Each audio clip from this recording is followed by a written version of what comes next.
experience through odd phone calls when Gopnik's schedules allowed, or sporadic emails. I failed to ring my sister for 2 weeks and cried when my mother sent me a handwritten letter with photographs of her and Thom at a theatre matinee, just in case you've forgotten what we look like. It could get a little much. So, as a balance, even though I was exhausted, I travelled to the library every weekend with Ashok and Meena, once even going by myself when their children were ill. I got better at dressing for the cold and made my own placard, Knowledge is Power, with its private nod to Will. I would head back on the train and afterward make my way down to the East Village to have a coffee at the Vintage Clothes Emporium and look over whatever new items Lydia and her sister had in stock. Mr. Gopnik never mentioned the library again. I realized with mild disappointment that charity could mean something quite differently here, that it was not enough to give, you had to be seen to be giving. Hospitals bore the names of their donors in 6-foot-high letters above the door. Balls were named after those who funded them. Even buses bore lists of names alongside their rear windows. Mr. and Mrs. Leonard Gopnik were known as generous benefactors because they were visible in society as being so. A scruffy library in a run-down neighborhood offered no such kudos. Ashok and Meena had invited me for Thanksgiving at their apartment in Washington Heights, horrified when I revealed I had no plans. "You can't spend Thanksgiving on your own," Ashok said, and I decided not to mention that few people in England even knew what it was. "My mother makes the turkey, but don't expect it to be done American style," Meena said. "We can't stand all that bland food. This is going to be some serious tandoori turkey." It was no effort to say yes to something new. I was quite excited. I bought a bottle of champagne, some fancy chocolates and some flowers for Meena's mother, then put on my blue cocktail dress with the fur sleeves, figuring an Indian Thanksgiving would be a suitable first outing for it, or at least one with no discernible dress code. Ilaria was flat out preparing for the Gopnik's family dinner, and I decided not to disturb her. I let myself out, checking that I had the instructions Ashok had given me. As I headed down the corridor, I noticed that Mrs. DeWitt's door was open. I heard the television burbling from deep inside the apartment. A few feet from the door, Dean Martin stood in the hallway glaring at me. I wondered if he was about to make another break for freedom and rang the doorbell. Mrs. DeWitt emerged into the corridor. "Mrs. DeWitt, I think Dean Martin may be about to go for a walk." The dog potted back toward her. She leaned against the wall. She looked frail and tired. "Can you shut the door, dear? I must have not closed it properly." "Will do. Happy Thanksgiving, Mrs. DeWitt," I said. "Is it? I hadn't noticed." She disappeared back into the room, the dog behind her, and I closed the front door. I had never seen her with so much as a casual caller and felt a brief sadness at the thought of her spending Thanksgiving alone. I was just turning to leave when Agnes came down the corridor in her gym kit. She seemed startled to see me. "Where are you going? To dinner?" I didn't want to say who I was going with. I didn't know how the employers of the building would feel if they thought the staff were getting together without them. She looked at me in horror. "But you can't go, Louisa. Leonard's family is coming here. I can't do this by myself. I told them you would be here." "You did? But you must stay." I looked at the door. My heart sank. And then her voice dropped. "Please, Louisa, you're my friend. I need you." I rang Ashok and told him. My one consolation was that, doing the job he did, he grasped the situation immediately. "I'm so sorry," I whispered into the phone. "I really wanted to come." "Nah, you gotta stay." "Hey, Meena's yelling to tell you she's going to save some turkey for you. I'll bring it with me tomorrow." "Baby," I told her. "I did. She says drink all their expensive wine, okay?" I felt, briefly, on the edge of tears. I had looked forward to an evening full of giggling children, delicious food and laughter. Instead, I was going to be a shadow again, a silent prop in an icy room. My fears were justified. 3 other members of the Gopnik family came to Thanksgiving. His brother, an older, greyer, more anemic version of Mr. Gopnik, who apparently did something in law, probably ran the US Department of Justice. He brought with him their mother, who sat in a wheelchair, refused to take off her fur coat for the entire evening, and complained loudly that she couldn't hear what anyone was saying. Mr. Gopnik's brother's wife, a former violinist apparently of some note, accompanied them. She was the only person there who bothered to ask what I did. She greeted Agnes with 2 kisses and the kind of professional smile that could have been meant for anyone. Tabitha made up the numbers, arriving late and bringing with her the air of someone who has spent their cab ride in deep telephone discussion about how much they did not want to be there. Moments after she got there, we were seated to eat in the dining room, which was off the main living room and dominated by a huge oval mahogany dining table. It is fair to say the conversation was stilted. Mr. Gopnik and his brother fell immediately into conversation about the legal restrictions in the country where he was currently doing business, and the 2 wives asked each other a few stiff questions, like people practicing small talk in a foreign language. "How have you been, Agnes?" "Fine, thank you. And you, Veronica?" "Very well. You look very well. That's a very nice dress." "Thank you. You also look very nice. Did I hear that you had been to Poland? I'm sure Leonard said you were visiting your mother."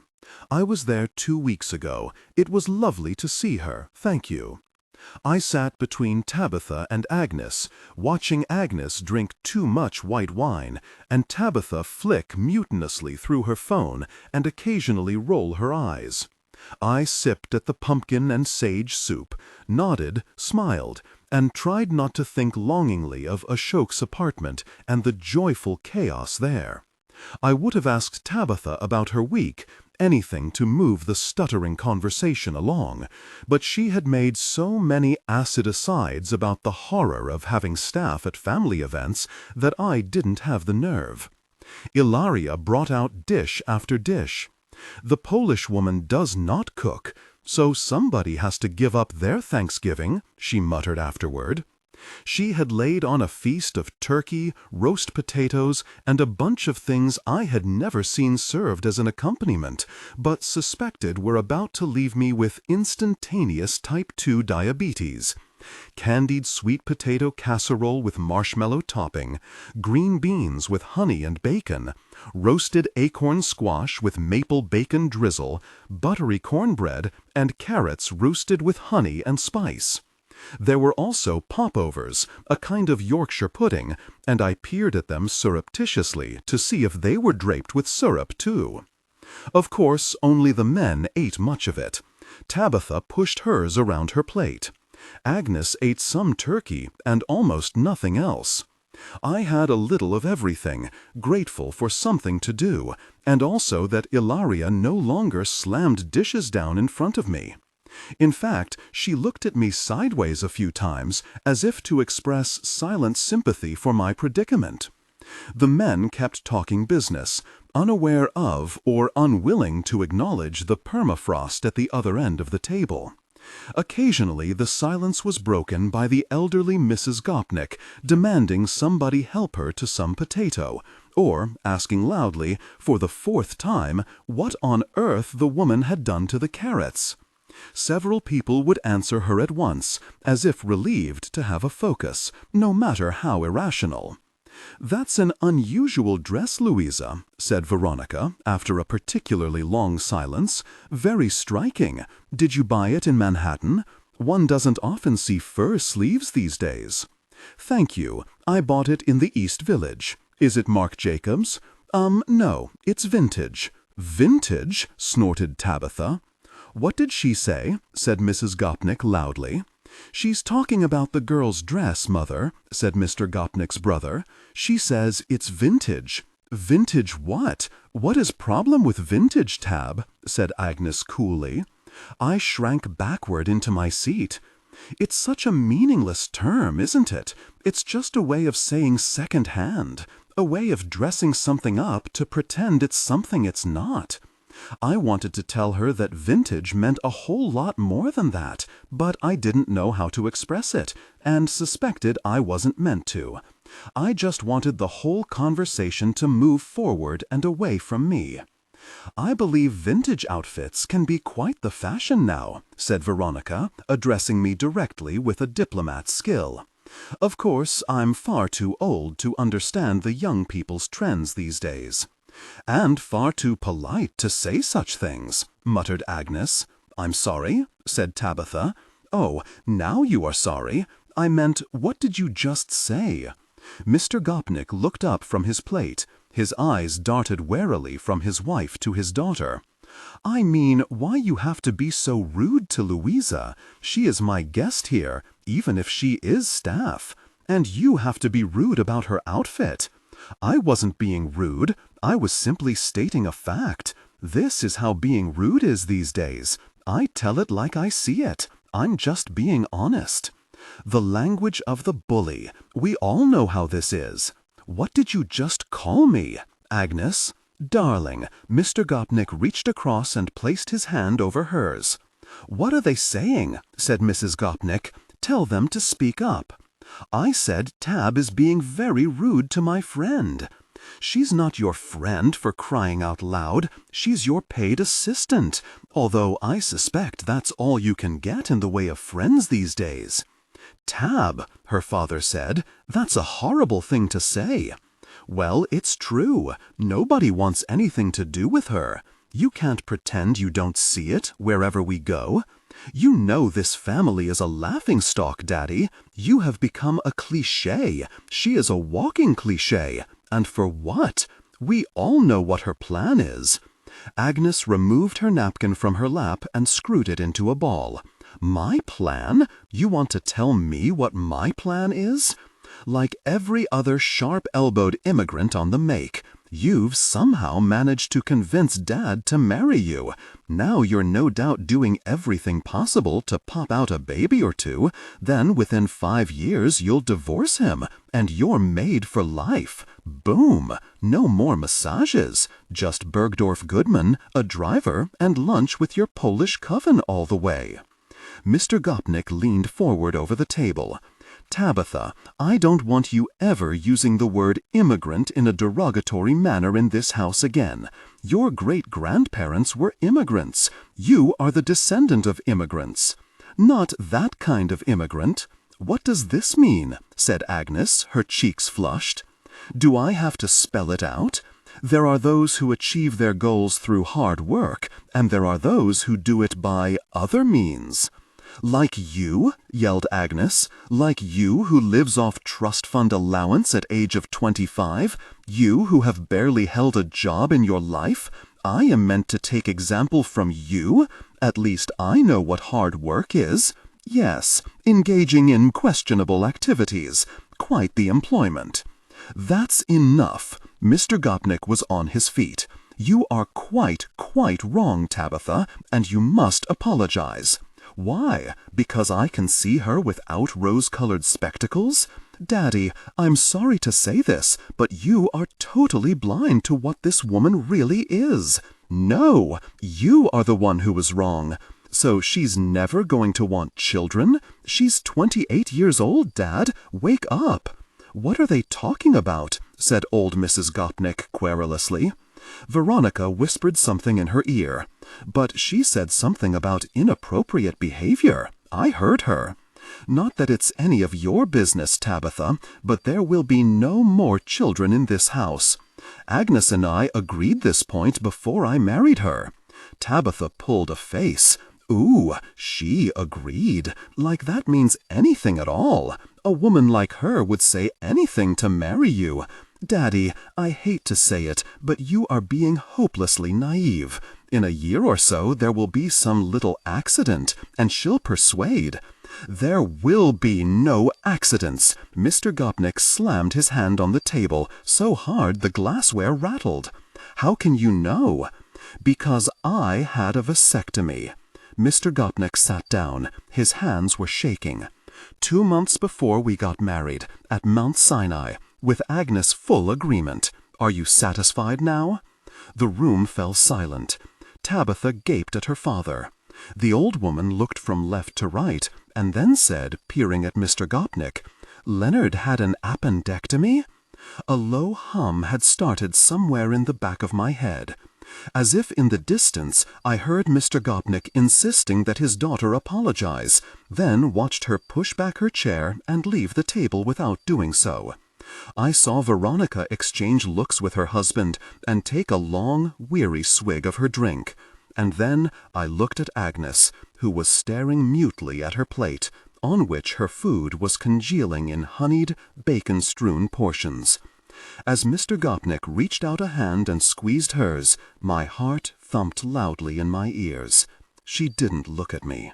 I flew home on December 22nd, laden with presents and wearing my new vintage zebra print coat, which I would later discover was strangely and adversely affected by the circulation of recycled air in the 767 and smelled, by the time I reached Heathrow, like a deceased equid. I had actually not been due to fly until Christmas Eve, but Agnes had insisted I go sooner, as she was making an unheralded short stop back to Poland to see her mother, who was unwell. And there was apparently no point in my staying there to do nothing when I could be with my family. Mr. Gopnik had paid for the change to my ticket. Agnes had been both overly nice and distant with me since the Thanksgiving dinner. In turn, I was professional and amenable. Sometimes my head would spin with the information it held, but I would think of Gary's words way back in the autumn when I'd arrived. See nothing, hear nothing, forget everything. Something had happened in the run-up to Christmas, some lightening of my mood. Perhaps I was just relieved to be leaving that house of dysfunction. Or perhaps the act of buying Christmas presents had resurrected some buried sense of fun in my relationship with Sam. When had I last had a man to buy Christmas presents for, after all? For the last 2 years of our relationship, Patrick had simply sent me emails with links to specific pieces of fitness equipment he wanted. Don't bother wrapping them, babe, in case you get it wrong and I need to send them back. All I had done was press a button. I had never spent Christmas with Will. Now I went shoulder to shoulder with the other shoppers in Saks, trying to imagine my boyfriend in the cashmere sweaters, my face pressed against them, the soft checked shirts he liked to wear in the garden, thick outdoor socks from REI. I bought toys for Tom, getting a sugar high from the scents in the store in Times Square. I bought stationery for Trina from McNally Jackson and a beautiful dressing gown for Granddad from Macy's. Feeling flush, as I had spent so little over the past months, I bought Mum a little bracelet from Tiffany and a wind-up radio for Dad to use in his shed. And then, as an afterthought, I bought a stocking for Sam. I filled it with small gifts, aftershave, novelty gum, socks, and a novelty beer holder. Finally, I went back to the toy store where I had bought Thom's presents and bought a few pieces of dollhouse furniture, a bed, a table and chairs, a sofa, and a bathroom suite. I wrapped them and wrote on the label, "Until the real one is finished." I found a tiny medical kit and included that too, marveling at the detail contained within it. And suddenly Christmas felt real and exciting, and the prospect of almost 10 days away from the Gopniks and the city felt like a gift in itself. I arrived at the airport, praying silently that the weight of my gifts hadn't pushed me over the limit. The woman at check-in took my passport and asked me to lift my suitcase onto the scales, and frowned as she looked at the screen. "Is there a problem?" I said when she glanced at my passport, then behind her. I mentally calculated how much I might have to pay for the added weight. "Oh, no, ma'am, you shouldn't be in this line." "You're kidding." My heart sank as I looked over at the heaving queues behind me. "Well, where should I be?" "You're in business class." "Business?" "Yes, ma'am. You've been upgraded. You should be checking in over there." "But it's no problem. I can do it for you here." I shook my head. "Oh, I don't think so." And then my phone dinged. I looked down. "You should be at the airport by now. Hope this makes your journey home a bit more pleasant. Little gift from Agnes. See you in the new year, comrade. Michael, X." I blinked. "That's fine, thank you." I watched my oversized suitcase disappear down the conveyor belt and put my phone back into my bag. The airport had been heaving, but in the business class section of the plane, everything was calm and peaceful. A little oasis of collective smugness removed from the holiday-related chaos outside. On board, I investigated my wash bag of complimentary overnight goodies, pulled on my free socks, and tried not to talk too much to the man in the next seat, who eventually put his eye mask on and lay back. I had just one hiccup with the reclining seat when my shoe got caught in the footrest, but the steward was perfectly lovely and showed me how to get it out. I ate duck in a sherry glaze and lemon tart and thanked all the staff who brought me things. I watched 2 films and realized I should really try to sleep for a bit, but it was hard when the whole experience was so delightful. It was exactly the kind of thing I would have written home about, except, I thought, with butterflies in my stomach, now I was going to get to tell everyone in person. I was returning home a different Louisa Clark. That was what Sam had said, and I had decided to believe it. I was more confident, more professional, a long way from the sad, conflicted, physically broken person of 6 months ago. I thought about Sam's face when I would surprise him, just as he had surprised me. He had sent me a copy of his rota for the next fortnight so that I could plan my visits to my parents, and I had calculated that I could drop my belongings at the flat, grab a few hours with my sister, then head over to his and be there to meet him for the end of his shift. This time, I thought, we would get it right. We had a decent length of time to spend together, and this time we would settle into some kind of routine, a way of existing with no trauma or misunderstandings. The first 3 months were always going to be the hardest. I pulled my blanket over me and, already too far over the Atlantic for it to be of use, tried and failed to sleep, my stomach tight and my mind buzzing as I watched the tiny winking plane slide its way slowly across my pixelated screen. I arrived at my flat shortly after lunchtime and let myself in, fumbling with my keys. Trina was at work, Tom was still at school, and London's grey was punctured with glitter, Christmas lights, and the sound of shops playing Christmas carols I'd heard a million times before. I walked up the stairs of my old building, breathing in the familiar scent of cheap air freshener and London damp, then opened my front door, dropped my suitcase the few inches to the floor, and let out a breath. Home, or something like it. I walked down the hall, shedding my jacket, and let myself into the living room. I had been a little afraid of returning here, remembering the months in which I had been sunk in depression, drinking too much, its empty, unloved rooms a self-inflicted rebuke for my failure to save the man who had given it to me. But this, I grasped immediately, was not the same flat. In 3 months, it had been utterly transformed.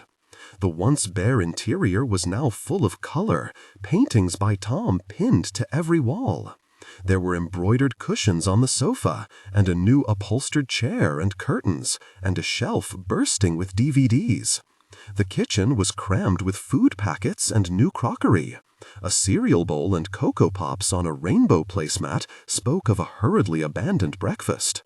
I opened the door to my spare room, now Tom's, smiling at the football posters and cartoon-printed duvet. A new wardrobe was stuffed with his clothes.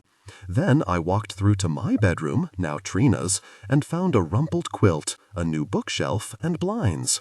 Still not much in the way of clothes, but she'd added a chair and a mirror, and the little dressing table was covered with the moisturizers, hairbrushes, and cosmetics that told me my sister might have changed beyond recognition even in the few short months I had been gone.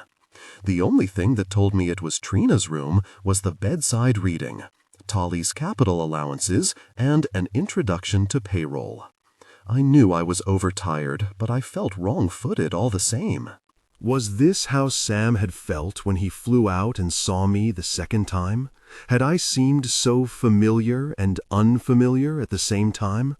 My eyes were gritty with exhaustion, my internal clock haywire. There were still 3 hours before they'd get home. I washed my face, took off my shoes, and lay down on the sofa with a sigh, the sound of London traffic slowly receding. I woke to a sticky hand patting my cheek. I blinked, trying to bat it away, but there was a weight on my chest. It moved. A hand patted me again. And then I opened my eyes and found myself staring into Thom's. "Auntie Lou! Auntie Lou!" I groaned. "Hey, Thom, what did you get me?" "Let her at least open her eyes first." "You're on my boob, Thom. Ow!" Released, I pushed myself upright and blinked at my nephew, who was now bouncing up and down. "What did you get me?" My sister stooped and kissed my cheek, leaving one hand on my shoulder, which she squeezed. She smelled of expensive perfume, and I pulled back slightly to see her better. She was wearing makeup. Proper makeup, subtly blended, rather than the one blue eyeliner she had received free with a magazine in 1994 and kept in a desk drawer to be used on every dressing-up occasion for the next 10 years. "You made it, then. Didn't get the wrong plane and end up in Caracas? Me and Dad had a bit of a bet on." Cheek. I reached up and held her hand for a moment longer than either of us had expected. "Wow, you look pretty." She did. She'd had her hair trimmed to shoulder length, and it hung in blow-dried waves, rather than the usual scraped-back ponytail. That, the well-cut shirt, and the mascara actually made her look beautiful. "Well, it's work, really. You have to make the effort in the city." She turned away as she said this, so I didn't believe her. "I think I need to meet this Eddie," I said. "I certainly never had this much of an effect on what you wore." She filled the kettle and switched it on. "That's because you only ever dress like someone gave you a 2-pound voucher for a jumble sale, and you decided to blow the lot." It was growing dark outside. My jet-lagged brain suddenly registered what this meant. "Oh, wow, what time is it?" "Time you gave me my presents." Thom's gappy smile swam in front of me, both hands raised in prayer. "You're fine," said Trina. "You've got another hour before Sam finishes. Plenty of time. Thom Lou will give you whatever she's got once she's had a cup of tea and found her deodorant. Also, what the gosh is that stripy coat thing you dropped in the hall? It smells like old fish." Now I was home. "Okay, Thom," I said. "There may be some pre-Christmas bits for you in that blue bag. Bring it over here." It took a shower and fresh makeup before I felt human again. I put on a silver miniskirt, a black turtleneck, and suede wedge-heeled shoes I had bought at the Vintage Clothes Emporium, Mrs. DeWitt's Biba scarf, and a spritz of La Chasse aux Papillons, the perfume Will had convinced me to buy, which always gave me confidence. Thom and Trina were eating when I was ready. She had offered me some pasta with cheese and tomato, but my stomach had started to work its way into knots, and my body clock was screwed up. "I like that thing you've done with your eyes. Very seductive," I said to her. She pulled a face. "Are you going to be okay to drive? You plainly can't see properly." "It's not far. I've had a power nap." "And when will we expect you home? This new sofa bed is really amazing, in case you're wondering. Proper sprung mattress, none of your 2 inches of foam rubbish. I'm hoping I won't need to use the sofa bed for a day or 2. I gave her a cheesy smile. "What's that?" Thom swallowed his mouthful and pointed at the parcel under my arm. "Ah, that's a Christmas stocking. Sam's working on Christmas Day, and I won't see him till the evening, so I thought I'd give him something to wake up with." Don't ask to see what's in there, Thom. There's nothing in it that I couldn't give to Granddad. It's just a bit of fun." She actually winked at me. I offered silent thanks to Eddie and his miracle-working ways. "Text me later, yeah? Just so I know whether to put the chain on." I kissed them both and headed for the front door. "Don't put him off with your terrible, poorly done American accent." I made a playful gesture as I exited the flat. "And don't forget to drive on the left, and don't wear the coat that smells like a mackerel." I heard her laughing as I shut the door. For the past 3 months, I had either walked, hailed a taxi, or been chauffeured by Gary in the huge black limousine. Getting used to being behind the wheel of my little hatchback, with its dodgy clutch and biscuit crumbs in the passenger seat, took a surprising amount of concentration. I set out into the last of the evening rush hour traffic, put on the radio, and tried to ignore the hammering in my chest, not sure whether it was the fear of driving or the prospect of seeing Sam again. The sky was dark, the streets thick with shoppers and strung with Christmas lights, and my shoulders dropped slowly from somewhere around my ears as I braked and lurched my way to the suburbs. The pavements became verges, and the crowds thinned and disappeared, just the odd person glimpsed instead through brightly lit windows as I passed. And then, shortly after 8, I slowed to a crawl, peering forward over the wheel to make sure I had the right place in the unlit lane. The railway carriage sat glowing in the middle of the dark field, casting a golden light out through its windows onto the mud and grass. I could just make out his motorbike on the far side of the gate, tucked into its little shed behind the hedge. He had even put a little spray of Christmas lights in the hawthorn at the front. He really was home. I pulled the car into the passing place, cut the lights, and looked at it. Then, almost as an afterthought, I picked up my phone. "Really looking forward to seeing you," I typed. "Not long now. XX." There was a short pause, and then the response pinged back. "Me too. Safe flight. XX." I grinned. Then I climbed out, realizing too late I had parked over a puddle, so the cold, muddy water washed straight over my shoes. "Oh, thanks, universe," I whispered. "Nice touch."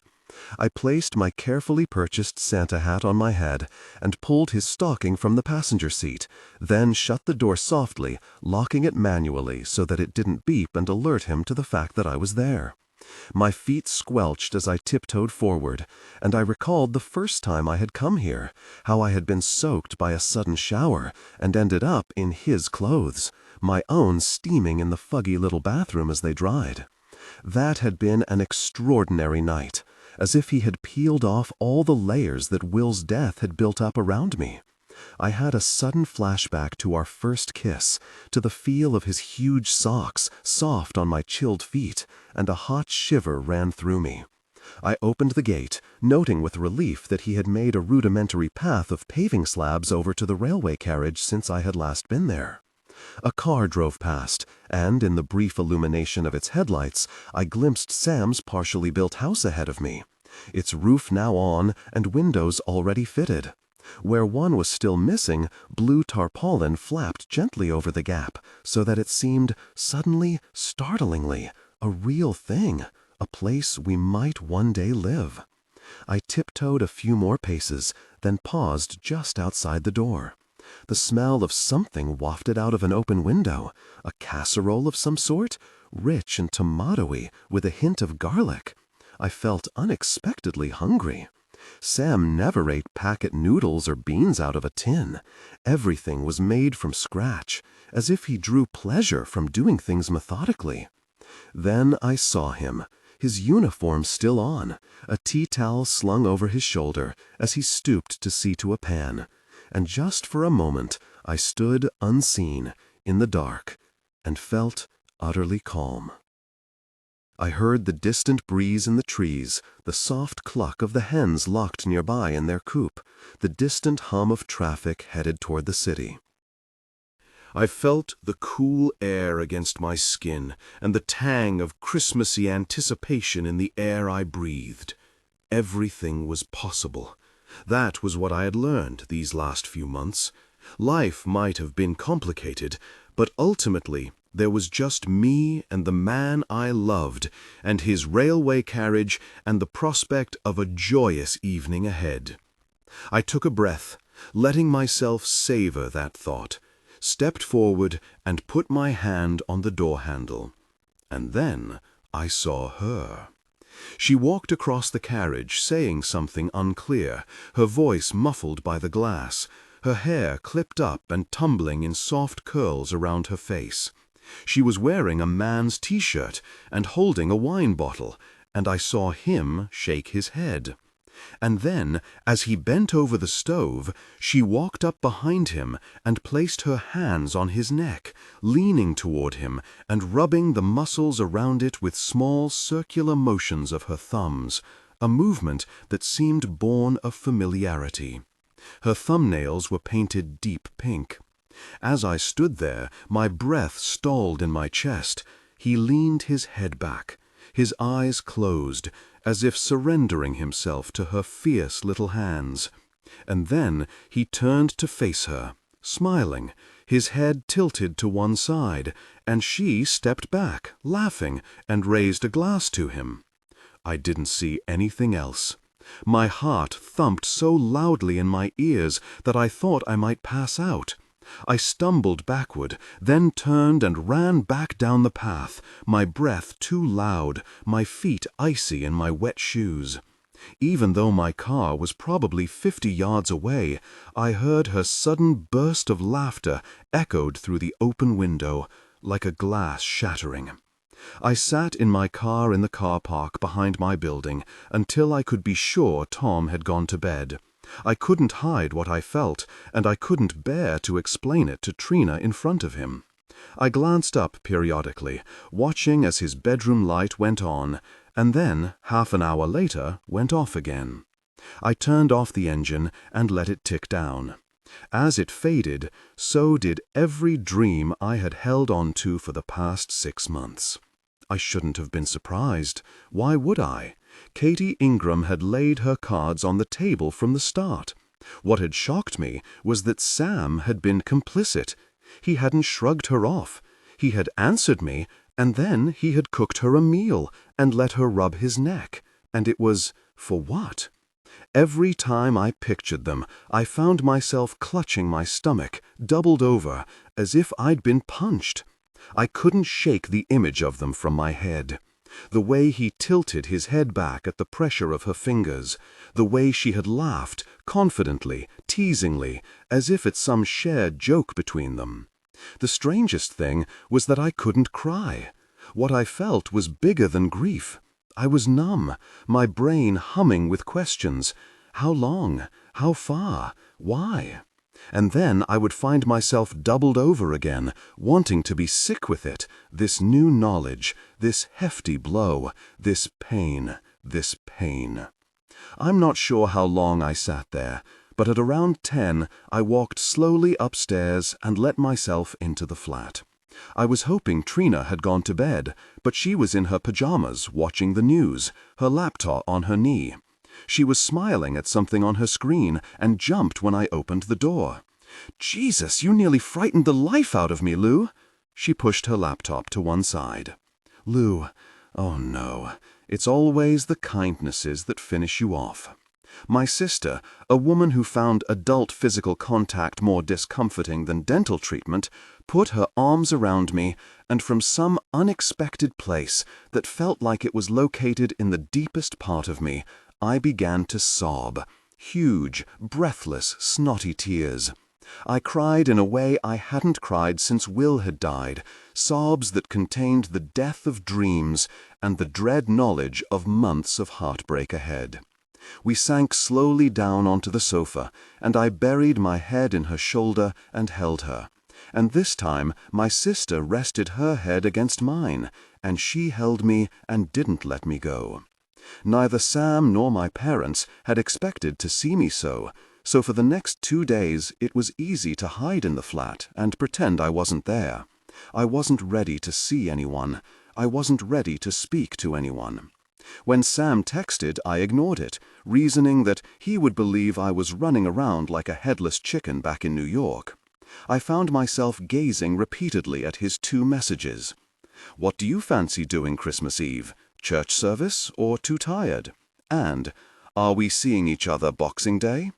And I would marvel that this man, this most straightforward and honorable of men, had acquired such a blatant ability to lie to me. For those 2 days I painted on a smile while Tom was in the flat, folding away the sofa bed as he chatted over breakfast and disappearing into the shower. The moment he had gone, I would return to the sofa and lie there, gazing up at the ceiling, tears trickling from the corners of my eyes, or coldly mulling over the many ways I appeared to have got it all wrong. Had I leaped headfirst into a relationship with Sam because I was still grieving Will? Had I ever really known him at all? We see what we want to see, after all, especially when blinded by physical attraction. Had he done what he did because of Josh, because of Agnes's pregnancy test? Did there even have to be a reason? I no longer trusted my own judgment enough to tell. For once, Trina didn't badger me to get up or do something constructive. She shook her head, disbelieving, and cursed Sam out of Thom's earshot. Even in the depths of my misery, I was left mulling over Eddie's apparent ability to instill in my sister something resembling empathy. She didn't once say it wasn't a huge surprise, given I was living so many thousands of miles away, or that I must have done something to push him into Katie Ingram's arms, or that any of this was inevitable. She listened when I told her the events that had led up to that night. She made sure I ate, washed, and got dressed. And although she wasn't much of a drinker, she brought home 2 bottles of wine and said she thought I was allowed a couple of days of wallowing, but added that if I was sick, I had to clear it up myself. By the time Christmas Eve arrived, I had grown a hard shell, a carapace. I felt like an ice statue. At some point I realized I was going to have to speak to him, but I wasn't ready yet. I wasn't sure I ever would be. "What will you do?" said Trina, sitting on the loo while I had a bath. She wasn't seeing Eddie until Christmas Day, and was painting her toenails a pale pink in preparation, although she wouldn't admit as much. Out in the living room, Tom had the television turned up to deafening volume, and was leaping on and off the sofa in a pre-Christmas frenzy. I was thinking I might just tell him I missed the flight, and that we'd speak after Christmas. She pulled a face. "You don't just want to speak to him. He's not going to believe that. I don't really care what he believes right now. I just want to have Christmas with my family and no drama." I sank under the water so that I couldn't hear Trina shouting at Thom to turn the sound down. He didn't believe me. His text message said, "What? How could you miss the flight?" "I just did," I typed. "I'll see you Boxing Day." I observed too late I hadn't put any kisses on it. There was a long silence, and then a single word in response. "Okay." Trina drove us to Stortfeld, Tom bouncing in the rear seat for the full hour and a half it took us to get there. We listened to Christmas carols on the radio and spoke little. We were a mile out of town when I thanked her for her consideration, and she whispered that it wasn't for me. Eddie hadn't actually met Mum and Dad either, so she was feeling nauseous at the thought of Christmas Day. "It'll be fine," I told her. The smile she flashed me wasn't very convincing. "Come on, they liked that accountant bloke you dated earlier this year. And to be honest, Trina, you've been single so long, I think you could probably bring home anyone who wasn't Attila the Hun right now, and they'd be delighted." Well, that theory is about to be tested. We pulled up before I could say any more, and I checked my eyes, which were still pea-sized from the amount of crying I'd done, and climbed out of the car.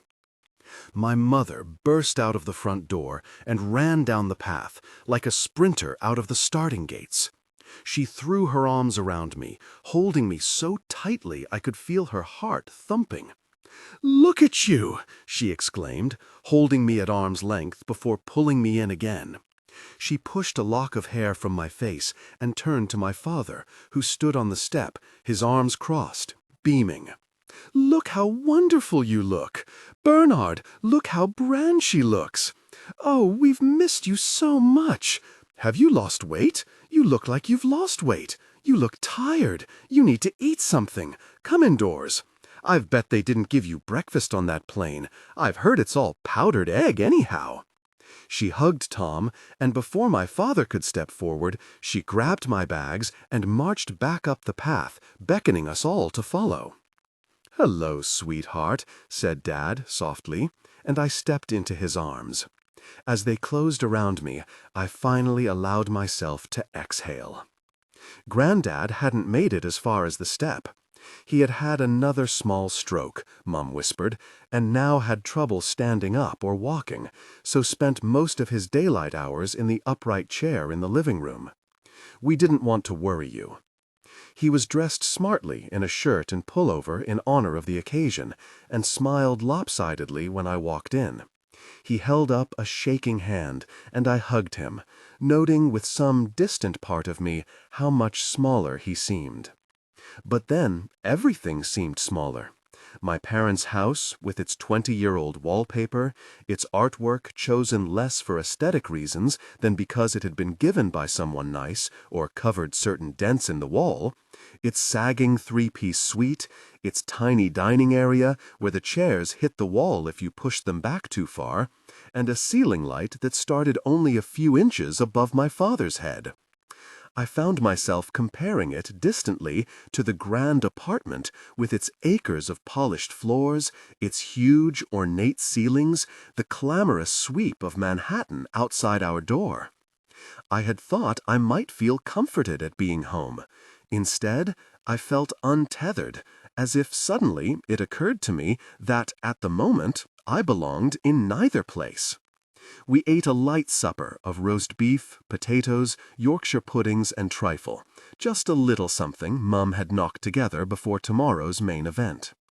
Dad was keeping the turkey in the shed as it wouldn't fit in the fridge, and went out to check every half hour that it hadn't fallen into the clutches of Houdini, next door's cat. Mum gave us a rundown on the various tragedies that had befallen our neighbors. Well, of course, that was before Andrew's shingles. He showed me his stomach, put me quite off my Weetabix. And I've told Dimphna she needs to put those feet up before the baby's born. Honestly, her varicose veins are like a B-road map of the Chilterns. Did I tell you Mrs. Kemp's father died? He's the one did 4 years for armed robbery before they discovered it had been that bloke from the post office who had the same hair plugs. Mum rattled on. It was only when she was clearing the plates that Dad leaned over to me and said, "Would you believe she's nervous?" "Nervous of what?" "You. All your achievements. She was half afraid you wouldn't want to come back here, that you'd spend Christmas with your fella and head straight back to New York." "Why would I want to do that?" He shrugged.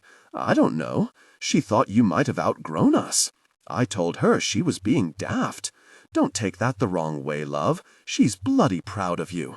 She prints out all your pictures and puts them in a scrapbook and bores the neighbors rigid showing them off.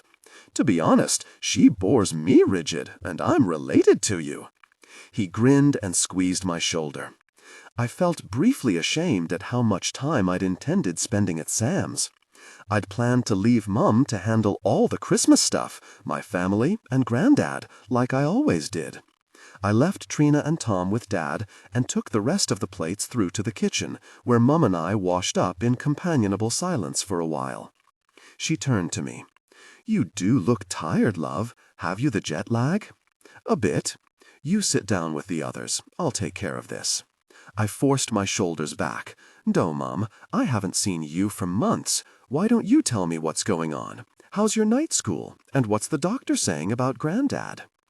The evening stretched, and the television burbled in the corner of the room, and the temperature rose until we were all semi-comatose and cradling our bellies like someone heavily pregnant in the way one did after one of my mother's light suppers. The thought that we would do this again tomorrow made my stomach turn gently in protest. Granddad dozed in the chair, and we left him there while we went to midnight mass. I stood in the church surrounded by people whom I had known since I was small, nudging and smiling at me, and I sang the carols I remembered and mouthed the ones I didn't, and tried not to think about what Sam was doing at that exact moment, as I did approximately 118 times a day.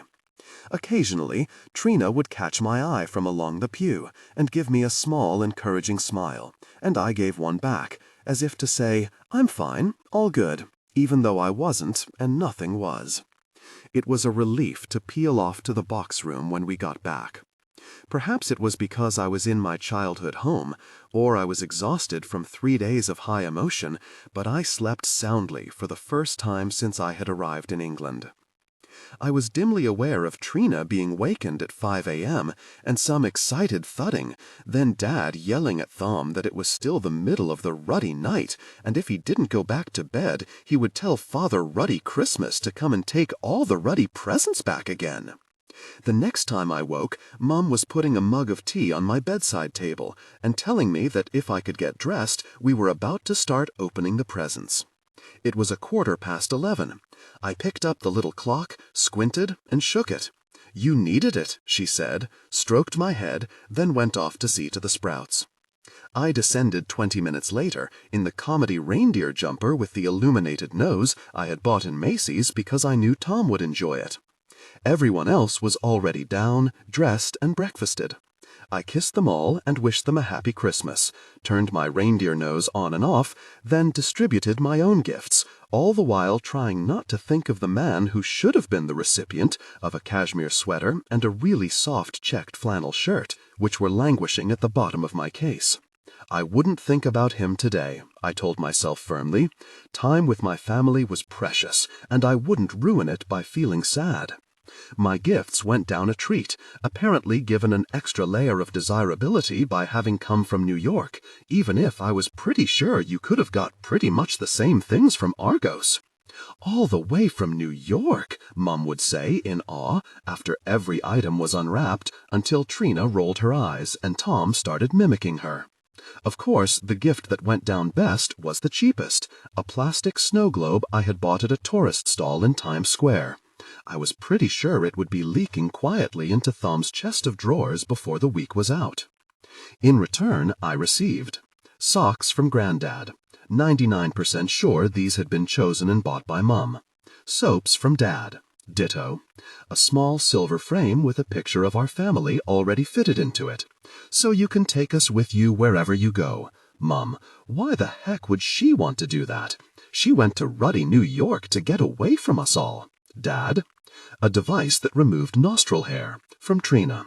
"Don't look at me like that. You're getting to that age." A picture of a Christmas tree with a poem underneath it. From Thumb. On close questioning, it turned out he hadn't actually made it himself. Our teacher says we don't stick the decorations on the right places, so she does them and we just put our names on them. I received a gift from Lily, dropped in the previous day before she and Mrs. Trainer went skiing. She looks well, Lou, though she runs Mrs. Trainer pretty ragged from what I've heard. A vintage ring, a huge green stone in a silver setting that fitted perfectly on my little finger. I had sent her a pair of silver earrings that looked like cuffs, assured by the fearsomely trendy Soho shop assistant that they were perfect for a teenage girl, especially one now apparently prone to piercings in unexpected places. I thanked everyone and watched Granddad nod off. I smiled, and I think I put on a pretty good impression of someone who was enjoying the day. Mum was smarter than that. "Is everything okay, love? You seem very flat." She ladled goose fat over the potatoes and stepped back as it sprayed out in an angry mist. "Oh, will you look at those? They're going to be lovely and crisp." "I'm fine. Is it the jet lag still? Ronnie from 3 doors down said when he went to Florida, it took him 3 weeks to stop walking into walls. That's pretty much it. I can't believe I have a daughter who gets jet lag. I'm the envy of everyone at the club, you know." I looked up. "You've been there again?" After Will had ended his life, my parents had been ostracized at the social club they'd belonged to for years, blamed vicariously from my actions in going along with his plan.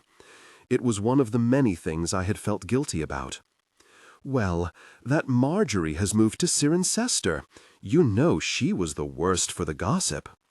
And then Stuart from the garage told Dad he should come down and have a game of pool sometime, just casual-like. And it was all fine. She shrugged. "And, you know, all that business was a couple of years ago now. People have other things to think about."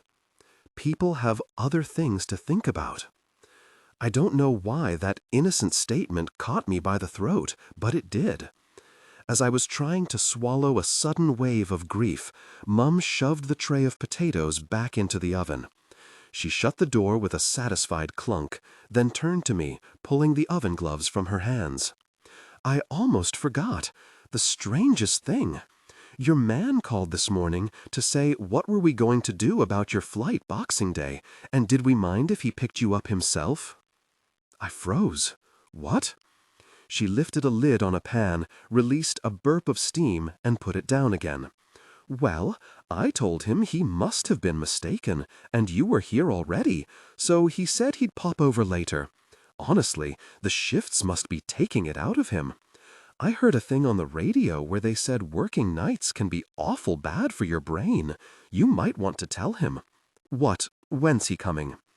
Mum glanced at the clock. I think he said he was finishing mid-afternoon and he'd head over afterward. All that way on Christmas Day? Here, have you met Trina's fellow yet? Have you noticed the way she's dressing these days?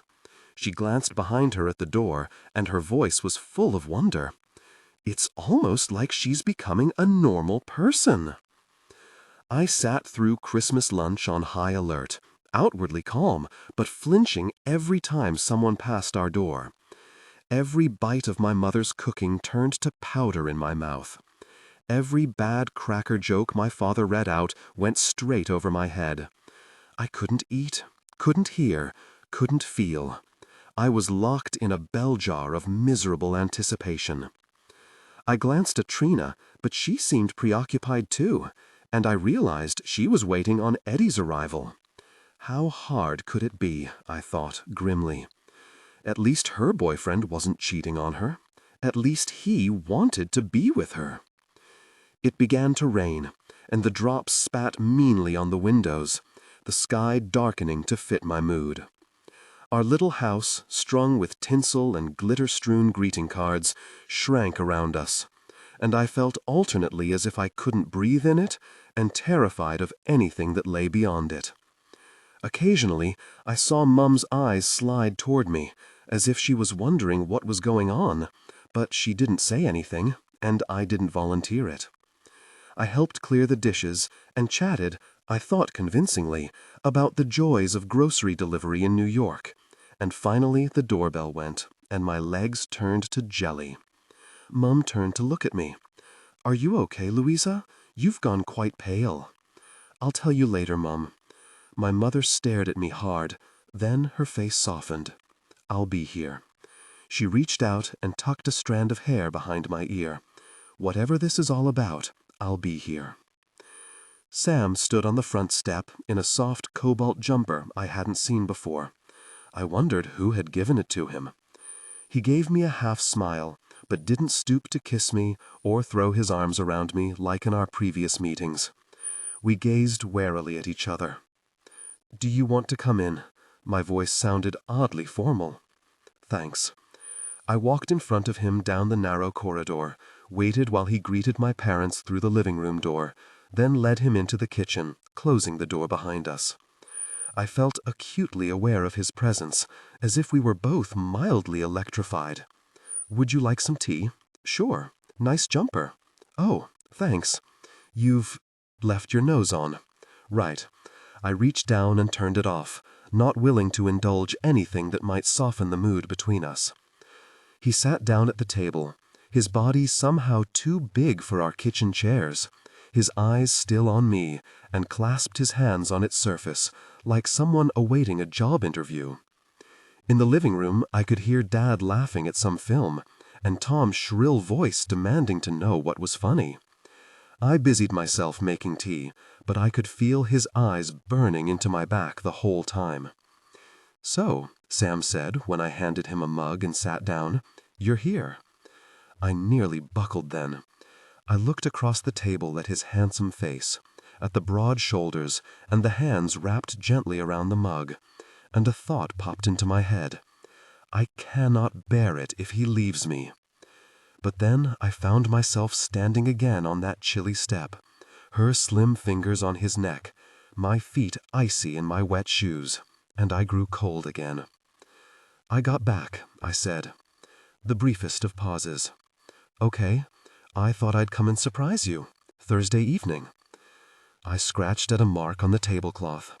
Turns out it was me who got the surprise. I watched realization dawn slowly across his face, his slight frown, his eyes growing distant, then their faint closure when he grasped what I might have seen. "Lou, I don't know what you saw, but what?" It's not what you think? Well, it is and it isn't. It was like a punch. Let's not do this, Sam.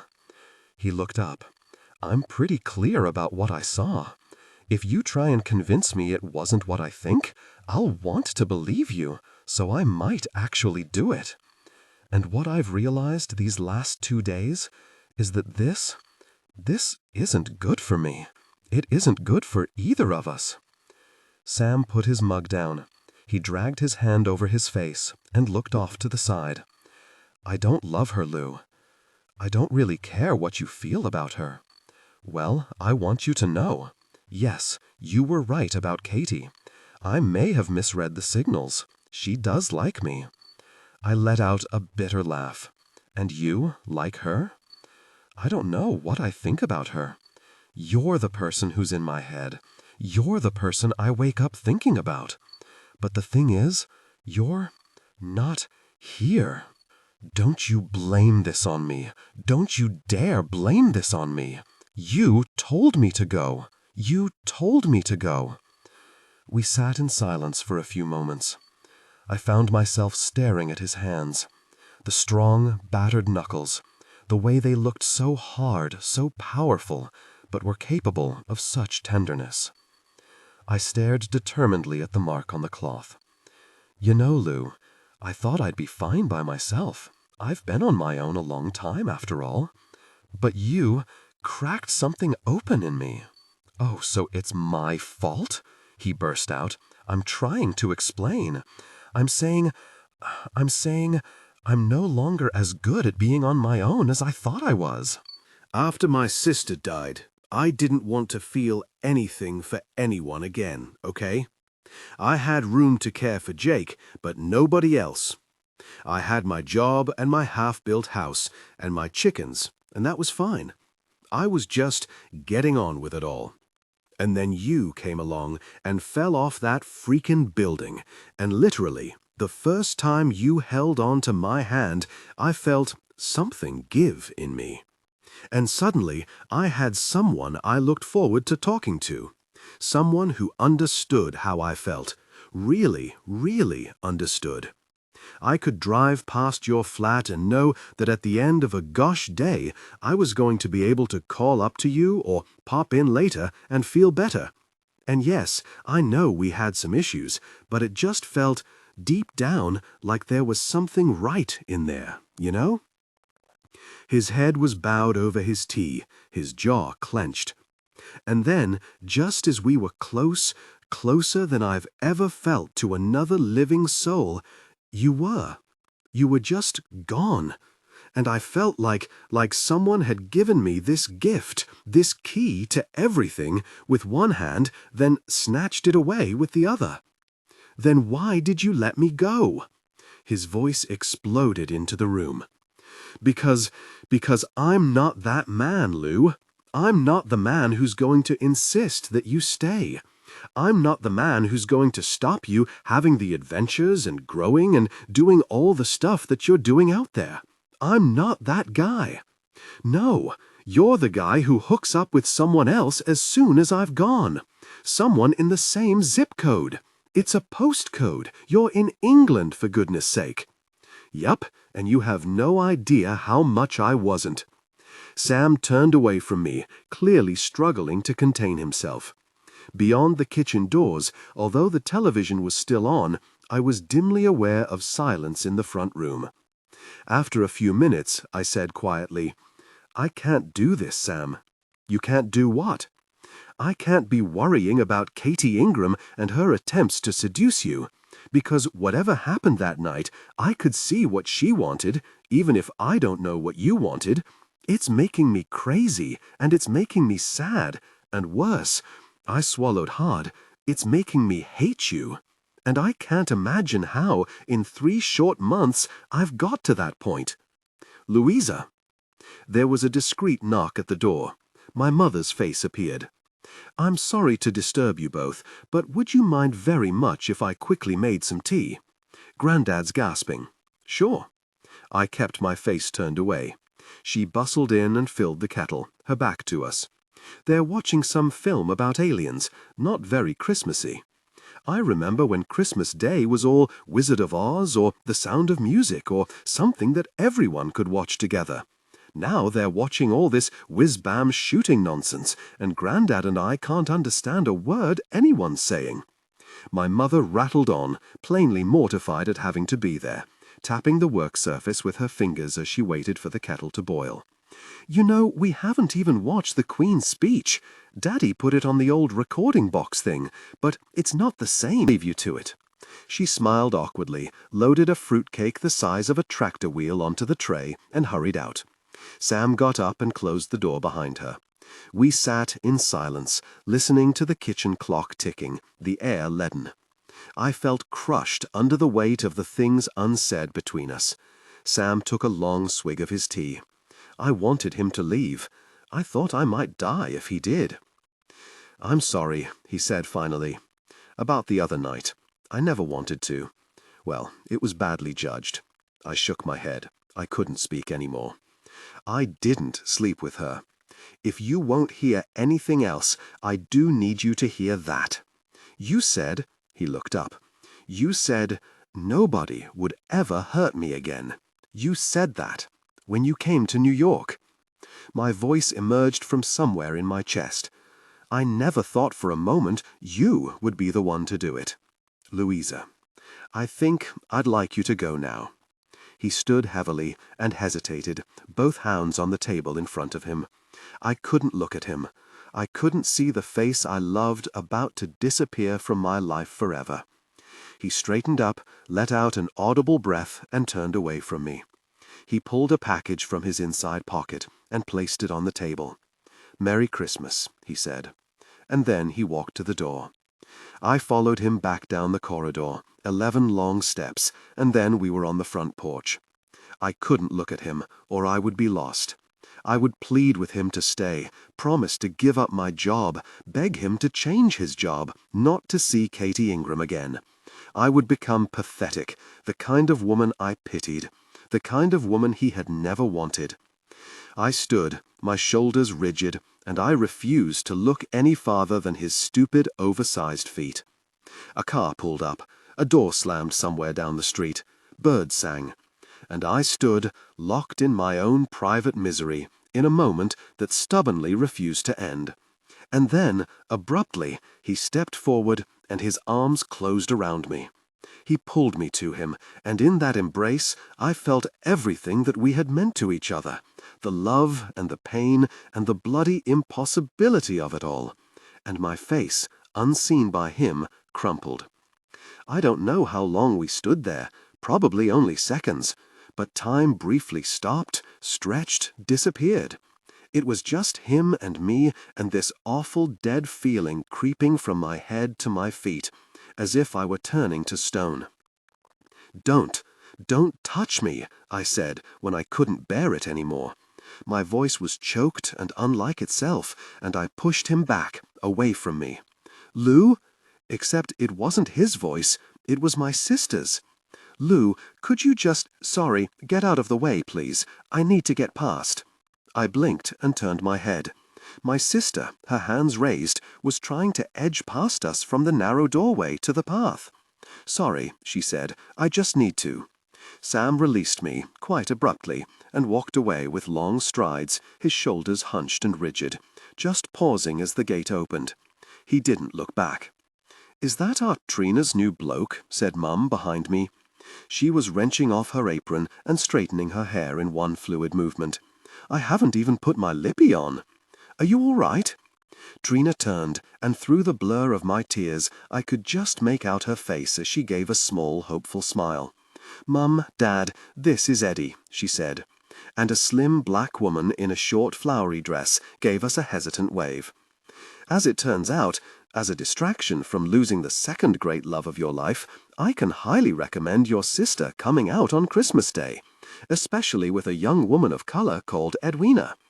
Mum covered her initial shock with a flurry of over-effusive welcomes and the promise of tea-making, shepherding Eddie and Trina into the living room, pausing momentarily to give me a look that, if my mother had been the type to swear, would have said, "What the actual really?" before she disappeared back down the corridor to the kitchen. Tom emerged from the living room, yelled, "Eddie!" gave our guest a huge hug, waited on jiggy feet to be handed his present, and ripped it apart, then ran off with a new Lego set. And Dad, utterly silenced, simply stared at what was unfolding before him, like someone dumped into a hallucinogenic dream.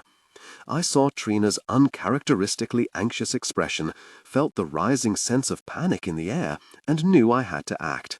I murmured at Dad to close his mouth, then stepped forward and held out my hand. "Eddie," I said, "hi, I'm Louisa. My sister will no doubt have told you all the bad stuff."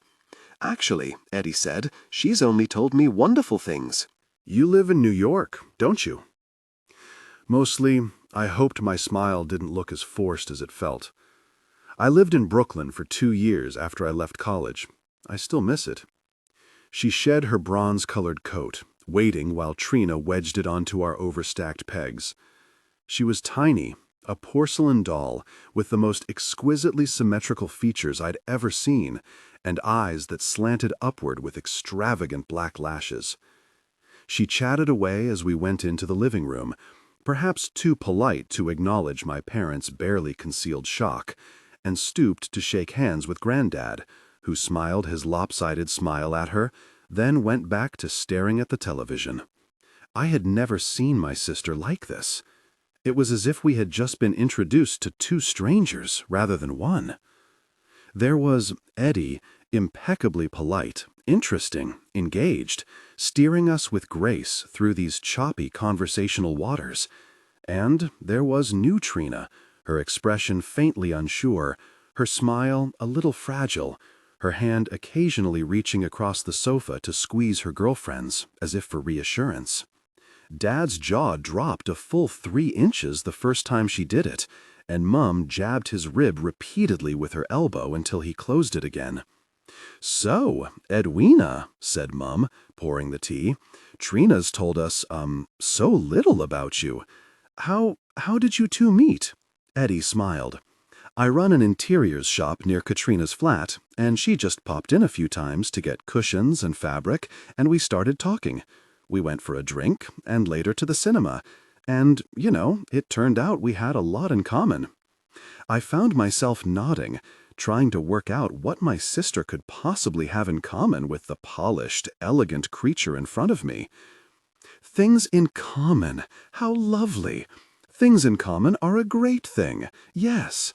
And where is it you— Oh, goodness, I don't mean, where do I come from? Blackheath. I know, people rarely move to North London from south. My parents moved to Borehamwood when they retired, 3 years ago, so I'm one of those rarities, a North and South Londoner. She beamed at Trina, as if this was some shared joke, before turning back to Mum. "Have you always lived around here?" "Mum and Dad will leave Stortfold in their coffins," Trina said. "Not too soon, we hope," I said. "It looks like a beautiful town." "I can see why you'd want to stay," Eddie said, holding up her plate. "This cake is amazing, Mrs. Clark. Do you make it yourself?" "My mother makes one with rum, and she swears you have to steep the fruit for 3 months to get the full flavor." "Katrina is gay?" said Dad. "It's good, Mum," said Trina. "The sultanas are, really, moist." Dad looked from one of us to the other. "Our Trina likes girls? And nobody's saying anything, and just wanging on about really cushions and cake?" "Bernard," said my mother. "Perhaps I should give you all a moment," said Eddie. "No, stay, Eddie." Trina glanced at Thom, who was engrossed in the television, and said, "Yes, Dad, I like women. Or, at least, I like Eddie." "Trina might be gender fluid," said Mum nervously. "Is that the right expression? The young people at night school tell me a lot of them are neither one thing nor the other these days. There's a spectrum, or a speculum. I can never remember which." Dad blinked. Mum swallowed a gulp of tea so audibly that it was almost painful. "Well, personally," I said when Trina had stopped patting her on the back, "I just think it's great that anyone would want to go out with Trina. Anyone at all. Anyone with eyes and ears and a heart and stuff." Trina shot me a look of genuine gratitude. You did always wear jeans a lot, growing up, Mum mused. Perhaps I should have made you wear more dresses. It's got nothing to do with jeans, Mum. Jeans, maybe. Well, it certainly doesn't run in our family, said Dad. No offense, Edwina. None taken, Mr. Clark. I'm gay, Dad. I'm gay, and I'm happier than I've ever been, and it's really none of anyone else's business how I choose to be happy, but I'd really like it if you and Mum could be happy for me, because I am, and, more importantly, I'm hoping that Eddie will be in my and Thom's lives for a very long time. She glanced over at Eddie, who smiled reassuringly. There was a long silence. You've never said anything, said Dad accusingly. You never acted gay. How's a gay person supposed to act? Trina said. Well, gay, like you never brought home a girl before. I never brought home anyone before, apart from Sandeep, that accountant, and you didn't like him because he didn't like football. I like football, said Eddie helpfully. Dad sat and stared at his plate. Finally he sighed and rubbed his eyes with both palms. When he stopped, his whole face seemed dazed, like someone woken abruptly from sleep. Mum was watching him intently, anxiety writ large across her face. Eddie, Edwina, I'm sorry if I'm coming across as an old fart.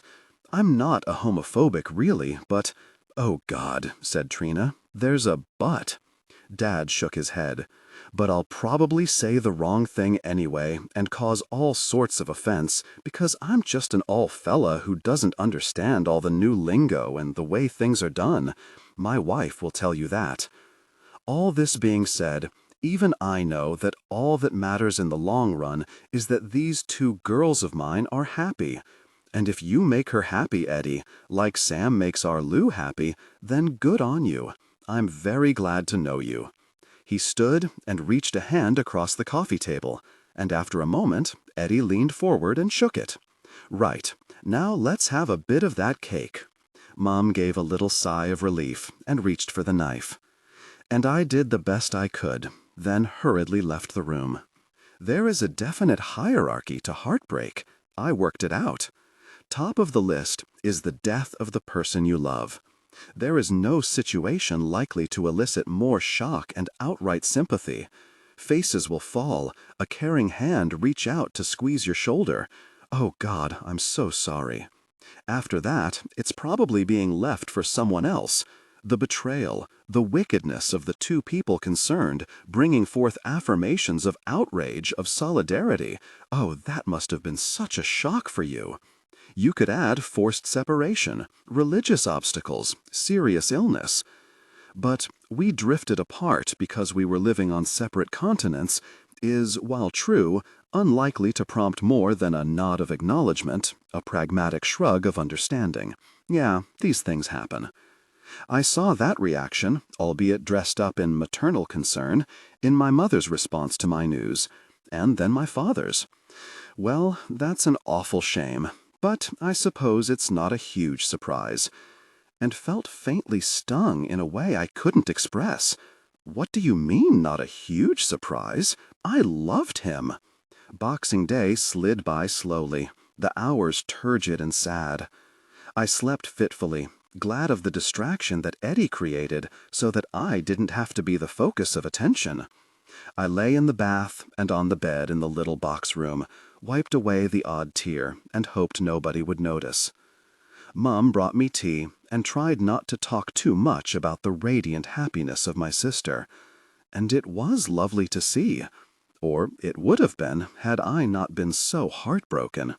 I watched the two of them surreptitiously holding hands under the table while Mum served supper, their heads bent together while they discussed something in a magazine, their feet touching as they watched television, Thom wedging his way between them with the confidence of the utterly loved, indifferent to who was doing the loving.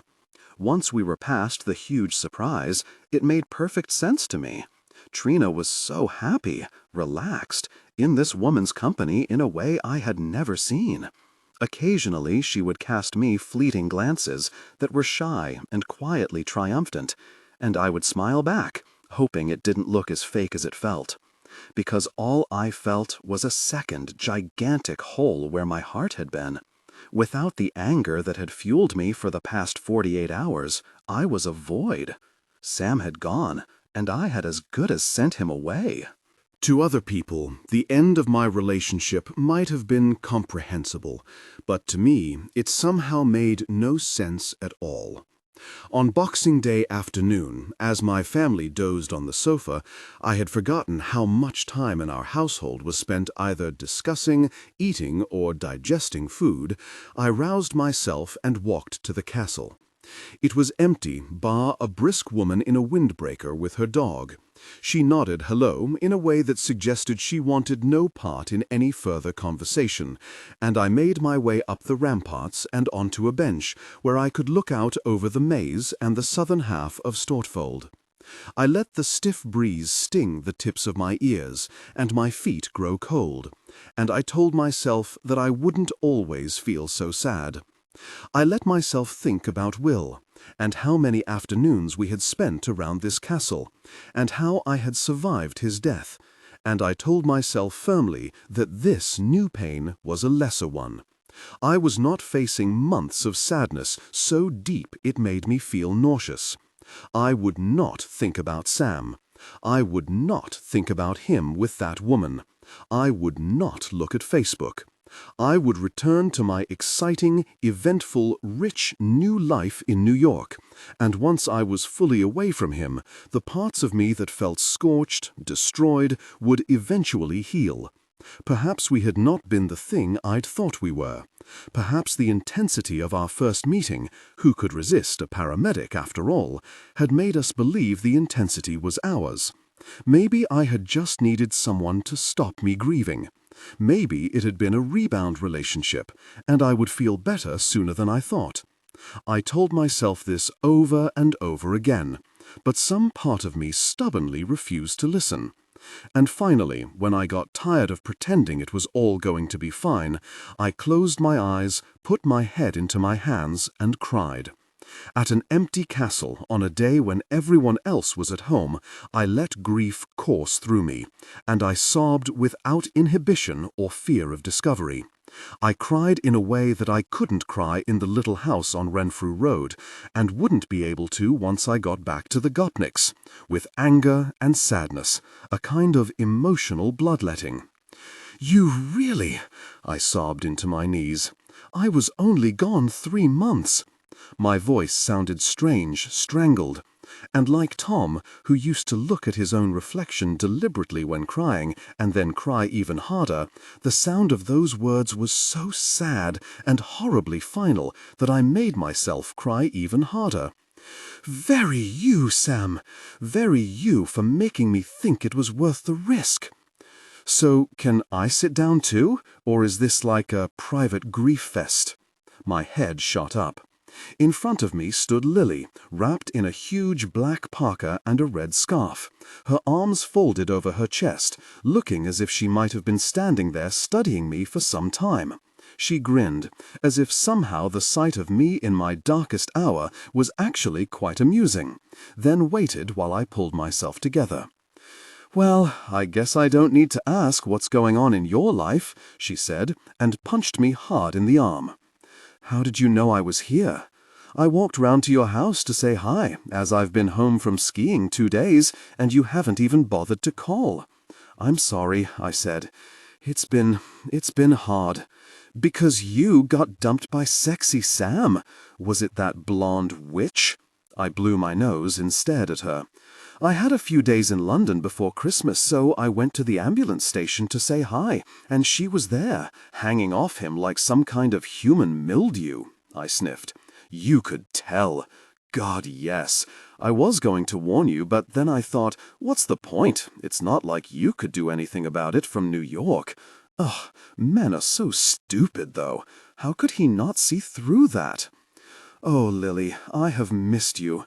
I hadn't known quite how much until that moment. Will's daughter, in all her mercurial teenage glory. She sat down beside me, and I leaned against her, as if she were the adult. We gazed into the distance. I could just make out Will's home, Grantchester House. I mean, just because she's pretty and has a striking figure and mouths that are quite captivating. Okay, you can stop now. Anyway, I wouldn't cry any more if I were you, she said sagely. One, no man is worth it. Even Katy Perry will tell you that. But also, your eyes go really, really small when you cry, like microdot kind of small. I couldn't help but laugh. She stood up and held out a hand. Come on, let's walk down to yours. There's nowhere open on Boxing Day, and Grandpa and Della and the baby that can do no wrong are doing my head in. I've got a whole 24 more hours to kill before Granny comes to pick me up. Ugh, did you get snail trails on my jacket? You did. You are totally wiping that off. Over tea at our house, Lily filled me in on the news her emails hadn't covered. How she loved her new school, but hadn't quite got to grips with the work, as she was meant to miss loads of school, which is actually quite irritating on the adult I told you so front. She enjoyed living with her grandmother so much that she felt able to complain about her in the way that Lily did about people she truly loved, with humor and a kind of cheerful sarcasm. Granny was so unreasonable about her painting the walls of her room black, and she wouldn't let her drive the car, even though Lily totally knew how to drive and just wanted to get ahead before she could start lessons.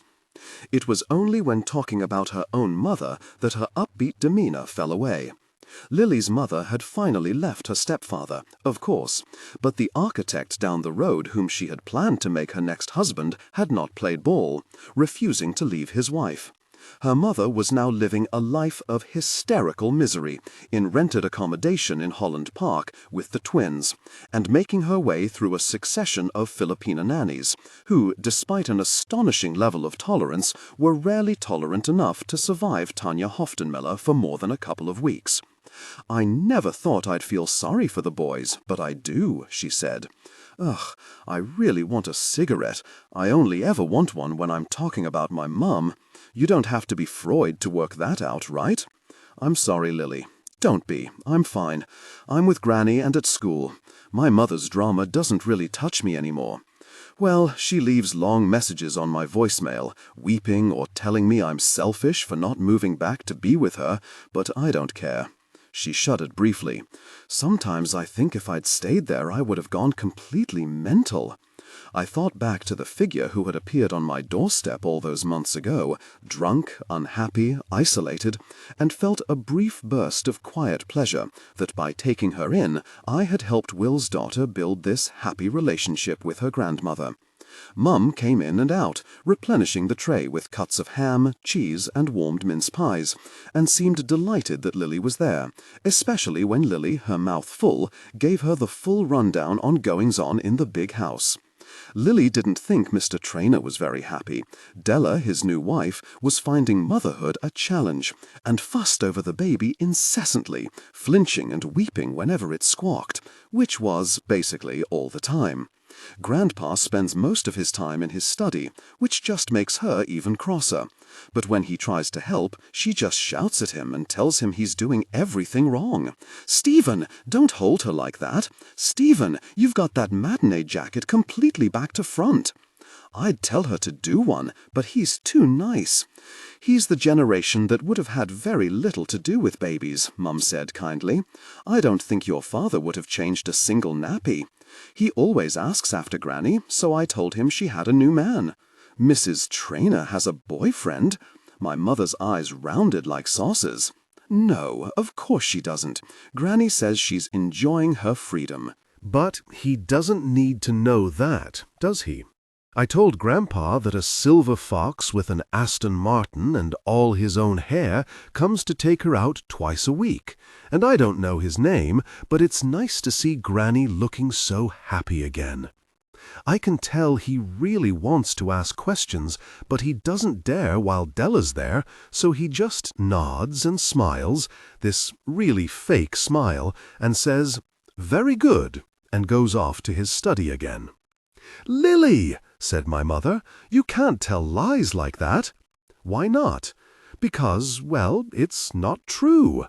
Loads of things in life aren't true. Father Christmas isn't true. But I bet you told Tom about him anyway. Grandpa's got someone else.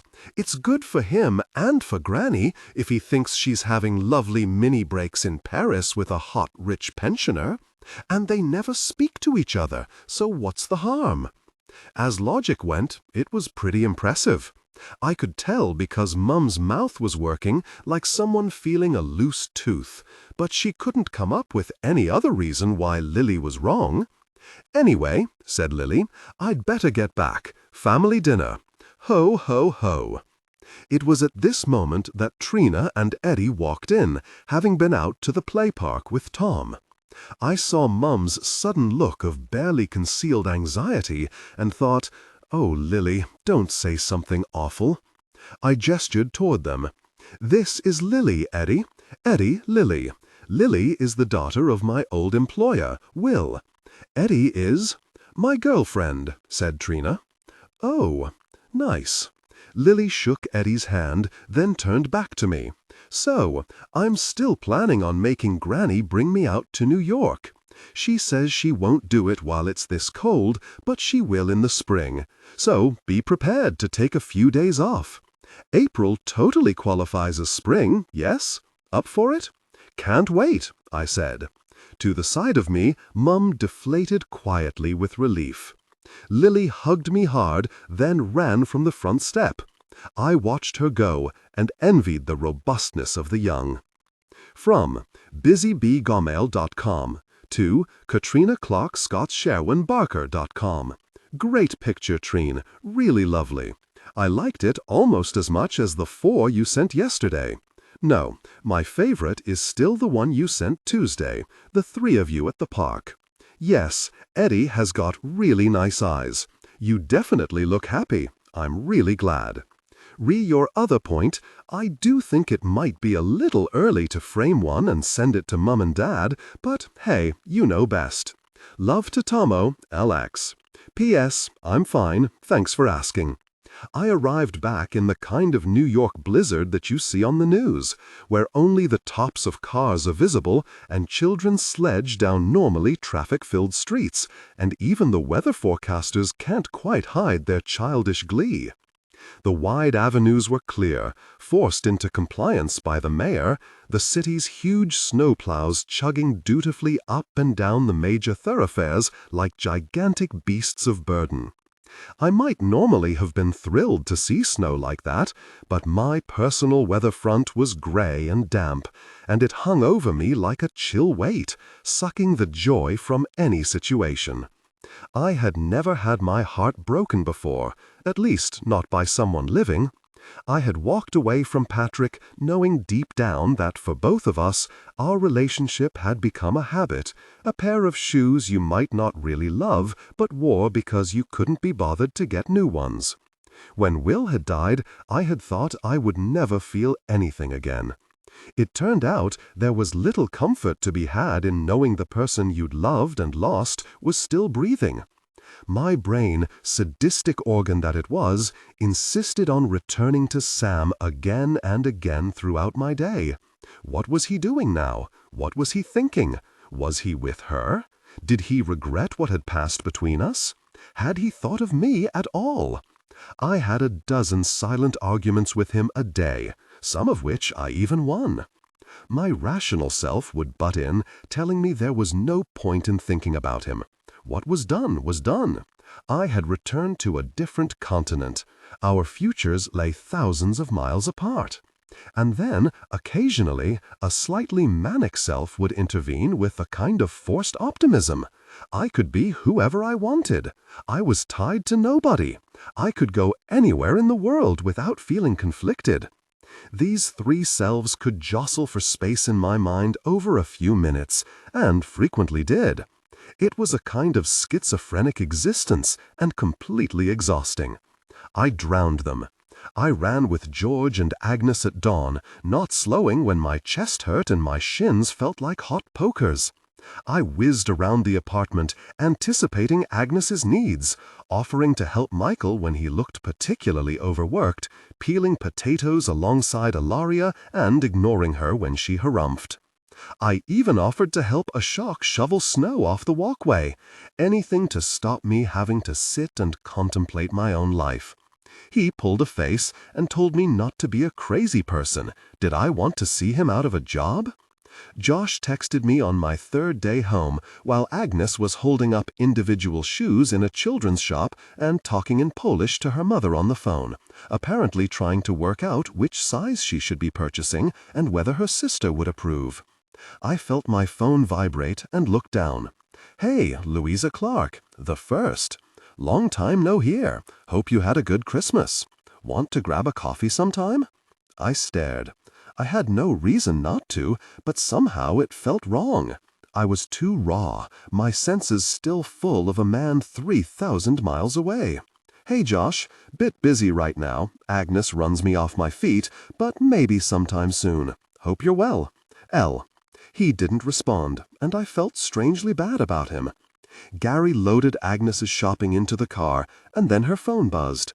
She pulled it from her bag and stared at it. She looked out of the window for a moment, then at me. I forgot I had an art lesson. We have to go to East Williamsburg. It was patently a lie. I had a sudden memory of the awful Thanksgiving lunch with all its revelations and tried not to let it show on my face. I'll cancel the piano lesson then, I said evenly. Yes, Gary, I have art lesson. I forgot. Without a word, Gary pulled the limo onto the road. Gary and I sat in silence in the car park, the engine running quietly to protect us from the chill outside. I felt quietly furious with Agnes for choosing this afternoon for one of her art lessons, as it meant I was left alone with my thoughts, a bunch of unwelcome houseguests who refused to leave. I put my earphones in and played myself some cheerful music. I used my iPad to organize the rest of Agnes's week. I played 3 online Scrabble moves with Mum. I answered an email from Trina asking whether I thought she should take Eddie to a work dinner or if it was too soon.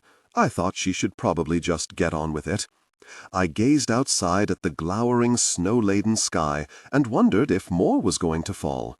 Gary watched a comedy show on his tablet, snorting alongside the canned laughter, his chin resting on his chest. "Fancy a coffee?" I said, when I had run out of nails to chew. "She's going to be ages, isn't she?" "Nah, my doctor tells me I got to cut down on the donuts, and you know what happens if we go to the good donut place." I picked at a loose thread on my trousers. "Want to play I Spy? Are you kidding me?" I lay back in my seat with a sigh and listened to the rest of the comedy show. Then to Gary's labored breathing as it slowed and became an occasional snore. The sky had begun to darken, an unfriendly iron gray. It was going to take hours to get back through the traffic. And then my phone rang. "Louisa, are you with Agnes? Her phone seems to be turned off. Can you get her for me?" I glanced out of the window to where Stephen Lipcott's studio light cast a yellow rectangle over the graying snow below. She's just trying some things on, Mr. Gopnik. Let me run into the changing rooms and I'll get her to call you straight back." The downstairs door was propped open with 2 pots of paint, as if in the middle of a delivery. I ran up the concrete steps and along the corridor until I reached the studio. There, I stopped at the closed door, breathing hard. I gazed down at my phone, then up to the heavens. I did not want to walk in. I did not want irrefutable proof of what had been suggested at Thanksgiving. I pressed my ear against the door, trying to work out if it was safe to knock, feeling furtive, as if it were I who was at fault. But all I could hear was music and muffled conversation. With greater confidence, I knocked. A couple of seconds later, I tried and opened the door. Stephen Lipcott and Agnes were standing on the far side of the room with their backs to me, looking at a stack of canvases against the wall. He rested one hand on her shoulder, the other waving a cigarette toward one of the smaller canvases. The room smelled of smoke and turpentine, and faintly of perfume. "Well, why don't you bring me some other pictures of her?" he was saying. "If you don't feel it really represents her, then we should—" "Louisa!" Agnes spun around and threw up a palm, as if she were warding me off. I'm sorry, I said, holding up my phone. It's Mr. Gopnik. He's trying to reach you. You shouldn't have come in here. Why you didn't knock? The color had leached from her face. I did. I'm sorry. I didn't have any way of... It was as I was backing out of the door that I glimpsed the canvas. A child with blonde hair and wide eyes, half turned as if about to skip away. And with a sudden and inevitable clarity, I understood everything. The depression, the endless conversations with her mother, the endless toy and shoe purchases. Stephen stooped to pick it up. Look, just take that one with you if you want. Have a think about it. Shut up, Stephen! He flinched, as if unsure what had prompted her reaction. But that was what finally confirmed it. I'll meet you downstairs, I said, and closed the door quietly behind me. We drove back to the Upper East Side in silence. Agnes called Mr. Gopnik and apologized. She hadn't realized her phone was off. A design fault. The thing was always shutting down without her doing it. She really needed a different one. Yes, darling, we're heading back now. Yes, I know. She did not look at me. In truth, I could barely look at her. My mind was humming, marrying up the events of the last months with what I now understood. When we finally reached home, I walked a few paces behind her through the lobby, but as we got to the lift, she swiveled, stared at the floor, and then turned back toward the door. Okay, come with me. We sat in a dark, gilded hotel bar, the kind where I imagined rich Middle Eastern businessmen entertained their clients and waved away bar bills without looking. It was nearly empty. Agnes and I sat in a dimly lit corner booth, waiting as the server ostentatiously offloaded 2 vodka tonics and a pot of glossy green olives, trying and failing to catch Agnes's eye. "She's mine," Agnes said. I took a sip of my drink. It was ferociously strong, and I was glad. It felt useful to have something to focus on. My daughter. Her voice was tight, oddly furious. She lives with my sister in Poland. She is fine. She was so young when I went that she barely remembers when her mama lived with her, and my sister is happy because she cannot have children. But my mother is very angry at me. But I didn't tell him when I met him, okay? I was so happy that someone like him liked me. I didn't think for 1 minute we would be together. It was like a dream, you know? I thought, I will just have this little adventure, and then my work visa will finish, and I will go back to Poland, and I will remember this thing always. And then everything happened so fast, and he leaves his wife for me. I couldn't think how to tell him. Every time I meet him, I think, this is the time, this is the time. And then when we are together, he tells me that he doesn't want any more children. He is done, he says. He feels he has made big mess with his own family, and he does not want to make it worse with step-families, half-brothers, half-sisters, all this business. He loves me, but the no-children thing is deal-breaker for him. So how can I tell him then? I leaned forward so that nobody else could hear. But, this is really crazy, Agnes. You already have a daughter. And how can I tell him this now after 2 years? You think he will not think I am bad woman?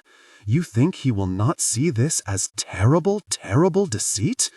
I have made huge problem for myself, Louisa. I know this. She took a swig of her drink. I think all the time, how I can fix this. But there is nothing to fix. I lied to him. For him, trust is everything. He would not forgive me. So is simple.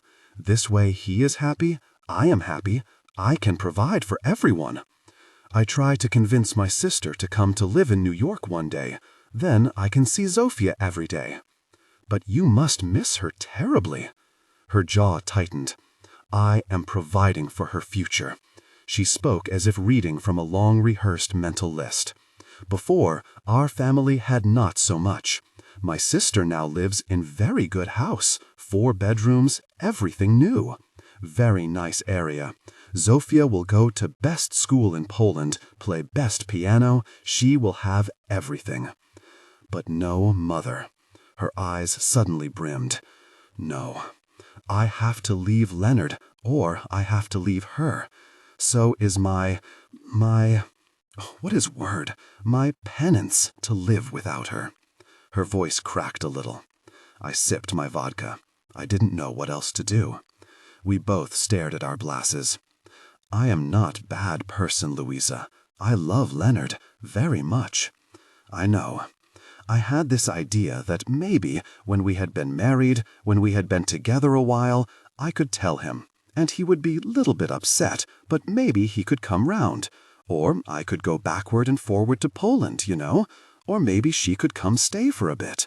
But things just get so complicated. His family hate me so much. You know what would happen if they found out about her now? You know what would happen if Tabitha knew this thing about me? I could guess. I love him. I know you think many things about me, but I love him. He is a good man. Sometimes I find it very hard because he is working so much and because nobody cares for me in his world, and I get so lonely, and maybe I do not always behave perfectly, but when I think of being without him, I cannot bear it.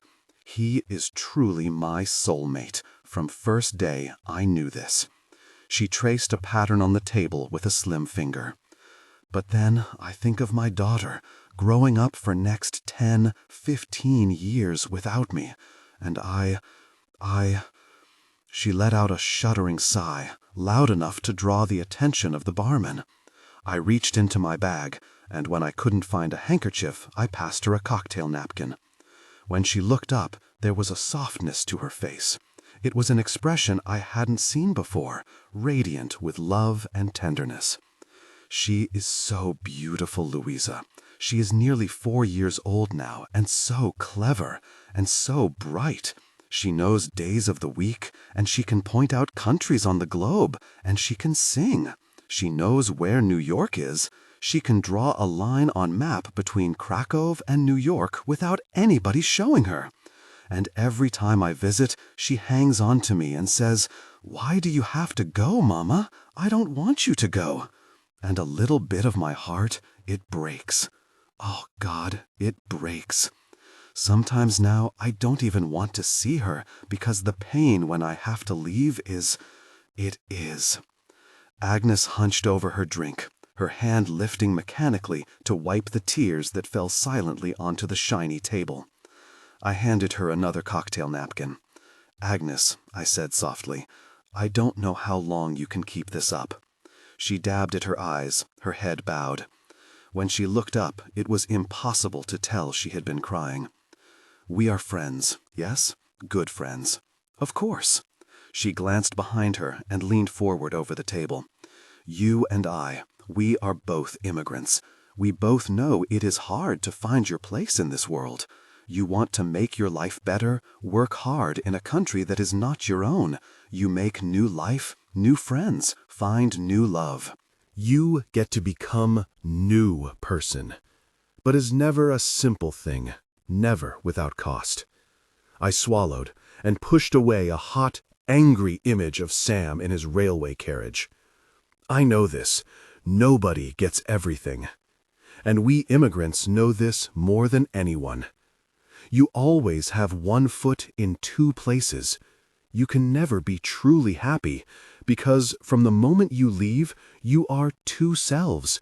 And wherever you are, one half of you is always calling to the other. This is our price, Louisa. This is the cost of who we are. She took a sip of her drink and then another.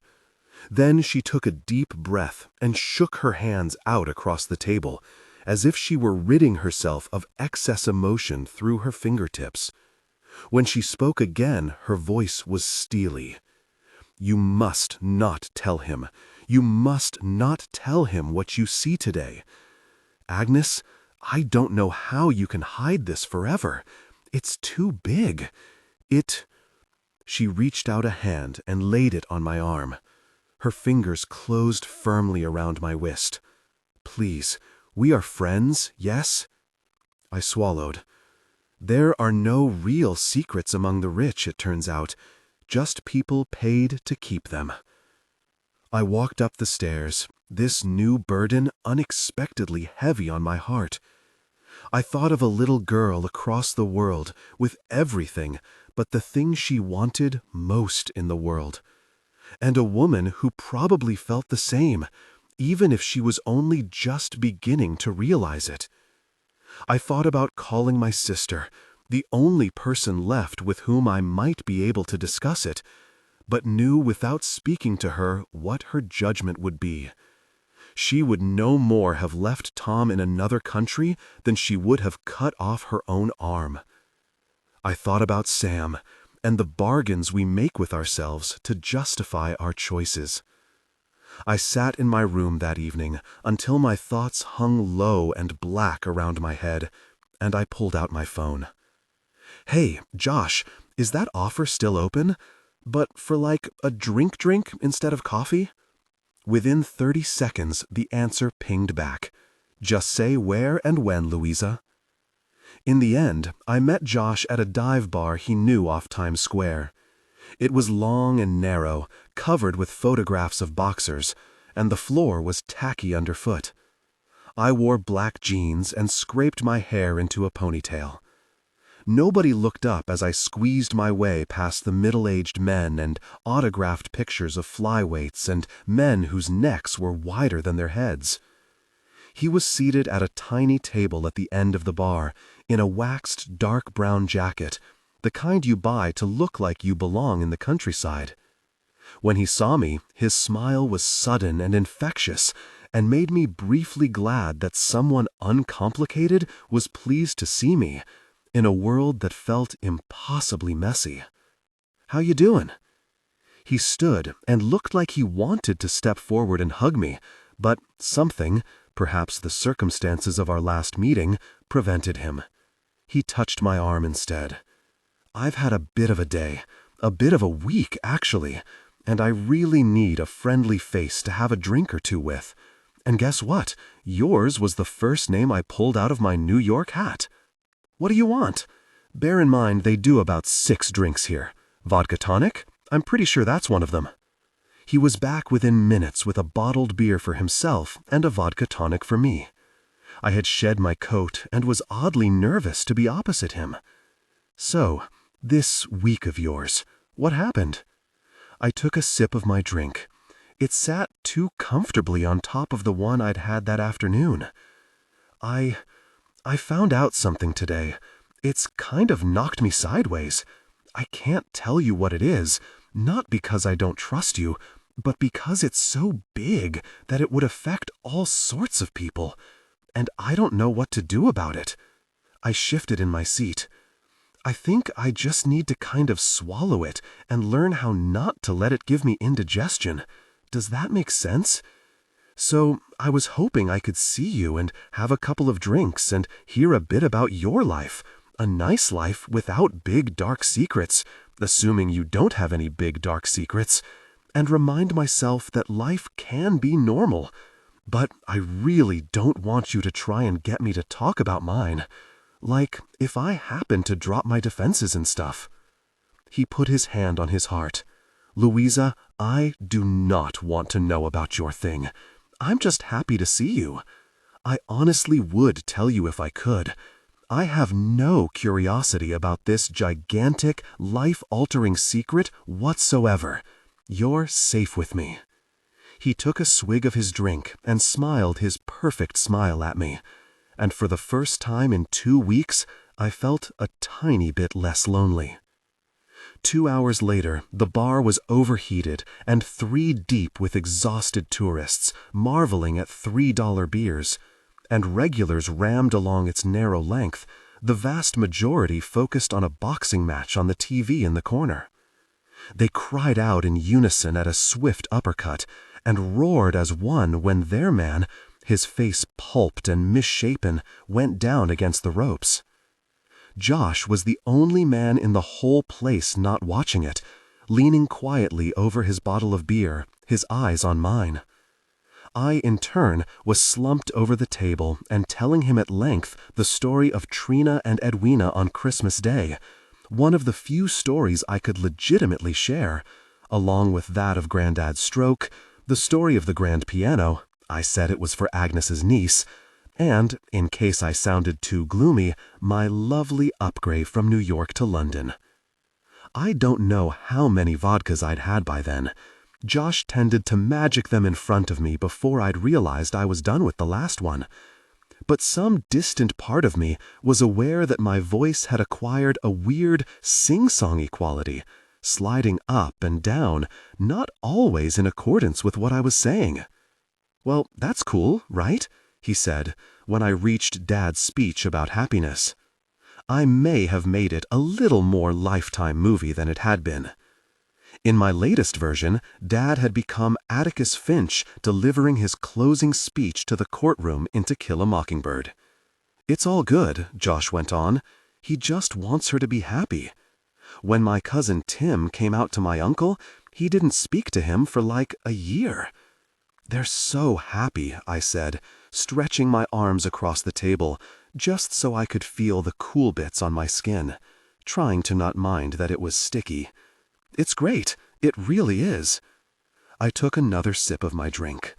It's like you look at them both together and you're so glad because, Trina's been on her own for 1,000,000 years, but honestly, it would be really nice if they could just be a teeny bit less glowy and radiant around each other.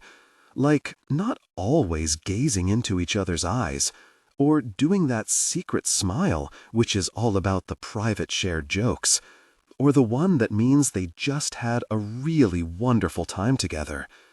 And maybe Trina could just stop sending me pictures of the two of them together, or text messages about every amazing thing that Eddie says or does, which apparently is pretty much anything she says or does.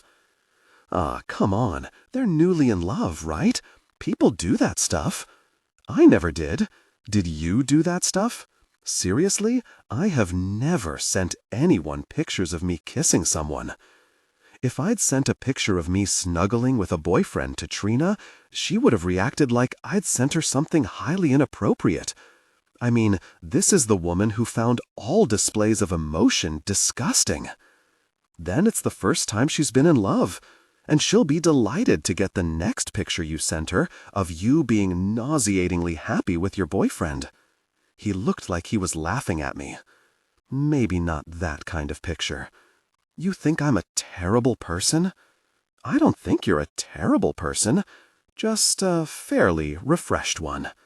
I groaned. I know, I'm a terrible person.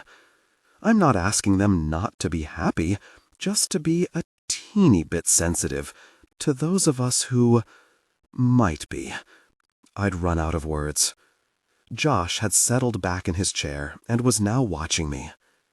"Ex-boyfriend," I said, my voice slurring slightly. "He's now an ex-boyfriend." He raised his eyebrows. "Whoa, quite the couple of weeks then."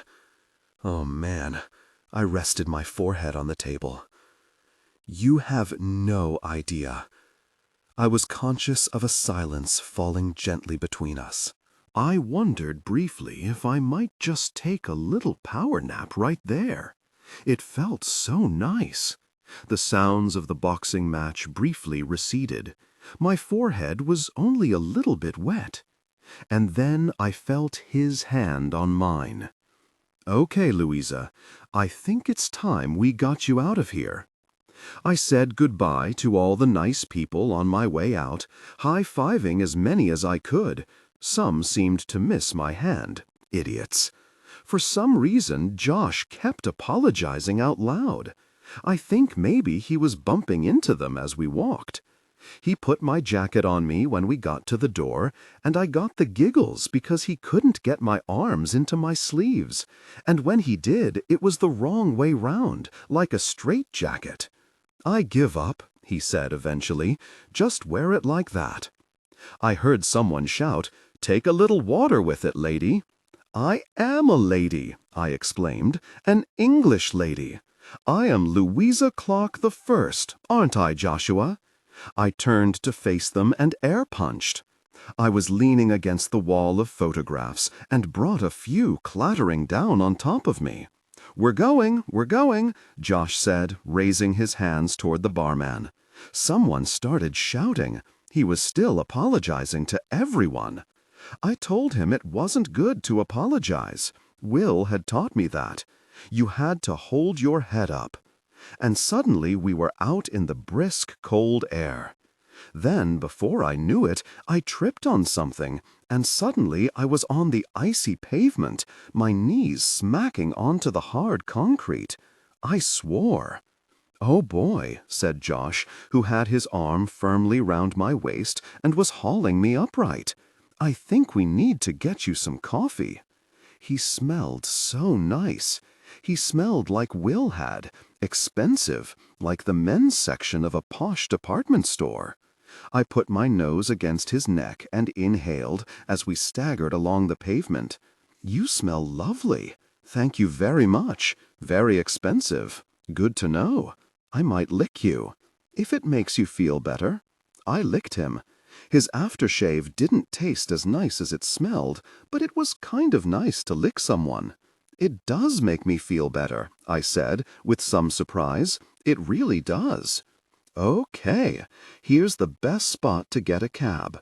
He maneuvered himself so that he was facing me and put his hands on my shoulders.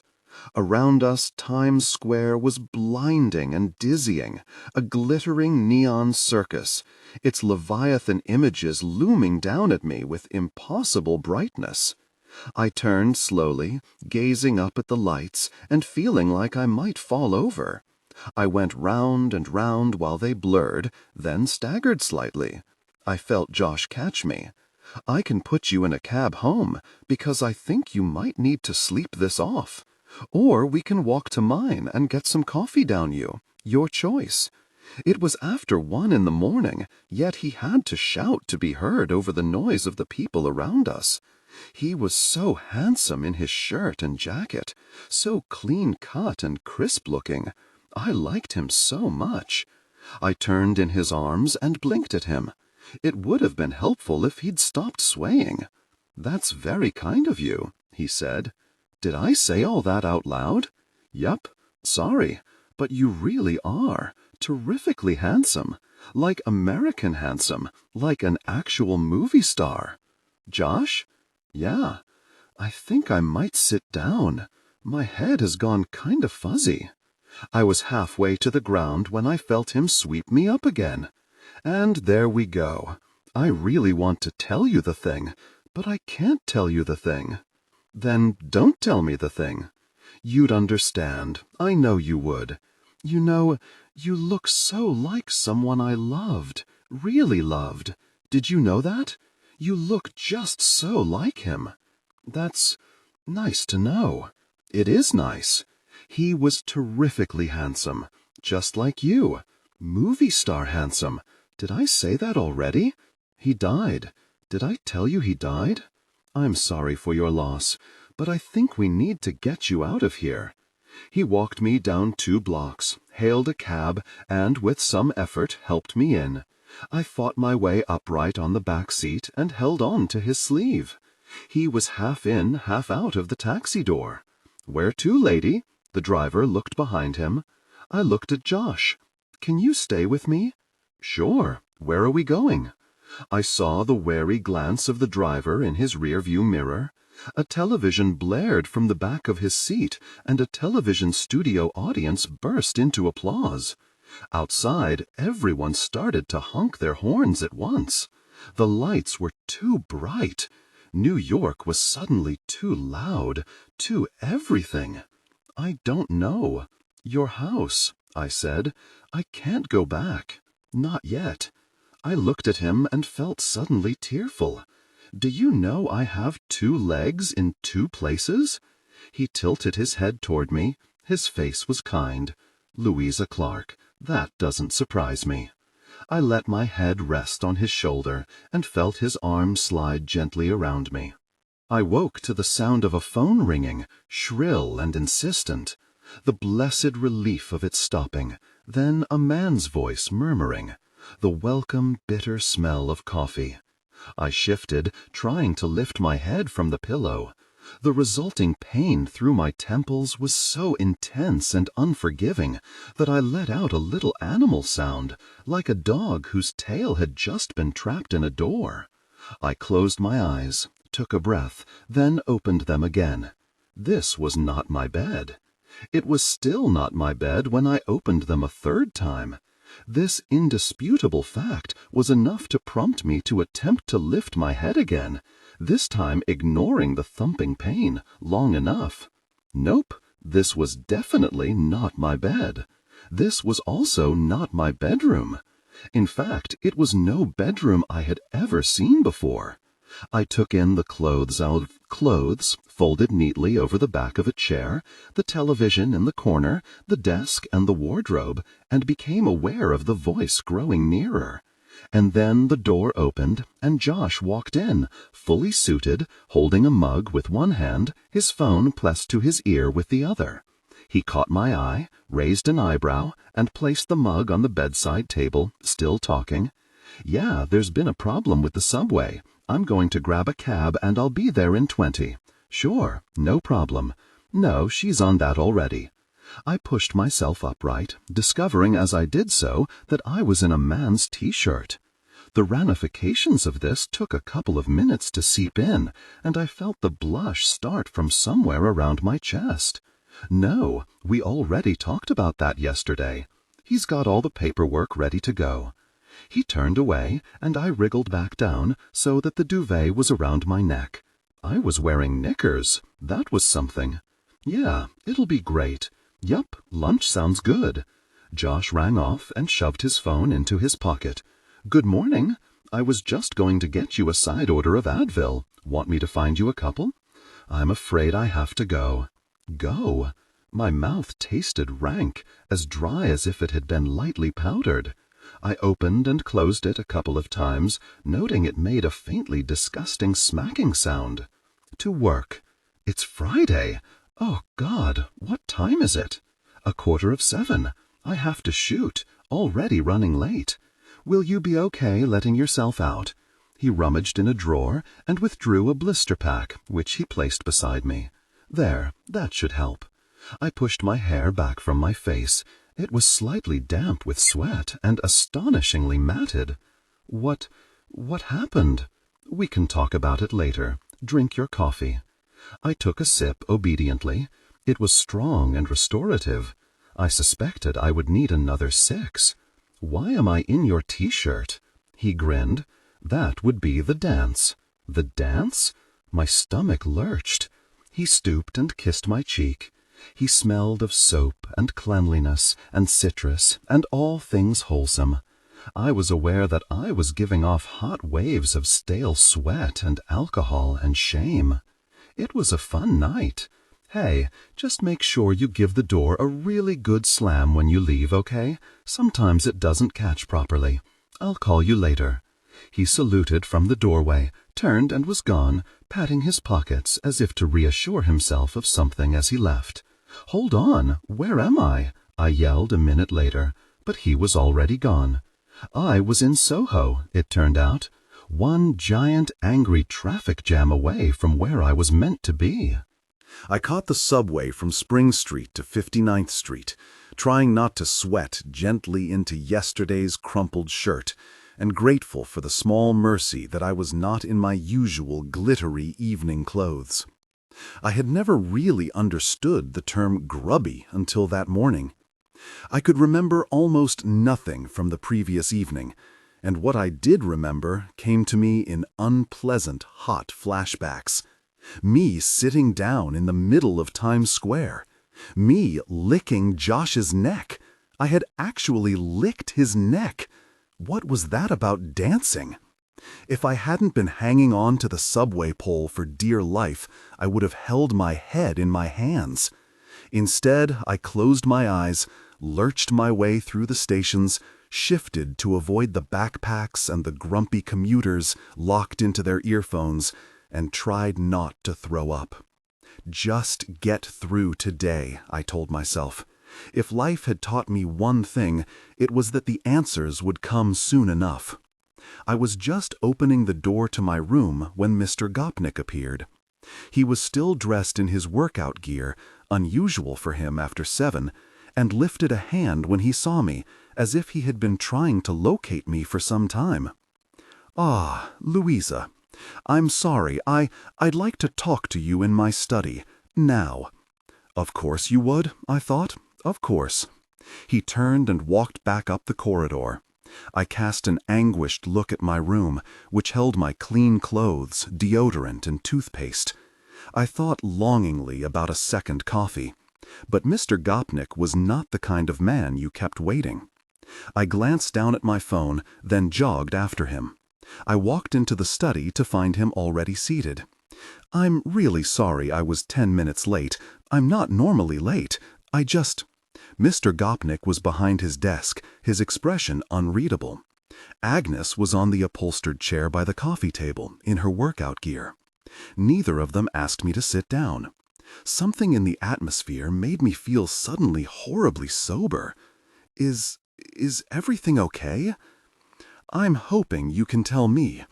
I had a call from my personal account manager this morning." "Your what?" "The man who handles my banking operations. I wondered if you could explain this." He pushed a piece of paper toward me. It was a bank statement with the totals blacked out. My eyesight was a little blurry, but just one thing was visible: a trail of figures, $500 a day under cash withdrawals. It was then that I noticed Agnes's expression. She was staring fixedly at her hands, her mouth compressed into a thin line. Her gaze flickered toward me and away again. I stood, a fine trickle of sweat running down my back. He told me something very interesting. Apparently, in the run-up to Christmas, a considerable sum of money was removed from our joint bank account. It was removed day by day from a nearby ATM in amounts that were perhaps designed not to be noticed. He picked it up because they have anti-fraud software designed to identify strange patterns of use in any of our bank cards, and this was flagged up as unusual. Obviously, this was a little concerning, so I asked Agnes, and she told me it wasn't anything to do with her. So I asked Ashok to provide the CCTV for the days concerned, and my security people matched it up with the times of the withdrawals, and it turns out, Louisa, here, he looked at me directly, the only person going in and out of the building at those times was you. My eyes widened. Now, I could go to the banks concerned and ask them to provide the CCTV from their ATMs at the times the amount was taken, but I'd rather not put them to that trouble. So really, I wanted to know whether you could explain what was going on here, and why almost $10,000 was removed from our joint account. I looked at Agnes, but she was still looking away from me. My mouth had dried even more than it had that morning. "I had to do some Christmas shopping for Agnes. You have a card to do that, which clearly shows which shops you've been in, and you provide the receipts for all purchases, which up to now, I gather from Michael, you have done. But cash is rather less transparent. Do you have the receipts for this shopping?" "No." "And can you tell me what you bought?" No. So what has happened to the money, Louisa?" I couldn't speak. I swallowed. And then I said, "I don't know." "You don't know?" "I didn't steal anything." I felt the color rising to my cheeks. "So Agnes is lying?" "No. Louisa, Agnes knows that I would give her anything she wanted. To be frank, she could spend 10 times that in a day, and I wouldn't bat an eyelid. So she has no reason to sneak around withdrawing cash sums from the nearest ATM. So I'm asking you again, what happened to the money?" I felt flushed, panicky. And then Agnes looked up at me. Her face was a silent plea. "Louisa, perhaps I might have taken it." "You might have taken it?" "For shopping, not for me. You can check my room, you can check my bank account. You spent $10,000 on shopping. Shopping for what? Just bits and pieces. He lowered his head briefly, as if he were trying to control his temper. Bits and pieces, he repeated slowly. Louisa, you realize your being in this household is a matter of trust. I do, Mr. Gopnik, and I take that very seriously. You have access to the most inner workings of this household. You have keys, credit cards, intimate knowledge of our routines. You are well rewarded for that because we understand this is a position of responsibility, and we rely on you to not betray that responsibility. Mr. Gopnik, I love this job. I wouldn't. I cast an anguished look at Agnes, but she was still staring down. One of her hands, I saw, was holding the other, her fingernail digging deep into the flesh of the ball of her thumb. You really can't explain what has happened to that money? I didn't steal it. He looked at me intently for a long moment, as if waiting for something. When it didn't come, his expression hardened. This is disappointing, Louisa. I know Agnes is very fond of you and feels you have been very helpful to her. But I cannot have someone in my household whom I do not trust. Leonard, Agnes began, but he held up a hand. No, darling, I've been through this before. I'm sorry, Louisa, but your employment is terminated with immediate effect. What? You will be given an hour to clear your room. You will leave a forwarding address with Michael, and he will be in touch regarding whatever is owed to you. I would take this opportunity to remind you of the non-disclosure element of your contract. The details of this conversation will go no further. I hope you can see that this is for your benefit as much as ours. The color had drained from Agnes' face. No, Leonard, you can't do this. I am not discussing this further. I have to go to work. Louisa, your hour starts now. He stood. He was waiting for me to leave the room. I emerged from the study with my head spinning. Michael was waiting for me, and it took me a couple of seconds to grasp that he was not there to see if I was okay, but to escort me to my room. That from now on, I really was not trusted in this house. I walked silently down the corridor, vaguely conscious of Ilaria's stunned face at the kitchen door, the sound of impassioned conversation somewhere at the other end of the apartment. I couldn't see Nathan anywhere. As Michael stood in the doorway, I pulled my case from under my bed and began to pack, messily, chaotically, pulling out drawers, howling things in as quickly as I could, conscious that I was working against some capricious clock. My brain hummed, shock and outrage, tempered by the need not to forget anything. Had I left laundry in the laundry room? Where were my trainers? And then, 20 minutes later, I was done. All my belongings were packed into a suitcase, a carry-all, and a large checked shopping bag. Here, I'll take that, said Michael, reaching for my wheelie case as he saw me struggling to get the 3 bags to the bedroom door. It took me a second to realize this was less an act of kindness than efficiency. iPad, he said. Work phone. Credit card. I handed them over, along with the door keys, and he put them into his pocket. I walked along the hallway, still struggling to believe this was happening. Ilaria was standing in the kitchen doorway, her apron on, her plump hands pressed together. As I passed her, I glanced sideways, expecting her to curse me in Spanish, or to give me the kind of withering look that women of her age reserve for alleged thieves. But instead, she stepped forward and silently touched my hand. Michael turned away, as if he hadn't seen, and then we were at the front door. He passed me the handle of my case. "Goodbye, Louisa," he said, his expression unreadable. "Good luck." I stepped out, and the huge mahogany door closed firmly behind me. I sat in the diner for 2 hours. I was in shock. I couldn't cry. I couldn't rage. I just felt paralyzed. I thought at first that Agnes would sort this out. She would find a way to convey to her husband that he was wrong. We were friends, after all. So I sat and waited for Michael to appear, looking slightly awkward, ready to pull my cases back to the lavery. I gazed at my cell phone, waiting for a text message. "Louisa, there has been terrible misunderstanding." But none came. When I realized it probably wasn't going to come, I thought about simply heading back to the UK, but to do so would wreak havoc on Trina's life. The last thing she and Tom needed was me turfing them out of the flat. I couldn't return to Mum and Dad's. It wasn't just the soul-destroying thought of moving back to Stortfold, but I thought I might die if I had to go home as a failure twice. The first time, broken after drunkenly falling from a building. The second, fired from the job I had loved. And, of course, I could no longer stay with Sam. I cradled my coffee cup with fingers that still trembled, and saw that I had effectively boxed myself out of my own life. I considered calling Josh, but I didn't feel it was appropriate to ask him if I could move in, given I wasn't sure we'd even had a first date.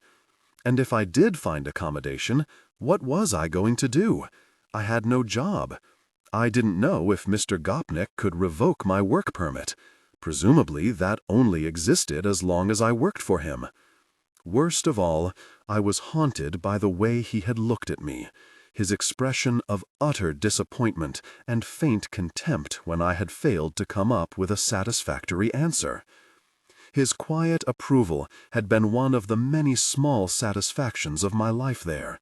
That a man of such stature had thought I was doing a good job had boosted my confidence, had left me feeling capable, professional, in a way I hadn't since looking after Will. I wanted so badly to explain myself to him, to regain his goodwill, but how could I? I saw Agnes's face, eyes wide, pleading. She would call, wouldn't she? Why hadn't she called? "You want a refill, sweetheart?" I looked up at the middle-aged waitress with tangerine-colored hair, holding the coffee jug. She eyed her belongings like she had seen this scenario 1,000,000 times before. "Just got here?" Not exactly. I tried to smile, but it came out as a kind of grimace. She poured the coffee and stooped, lowering her voice. "My cousin runs a hostel in Bensonhurst if you're stuck for somewhere to stay. There are cards over by the till. It ain't pretty, but it's cheap and it's clean. Call sooner rather than later. You know what I'm saying. Places fill up." She put a hand briefly on my shoulder and walked on to the next customer. That small act of kindness almost did it for my composure. For the first time, I felt overwhelmed, crushed by the knowledge that I was alone in a city that no longer welcomed me. I didn't know what I was supposed to do now that my bridges were apparently pushing out thick black smoke on 2 continents. I tried to picture myself explaining to my parents what had happened, but found myself once again butting up against the vast wall of Agnes's secret. Could you tell even one person without the truth slowly creeping out? My parents would be so outraged on my behalf that I couldn't put it past Dad not to ring Mr. Gopnik just to set him straight about his deceitful wife. And what if Agnes denied everything? I thought about Nathan's words. Ultimately, we were staff, not friends. What if she lied and said I had stolen the money? Wouldn't that make things worse? For perhaps the first time since I had arrived in New York, I wished I hadn't come. I was still last night's clothes, stale and crumpled, which made me feel even worse. I sniffed quietly and wiped my nose with a paper napkin while staring at the mug in front of me. Outside, life in Manhattan continued, oblivious, fast-moving, ignoring the detritus that piled up in the gutter. "What do I do now, Will?" I thought, a huge lump rising in my throat. As if on cue, my phone pinged. "What the bloody hell is going on?" wrote Nathan. "Call me, Clark." And, despite myself, I smiled. Nathan said there was no bloody way I was going to stay in a bloody hostel in bloody God knew where, with the rapists and the drug dealers and God knew what. I was to wait until 7:30 when the bloody Gopniks had left for bloody dinner, and I was to meet him at the service entrance, and we would work out what the hell to do next. There was quite a lot of swearing for 3 text messages. When I arrived, his anger was uncharacteristically undimmed. I don't get it. It's like they just ghosted you, like a ruddy mafiosi code of silence. Michael wouldn't tell me anything other than it was a matter of dishonesty. I told him I'd never met a more honest person in my bloody life, and they all needed their heads looking at. What the hell happened? He had shepherded me into his room off the service corridor and closed the door behind us.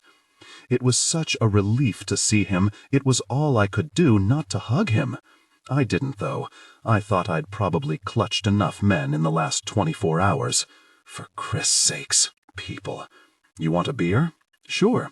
He cracked open 2 cans and handed one to me, sitting down on his easy chair. I perched on the bed and took a sip. So, well, I pulled a face. I can't tell you, Nathan. His eyebrows shot somewhere toward the ceiling. You too? Aw, mate, don't tell me you. Of course not. I wouldn't steal a tea bag from the Gopniks. But if I told you what really happened, it would be disastrous for other people in the house. It's complicated. He frowned. What? Are you saying you took the blame for something you didn't do? Sort of. Nathan rested his elbows on his knees, shaking his head. This isn't right. I know. Someone's got to say something. You know he was thinking about calling the cops? My jaw might have dropped. Yeah, she persuaded him not to, but Michael said he was mad enough to do it. Something about an ATM? I didn't do it, Nathan.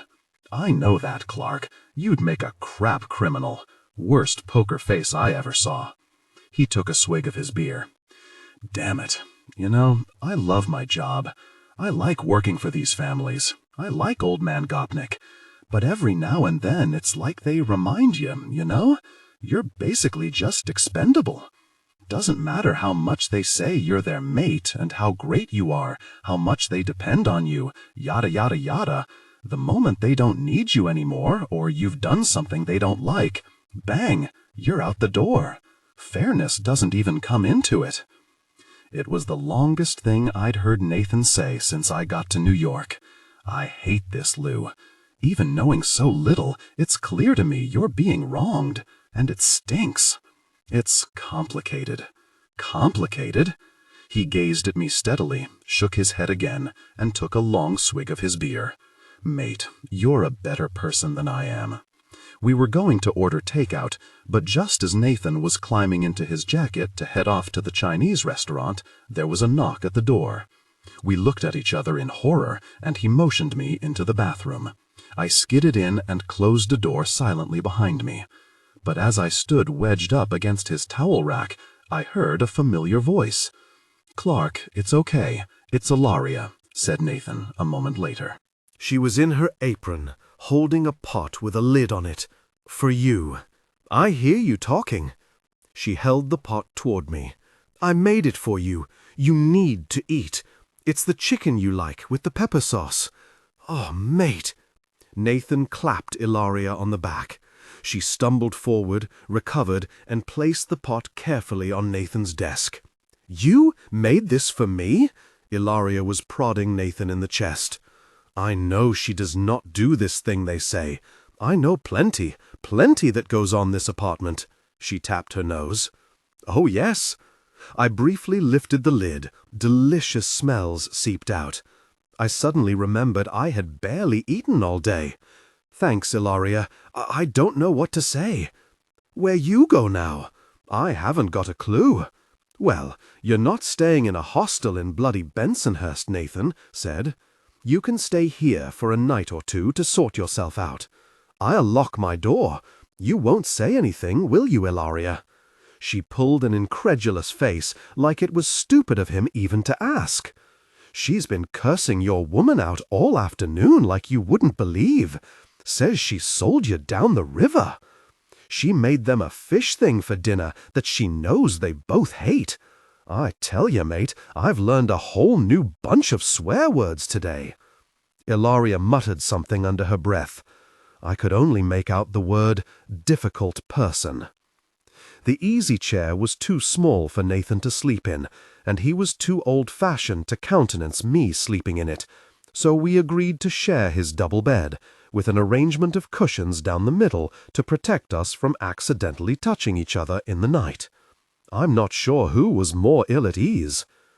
Nathan made a great show of shepherding me into the bathroom first, making sure I'd locked the door, and waiting for me to get into bed before he emerged from his ablutions. He was in a t-shirt and striped cotton pajama bottoms, and even then I didn't know where to look. "Bit weird, eh?" he said, climbing in. Yes. I don't know if it was shock or exhaustion or just the surreal turn of events, but I started to giggle. And then the giggle turned into tears. And before I knew it, I was sobbing, hunched over in a strange bed, my head in my hands. Oh, mate. Nathan plainly felt awkward hugging me while we were actually in bed together. He kept patting my shoulder and leaning in toward me.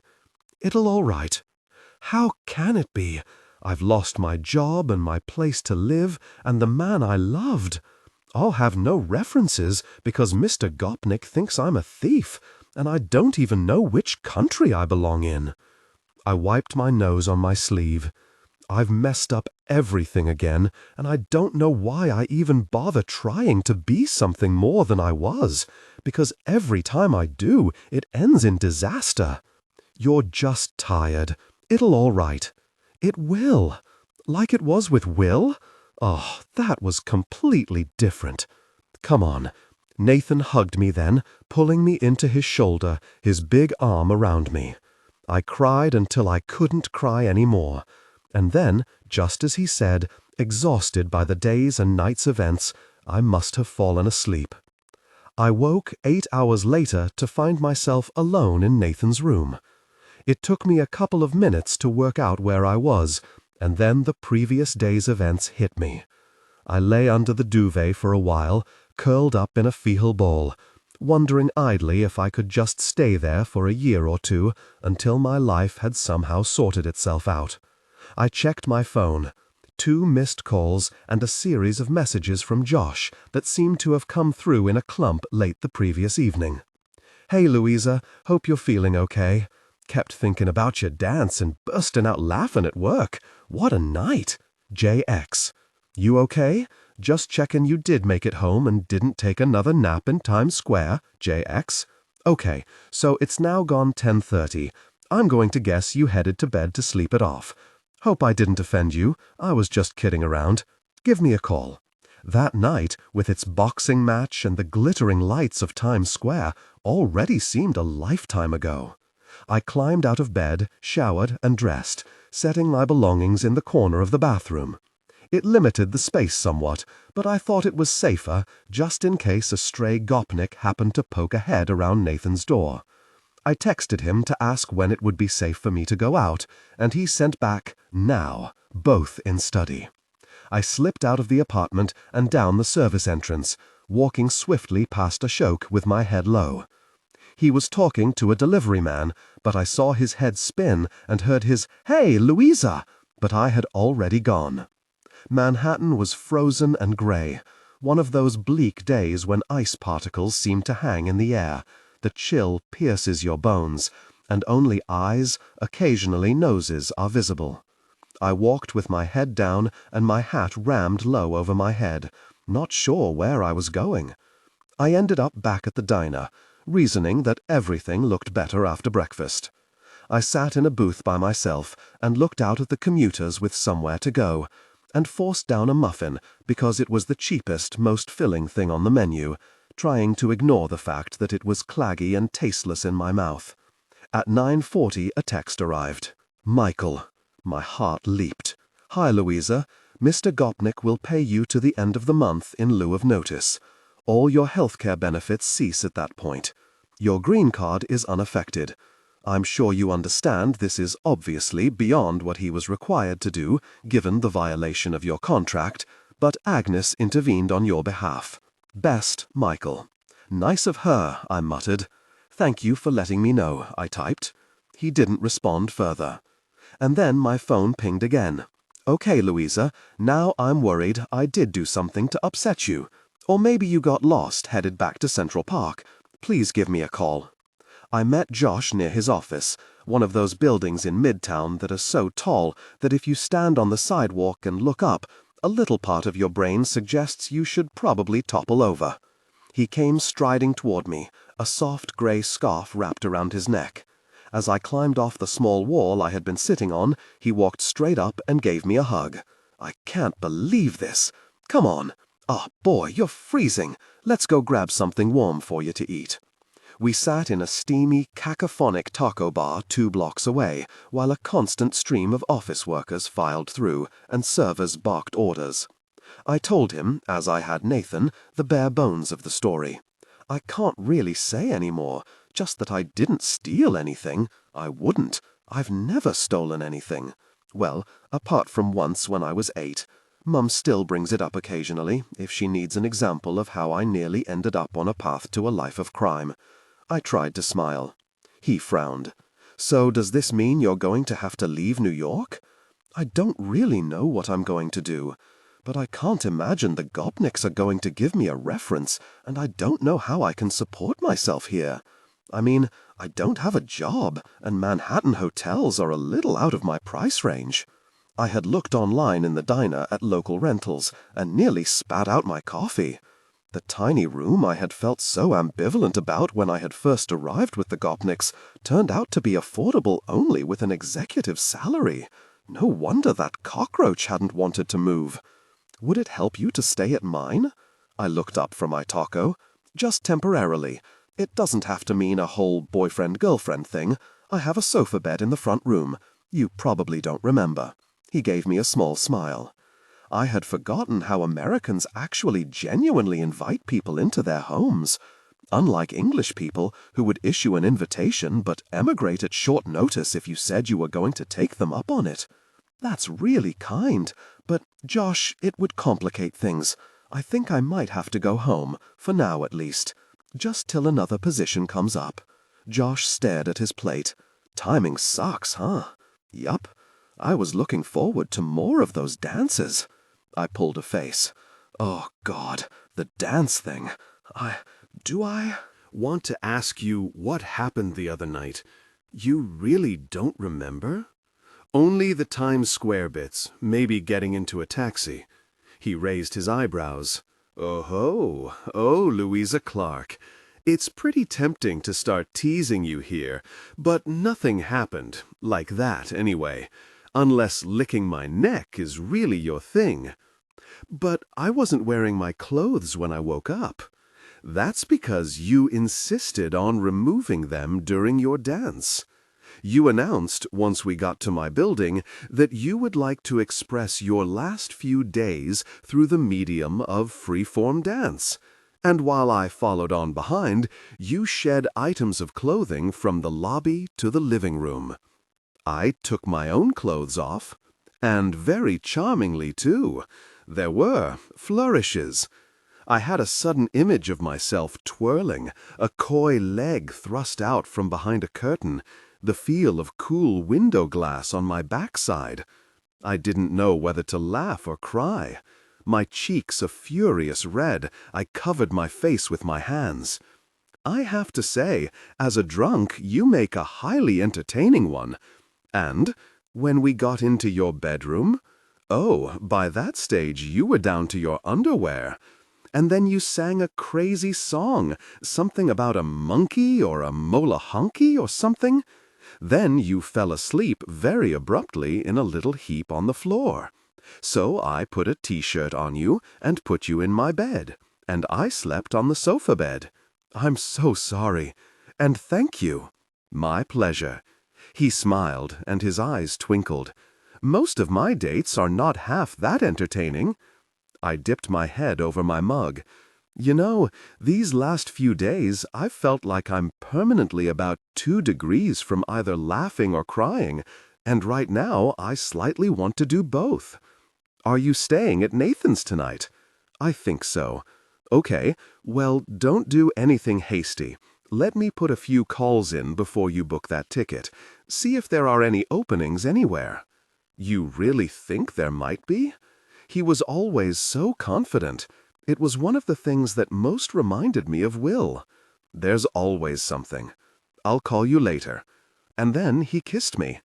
He did it so casually that I almost didn't register what he was doing. He leaned forward and kissed me on the lips, like it was something he'd done 1,000,000 times before, like it was the natural end to all our lunch dates. And then, before I had time to be startled, he let go of my fingers and wound his scarf around his neck. Okay, I gotta go. Couple of big meetings this afternoon. Keep your chin up. He smiled, his high-wattage, perfect smile, and headed back to his office, leaving me on my high plastic stool, my mouth hanging open. I didn't tell Nathan what had happened. I checked in with him by text that it was okay to come home, and he told me the Gopniks were headed out again at 7, so I should probably leave it till 1/4 past. I walked in the cold and sat in the diner and finally returned home to find Ilaria had left me some soup in a thermos and 2 of the soft scones they called biscuits. Nathan was out on a date that evening and gone in the morning when I woke. He left me a note to say he hoped I was okay and reassured me that it was fine for me to stay. I only snored a little bit, apparently. I had spent months wishing I had more free time. Now that I had it, I found the city was not a friendly place without money to burn.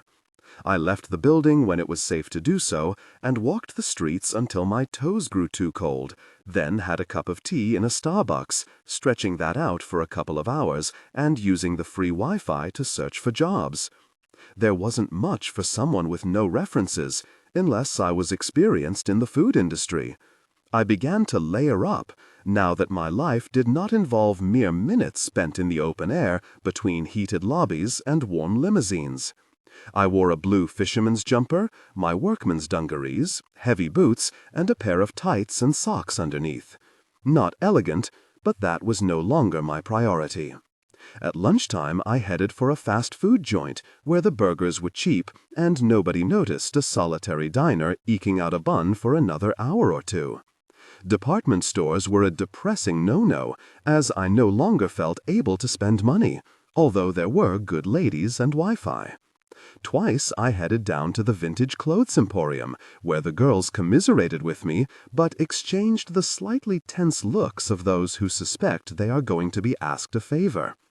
"If you hear of any jobs going, especially like yours, can you let me know?" I said when I could no longer browse the rails. "Sweetheart, we barely make rent or we'd have you here like a shot." Lydia blew a sympathetic smoke ring at the ceiling and looked to her sister, who batted it away. "You'll make the clothes stink." "Look, we'll ask around," Angelica said.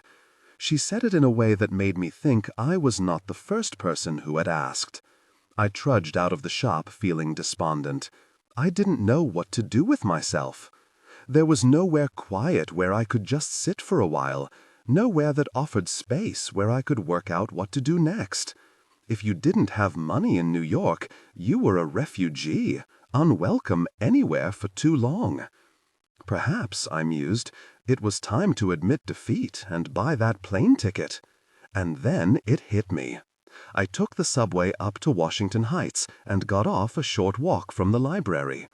It felt, for the first time in days, like I was somewhere familiar, somewhere that welcomed me.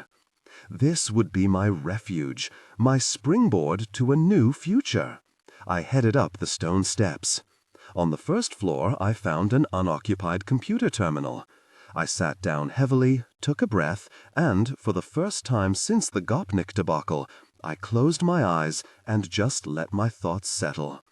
I felt some long-held tension ease away from my shoulders and let myself float on the low murmur of people around me, a world away from the chaos and bustle of outside. I don't know if it was just the joy of being surrounded by books and quiet, but I felt like an equal here, inconspicuous, a brain, a keyboard, just another person searching for information. And there, for the first time, I found myself asking what really had just happened anyway. Agnes had betrayed me. My months with the Gopniks suddenly felt like a fever dream, time out of time, a strange compacted blur of limousines and gilded interiors, a world onto which a curtain had been briefly drawn back, then abruptly closed again. This, in contrast, was real. This, I told myself, was where I could come each day until I had worked out my strategy. Here, I would find the steps to forge a new route upward. Knowledge is power, Clock. Ma'am? I opened my eyes to find a security guard in front of me. He stooped so that he was looking directly into my face. You can't sleep in here. What? You can't sleep in here? I wasn't sleeping, I said indignantly. Maybe think with your eyes open then, huh? Or you gotta leave. He turned away, murmuring something into a walkie-talkie. It took me a moment to register what he had really been saying to me. Two people at a nearby table looked up at me and then away. My face flushed. I saw the awkward glances of other library users around me. I looked down at my clothes, at my denim dungarees with the fleece-lined workman's boots and my woolen hat. Not quite Bergdorf Goodman, but hardly Vagrant City. Hey, I'm not homeless, I called out at his departing back. I have protested on behalf of this place. Mister, I am not homeless. Two women looked up from their quiet conversation, one raising an eyebrow. And then it occurred to me. I was. Dear Ma, sorry it's been a while since I've been in contact. We're working round the clock on this Chinese deal here, and I'm often up all night coping with different time zones. If I sound a bit jaded, it's because I feel it. I got the bonus, which was nice. Am sending Georgina a chunk so she can buy that car she wants. But over the last few weeks, I've realized ultimately I'm not really feeling it here anymore. It's not that I don't like the lifestyle, and you know I've never been afraid of hard work. I just miss so many things about England. I miss the humor. I miss Sunday lunch. I miss hearing English accents, at least the non-phony kind. You would not believe how many people end up plummier than Her Madge. I like being able to pop across for weekends in Paris or Barcelona or Rome. And the expat thing is pretty tedious. In the goldfish bowl of finance here, you just end up running into the same faces, whether you're in Nantucket or Manhattan. I know you think I have a type, but here it's almost comical. Blonde hair, size 0, identikit wardrobes, off to the same Pilates classes. So here's the thing. Do you remember Roop, my old friend from Churchill's? He says there's an opening at his firm. His boss is flying out in a couple of weeks and wants to meet me. If all goes well, I might be back in England sooner than you think. I've loved New York, but everything has its time, and I think I've had mine. Love, Will, X. Over the next few days, I rang up about numerous jobs on Craigslist, but the nice-sounding woman with the nanny job put the phone down on me when she heard I had no references, and the food server jobs were already gone by the time I called. The shoe shop assistant position was still available, but the man I spoke to told me the wage would be $2 an hour lower than advertised because of my lack of relevant retail experience, and I calculated that would barely leave me enough for travel. I spent my mornings in the diner, my afternoons in the library at Washington Heights, which was quiet and warm, and apart from that one security guard, nobody eyed me like they were waiting for me to start singing drunkenly or pee in a corner. I would meet Josh for lunch in the noodle bar by his office every couple of days, update him on my job hunting activities, and try to ignore that, next to his immaculately dressed, go-getting presence, I felt increasingly like a grubby, sofa-hopping loser. "You're going to be fine, Louisa. Just hang in there," he would say, and kiss me as he left, like somehow we had already agreed to be boyfriend and girlfriend. I couldn't think about the significance of this, along with everything else I had to think about, so I just figured that it was not actually a bad thing, like so much in my life was, and could therefore be parked for now. Besides, he always tasted pleasingly minty. I couldn't stay in Nathan's room much longer. The previous morning, I had woken with his big arm slung over me. The cushion wall had apparently gone awry, migrating to a chaotic heap at our feet. I froze, attempted to wriggle discreetly out of his sleeping grasp, and he had opened his eyes, looked at me, then leaped out of bed as if he had been stung, a pillow clutched in front of him. "Mate, I didn't mean, I wasn't trying to—" "No idea what you're talking about," I insisted, pulling a sweatshirt over my head. I couldn't look at him in case it— He hopped from foot to foot. I didn't realize— "Oh, mate, geez, it's fine. I needed to get up anyway." I bolted and hid in the tiny bathroom for 10 minutes, my cheeks burning, while I listened to him crashing around and getting dressed. He was gone before I came out. What was the point in trying to stay after all? I could sleep in Nathan's room for only a night or two more at most. It looked like the best I could expect elsewhere, even if I was lucky enough to find alternative employment, was a minimum wage job and a cockroach and bedbug-infested flat share. At least if I went home, I could sleep on my own sofa. Perhaps Treen and Eddie were besotted enough with each other that they would move in together, and then I could have my flat back. I tried not to think about how that would feel. The empty rooms, and the return to where I had been 6 months earlier, not to mention the proximity to Sam's workplace. Every siren I heard passing would be a bitter reminder of what I had lost. It had started to rain, but I slowed as I approached the building, and glanced up at the Gopnik's windows from under my woolen hat, registering that the lights were still on, even though Nathan had told me they were out at some gala event. Life had moved on for them as smoothly as if I had never existed. Perhaps Ilaria was up there now, vacuuming or tutting at Agnes magazines scattered over the sofa cushions. The Gopniks, and this city, had sucked me in and spat me right out. Despite all her fond words, Agnes had discarded me as comprehensively and completely as a lizard sheds its skin, and not cast a backward look. If I had never come, I thought angrily, I might still have a home, and a job. If I had never come, I would still have Sam.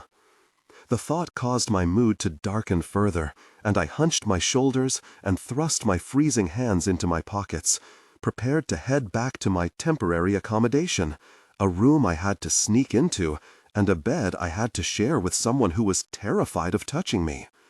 My life had become ridiculous, a looping bad joke.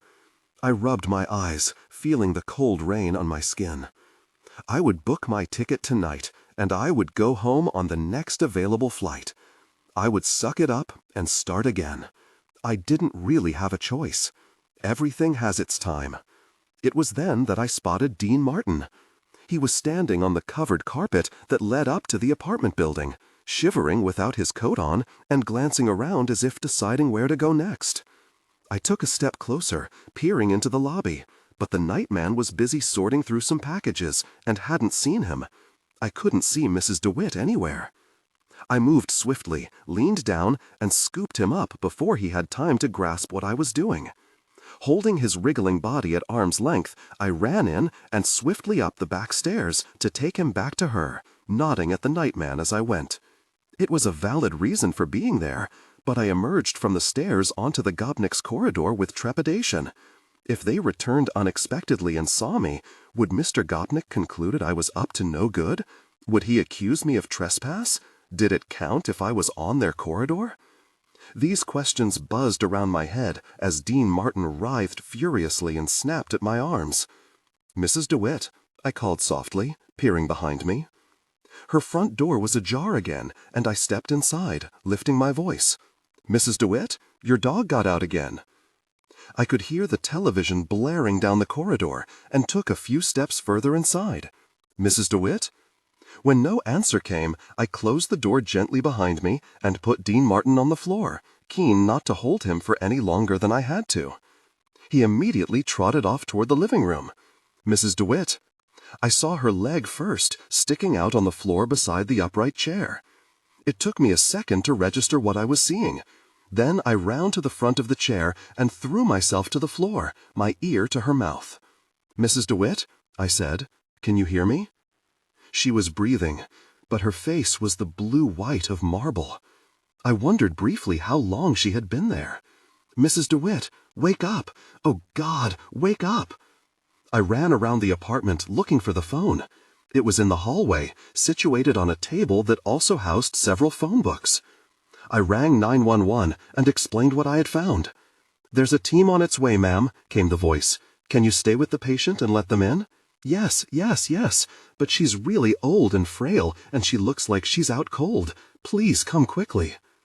I ran and fetched a quilt from her bedroom and placed it over her, trying to remember what Sam had told me about treating the elderly who had taken a fall. One of the biggest risks was their growing chilled from lying undiscovered for hours. And she felt so cold, even with the full blast of the building's central heating. I sat on the floor beside her and took her icy hand in mine, stroking her gently, trying to let her know somebody was there. A sudden thought crossed my mind. If she died, would they blame me? Mr. Gopnik would testify that I was a criminal after all. I wondered briefly about whether to run, but I couldn't leave her. It was during this tortured train of thought that she opened an eye. "Mrs. DeWitt." She blinked at me, as if trying to work out what had happened. "It's Louisa, from across the corridor. Are you in pain?" "I don't know. My wrist," she said weakly. "The ambulance is coming. You're going to be okay. It's all going to be okay." She looked blankly at me, as if trying to piece together who I was, whether what I was saying made any sense. And then her brow furrowed. "Where is he? Dean Martin? Where's my dog?" I scanned the room. Over in the corner, the little dog was parked on his backside, noisily grooming himself. He looked up when he heard his name and adjusted himself back into a standing position. "He's right here. He's okay." She closed her eyes again, relieved. "Will you look after him? If I have to go to the hospital, I am going to the hospital, aren't I? Yes, and of course, there's a folder in my bedroom that you need to give them, on my bedside table. No problem. We'll do that." I closed my hands around hers, and while Dean Martin eyed me warily from the doorway, well, me and the fireplace, we waited in silence for the paramedics to come. I traveled to the hospital with Mrs. DeWitt, leaving Dean Martin in the apartment, as he wasn't allowed in the ambulance. Once her paperwork was done and she was settled, I headed for the lavery, after reassuring her that I would look after the dog. I would be back in the morning to let her know how he was doing. Her tiny blue eyes had filled with tears as she issued croaking instructions about his food, his walks, his various likes and dislikes, until the paramedics shushed her, insisting that she needed to rest. I caught the subway back to Fifth Avenue, simultaneously bone-weary and buzzing with adrenaline. I let myself in, using the key Mrs. DeWitt had given me. Dean Martin was waiting in the hallway, standing 4 square in the middle of the floor, his compact body radiating suspicion. "Good evening, young man," I said, as if I were his old friend, and not someone vaguely expecting to lose a chunk out of one of my lower legs. I walked past him with simulated confidence to the kitchen, where I tried to decipher the instructions as to the correct amount of cooked chicken and kibble that I had scribbled on the back of my hand. I placed the food in his dish and pushed it toward him with my foot. "There you go. Enjoy." He stared at me, his bulbous eyes sullen and mutinous, forehead rippling with wrinkles of concern. "Food? Yum." Still he stared. "Not hungry yet, huh?" I said. I edged my way out of the kitchen. I needed to work out where I was going to sleep. Mrs. DeWitt's apartment was approximately half the square footage of the Gopniks, but that wasn't to say it was small. It comprised a vast living room with floor-to-ceiling windows over Central Park, its interior decorated in bronze and smoked glass, as if it had last been done sometime around the days of Studio 54. There was a more traditional dining room packed with antiques sporting a layer of dust, which suggested it hadn't been used in generations. A melamine and formica kitchen, a utility room, and 4 bedrooms, including the main bedroom, which had a bathroom and a sizable dressing room leading off it. The bathrooms were even older than the Gopniks, and let loose unpredictable torrents of spluttering water. I walked round the apartment with the peculiar silent reverence that comes with being in the uninhabited house of a person you don't know very well. When I reached the main bedroom, I drew a breath. It was filled, 3.5 walls of it, with clothes neatly stacked on racks, hanging in plastic from cushioned hangers. The dressing room was a riot of color and fabric, punctuated above and below by shelves with piles of handbags, boxed hats, and matching shoes. I walked slowly around the perimeter, running my fingertips along the materials, pausing occasionally to tug gently at a sleeve or push back a hanger to see each outfit better. And it wasn't just these 2 rooms. As the little pug trotted suspiciously after me, I walked through 2 of the other bedrooms and found more, row upon row of dresses, trouser suits, coats, and boas in long air-conditioned closets. There were labels from Givenchy, Biba, Harrods, and Macy's, shoes from Saks Fifth Avenue and Chanel. There were labels I had never heard, French, Italian, even Russian, clothes from multiple eras, neat little Kennedy-esque boxy suits, flowing kaftans, sharp-shouldered jackets. I peered into boxes and found pillbox hats and turbans, huge jade-framed sunglasses, and delicate strings of pearls. They were not arranged in any particular order, so I simply dived in, pulling things out at random, unfolding tissue paper, feeling the cloth, the weight, the musty scent of old perfume, lifting them out to admire cut and pattern.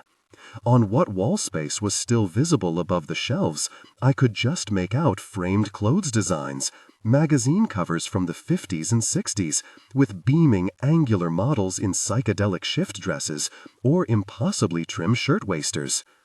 I must have been there an hour before I realized I hadn't located another bed.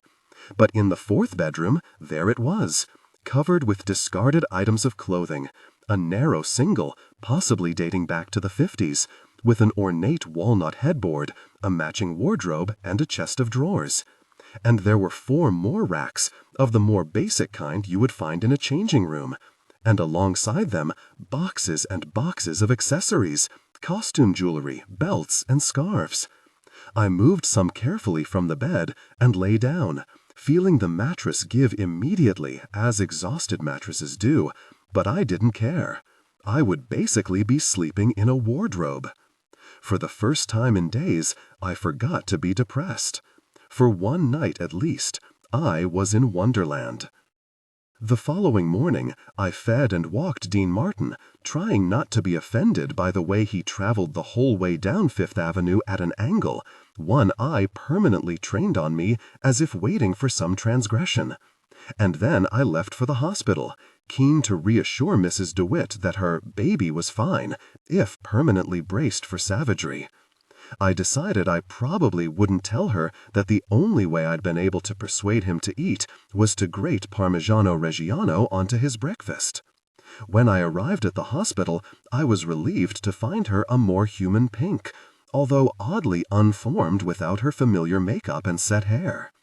She had indeed fractured her wrist and was scheduled for surgery, after which she would be in the hospital for another week, due to what they called complicating factors.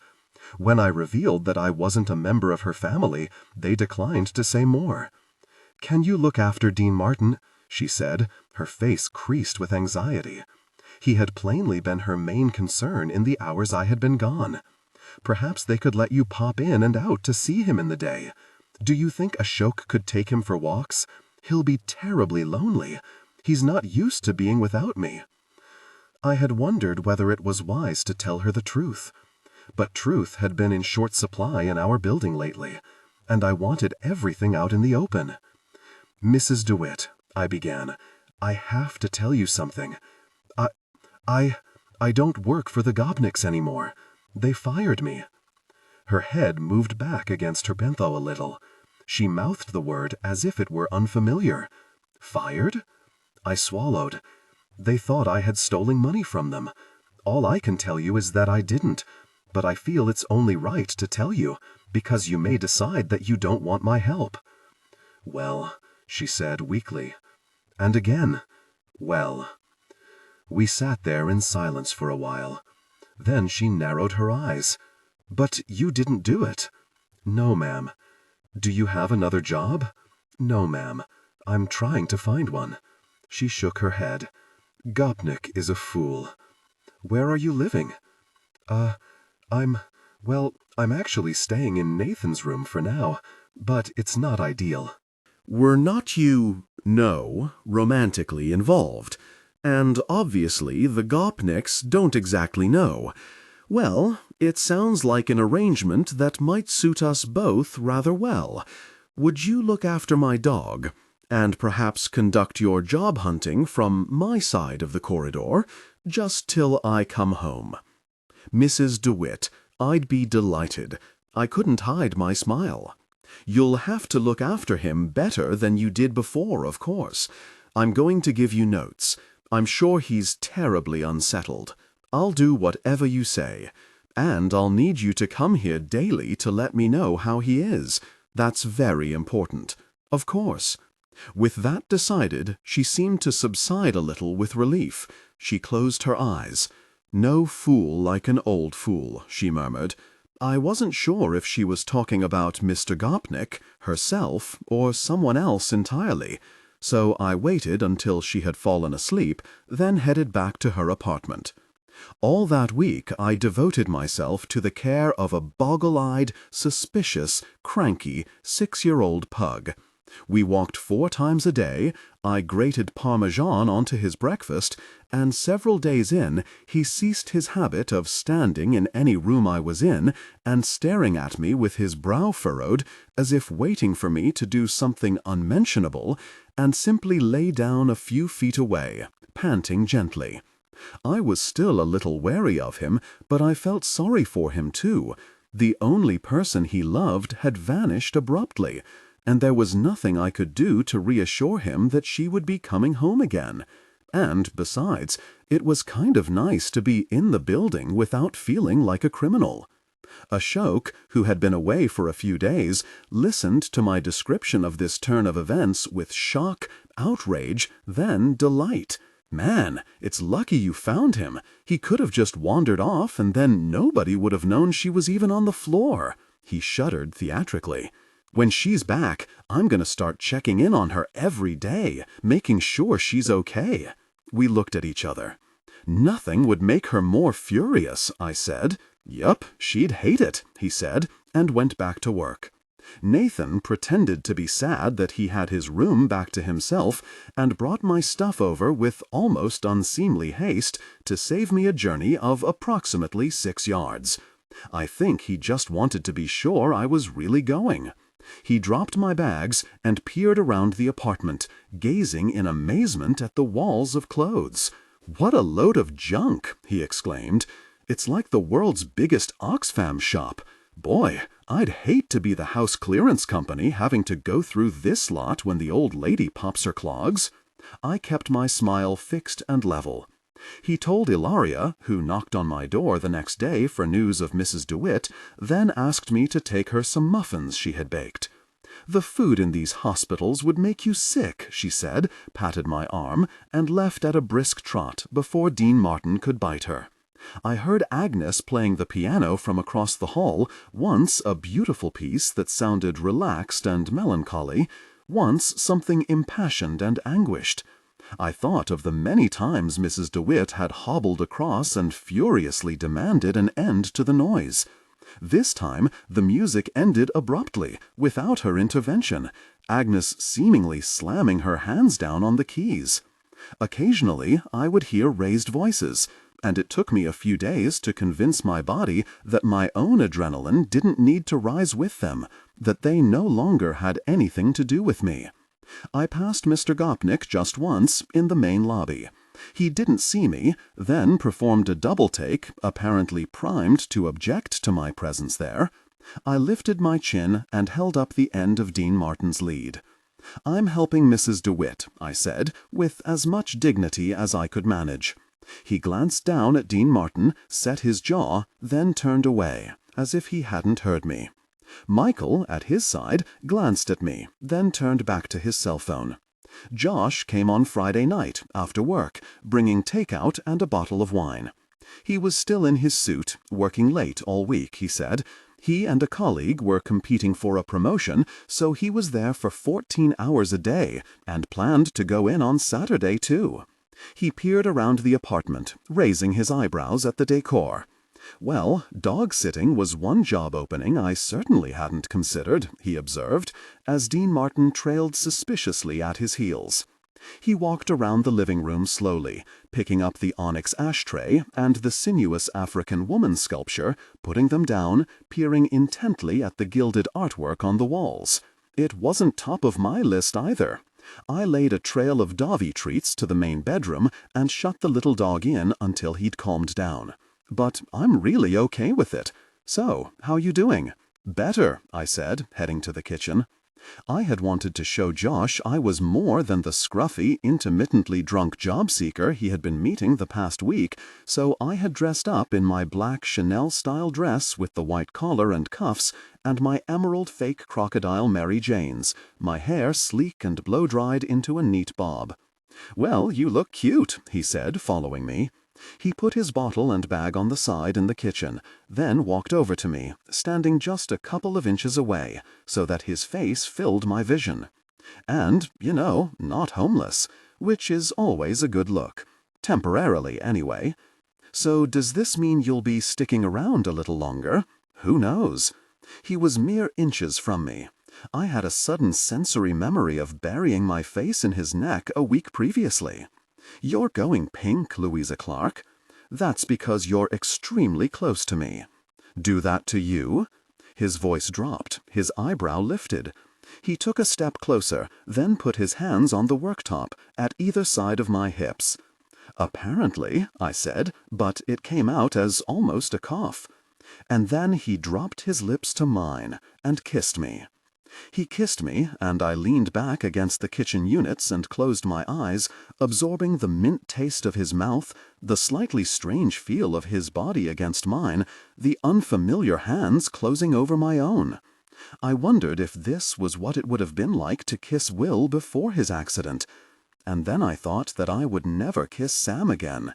And then I thought that it was probably quite bad form to think about kissing other men when you had a perfectly nice one kissing you at that very moment. And I pulled my head back a little, and he stopped and looked into my eyes, trying to gauge what it meant. "I'm sorry," I said. It's just all kind of soon. I really like you, but you only just broke up with the other guy, Sam, who is clearly an idiot. And not good enough for you. Josh." He let his forehead tip forward so that it rested against mine. I didn't let go of his hand. "It just all feels a bit complicated still. I'm sorry." He closed his eyes for a moment, then opened them again. "Would you tell me if I was wasting my time?" he said. "You're not wasting your time. It's just, it was barely 2 weeks ago. There's a lot that's happened in that 2 weeks. Well, then, who knows where we'll be in another 2 weeks? You said we. I suppose I did." He nodded, as if this were a satisfying answer. "You know," he said, almost to himself, "I have a feeling about us, Louisa Clark, and I'm never wrong about these things." And then, before I could respond, he let go of my hand and walked over to the cupboards, opening and closing them in search of plates. When he turned round, his smile was brilliant. "Shall we eat?" I learned a lot about Josh that evening. I learned about his Boston upbringing, the baseball career his half-Irish businessman father had made him give up because he felt that sport would not secure a long-lasting income. His mother, unusually among her peers, was an attorney who had held on to her job throughout his childhood, and, in their retirement years, both his parents were adjusting to being in the house together. It was, apparently, driving them completely nuts. We're a family of doers, you know, so Dad has already taken on some executive role at the golf club, and Mom is mentoring kids at the local high school. Anything so they don't have to sit there looking at each other. He had 2 brothers, both older, one who ran a Mercedes dealership just outside Weymouth, Massachusetts, and another who was an accountant, like my sister. They were a close family and competitive, and he had hated his brothers with the impotent fury of a tortured youngest sibling until they left home, after which he found he missed them with a gnawing and unexpected pain. Mom says it was because I lost my yardstick, the thing I judged everything by. Both brothers were now married and settled with 2 kids apiece. The family converged for holidays and every summer rented the same house in Nantucket. In his teens, he had resented it, but now it was a week he looked forward to more each year. "It's great, the kids and the hanging out and the boat. You should come," he said, casually helping himself to more char siu bao. He talked without self-consciousness, a man used to things working out the way he wanted them to. To a family thing? I thought men in New York were all about casual dating. Yeah, well, I've done all that, and besides, I'm not from New York. He was a man who seemingly threw himself at everything. He worked 1,000,000 hours a week, was hungry for promotion, and went to the gym before 6 a.m. He played baseball with the office team and was thinking about volunteering to mentor at a local high school, like his mother did, but was worried that his work schedule meant he couldn't commit to a regular time. He was shot through with the American dream. You worked hard, you succeeded, and then you gave back. I tried not to keep drawing comparisons with Will. I listened to him and felt half admiring, half exhausted. He drew a picture of his future in the air between us, an apartment in the village, maybe a weekend place in the Hamptons if he could get his bonuses to the right level. He wanted a boat, he wanted kids, he wanted to retire early, he wanted to make $1,000,000 before he was 30. He punctuated much of this talk with the waving of chopsticks and the phrase, "You should come," or "You'd love it." And I was partly flattered, but mostly grateful that this implied he wasn't offended by my earlier reticence. He left at 10:30, since he planned to get up at 5, and we stood in the hallway by the front door, with Dean Martin on guard a few feet away. "So, are we going to be able to squeeze in lunch, with the whole dog and hospital thing?" "We could perhaps see each other one evening." "We could perhaps see each other one evening," he mimicked softly. "I love your English accent." "I haven't got an accent," I said. "You have, and you make me laugh. Not many girls make me laugh." "Ah, then you've just not met the right girls." "Oh, I think I have." He stopped talking then and looked up at the heavens, as if he were trying to prevent himself doing something. And then he smiled, as if acknowledging the slight ridiculousness of 2 adults nearing their 30s trying not to kiss in a doorway. And it was the smile that did it for me. I reached up and touched the back of his neck, very lightly. And then I went up on tiptoe and kissed him. I told myself there was no point in dwelling on something that was gone. I told myself 2 weeks was certainly long enough to make a decision, especially when you had barely seen that other person for months beforehand and had pretty much been single anyway. I told myself I had to move on. Josh didn't hesitate. He kissed me back, his hand sliding slowly up my spine, maneuvering me against the wall so that I was pinned pleasurably against him. He kissed me, and I made myself stop thinking and just give in to sensation. His unfamiliar body, narrower and slightly harder than the one I had known. The intensity of his mouth on mine. This handsome American. We were both a little dazed when we came up for air. "If I don't go now," he said, stepping back, and blinked hard, raising his hand to the back of his neck. I grinned. I suspected my lipstick was halfway across my face. "You have an early start. I'll speak to you tomorrow." I opened the door, and with a last kiss on my cheek, he stepped out into the main corridor. When I closed it, Dean Martin was still staring at me. "What?" I said. "What? I'm single." He lowered his head in disgust, turned and pottered toward the kitchen. From busybmail.com to Mr. and Mrs. Bernard Clark Yahoo.com. "Hi, Mom. Lovely to hear that you and Maria had such a nice tea at Fortnum's Mason on Maria's birthday. Although, yes, I agree, that is a lot for a packet of biscuits, and I'm sure both you and Maria could do better scones at home. Yours are very light. And no, the toilet thing in the theater was not good. I'm sure as an attendant herself, she has a very keen eye for things like that. I'm glad someone is looking out for all your hygiene needs. All fine here. New York is pretty chilly right now, but you know me, clothing for every occasion. There are a few things up in the air at work, but hopefully all will be sorted by the time we speak. And yes, I'm totally fine about Sam. Just one of those things, indeed. Sorry to hear about Granddad. I hope when he's feeling better you can start your night classes again. I miss you all, a lot. Lots of love, Lou, XX. Probably best if you email or write to me via Nathan just now, as we're having some issues with the post." Mrs. DeWitt came out of hospital 10 days later, her right arm in a plaster cast that seemed too heavy for her thin frame, her eyes squinting in the unfamiliar daylight. I brought her home in a taxi. Ashok met her at the curb and helped her slowly up the steps. For once, she didn't crab at him or bat him away, but walked gingerly, as if balance were no longer a given. I had brought the outfit she'd demanded, a 1970s pale blue Celine trouser suit, a daffodil yellow blouse, and a pale pink wool beret, with some of the cosmetics that were on her dresser, and sat on the side of her hospital bed to help her apply them. She said her own attempts with her left hand made her look like she had drunk 3 sidecars for breakfast. Dean Martin, delighted, jogged and snuffled at her heels, looking up at her, then back at me pointedly, as if to tell me I could leave now. We had reached something of a truce, the dog and I. He ate his meals and curled up on my lap every evening, and I think he had even started to enjoy the slightly faster pace and longer reach of our walks, because his little tail wagged wildly whenever he saw me pick up the lead.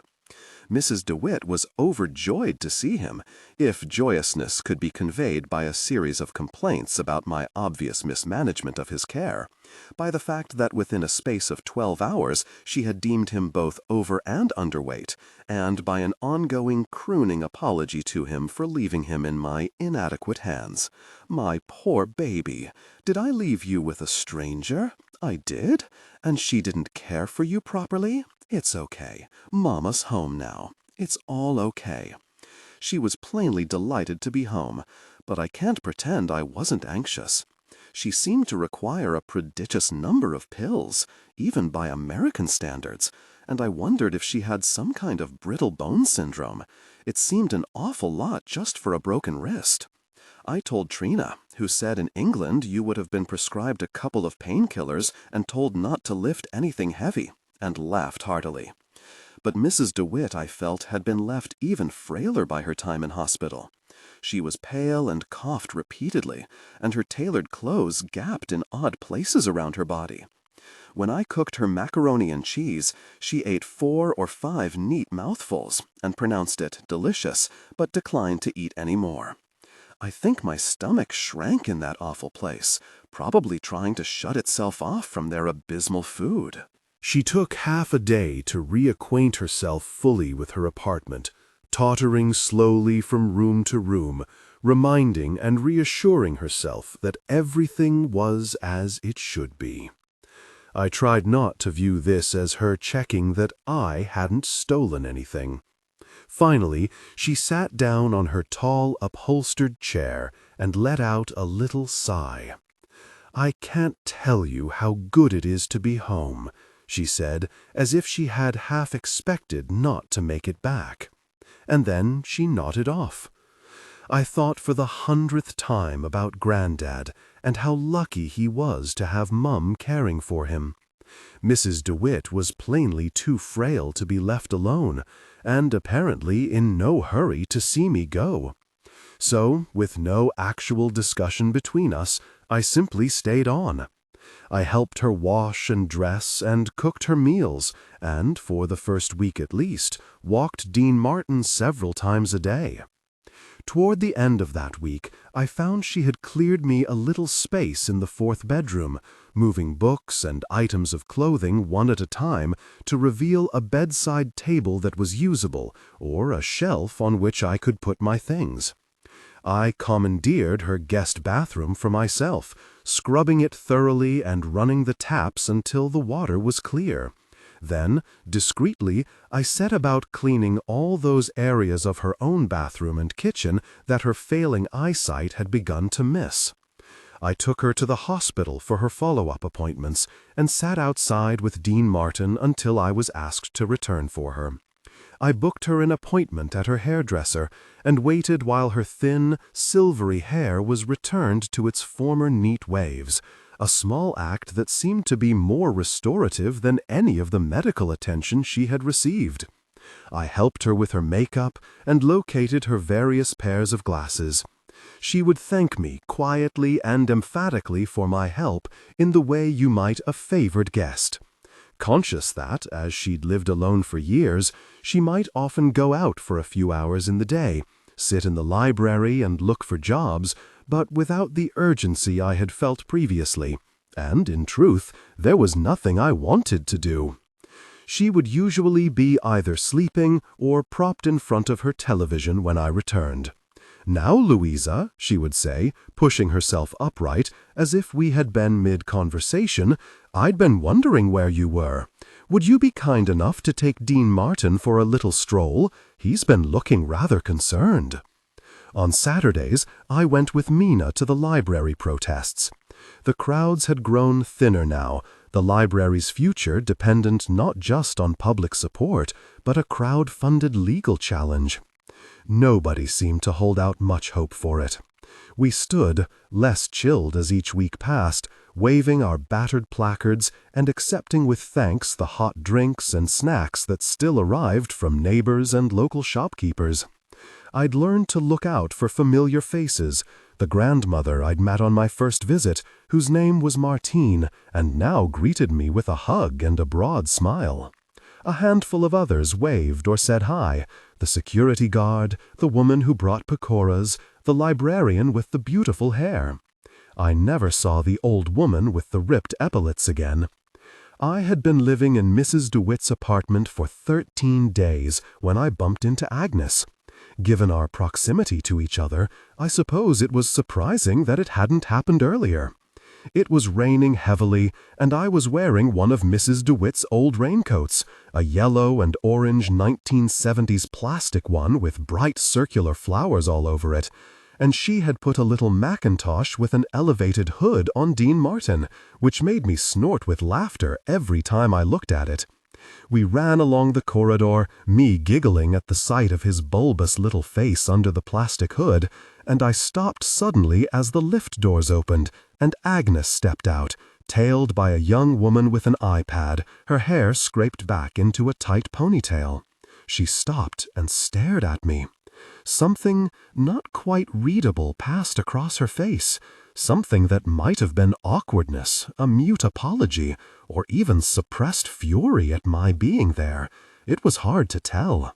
Her eyes met mine, she opened her mouth as if to speak, then pressed her lips together and walked past me as if she hadn't seen me, her glossy blonde hair swinging and the girl close behind.